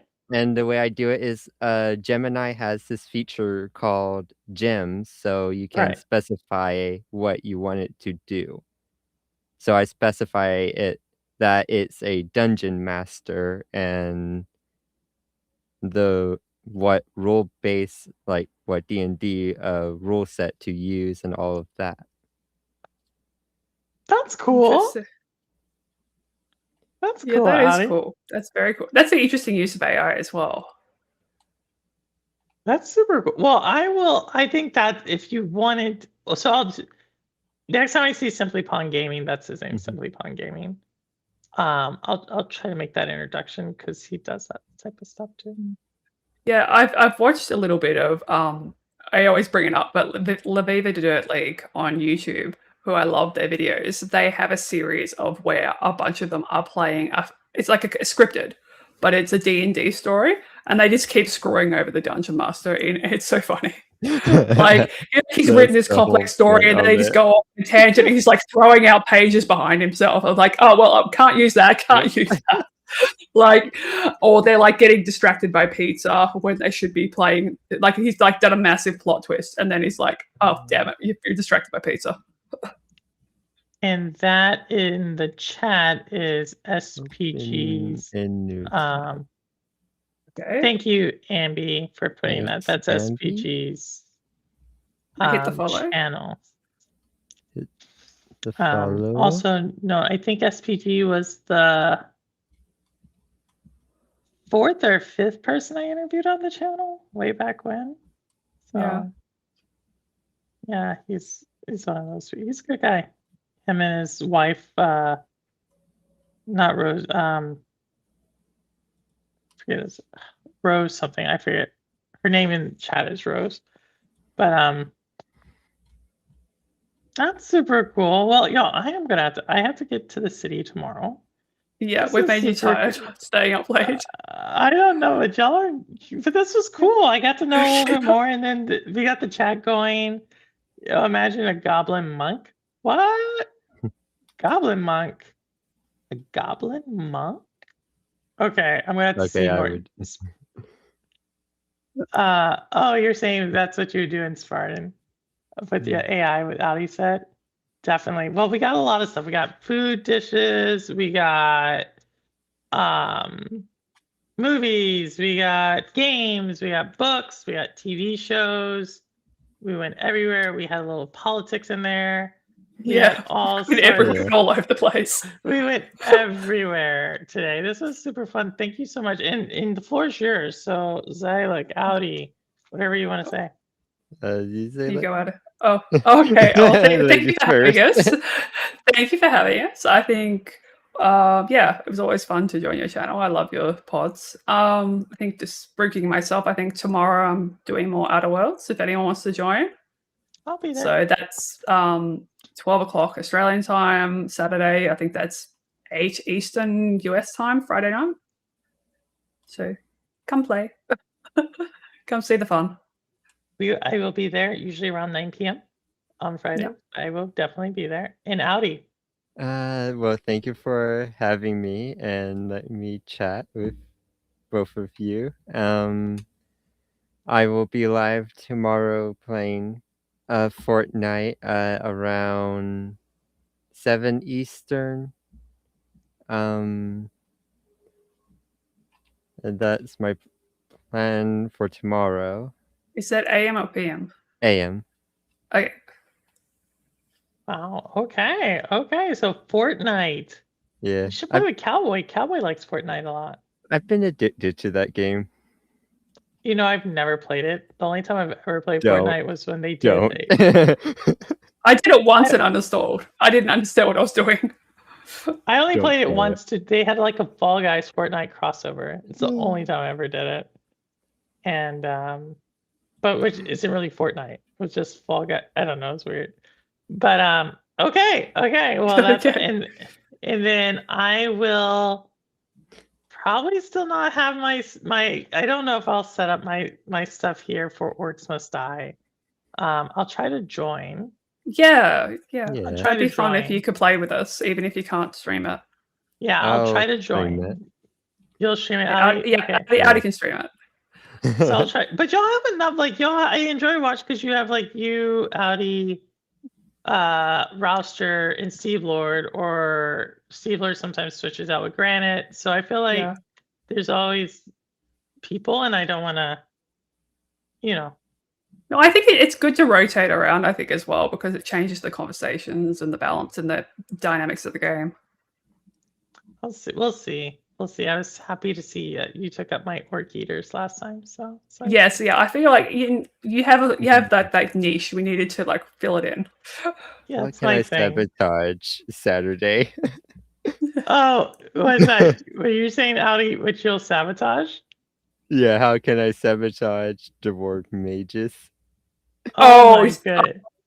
You and Andy and your secret plot to like get us to lose. I don't know. I think Audi does it a couple of times. I'm like, how are we losing? It's like Audi's not setting traps or anything. He's just letting it go. Or just doing the bare minimum? The bare Is that why we minimum. lost the other day when we played 2-player on your 24-hour stream? Were you No, sabotaging us? totally not. Yeah, we, like, Totally. Rouster and Fawn, we put the kill box way too close to the portal. That's why we lost. That Roster would know. Roster takes it so Yeah. serious. Oh, but the problem Yeah. is I let Rouster always choose the layout. So I actually haven't learned how to do that myself. So I just usually come in, let you guys do the layout, and then I just throw traps down. And now when I have to play it and figure it out myself, I'm like, I don't know what to do.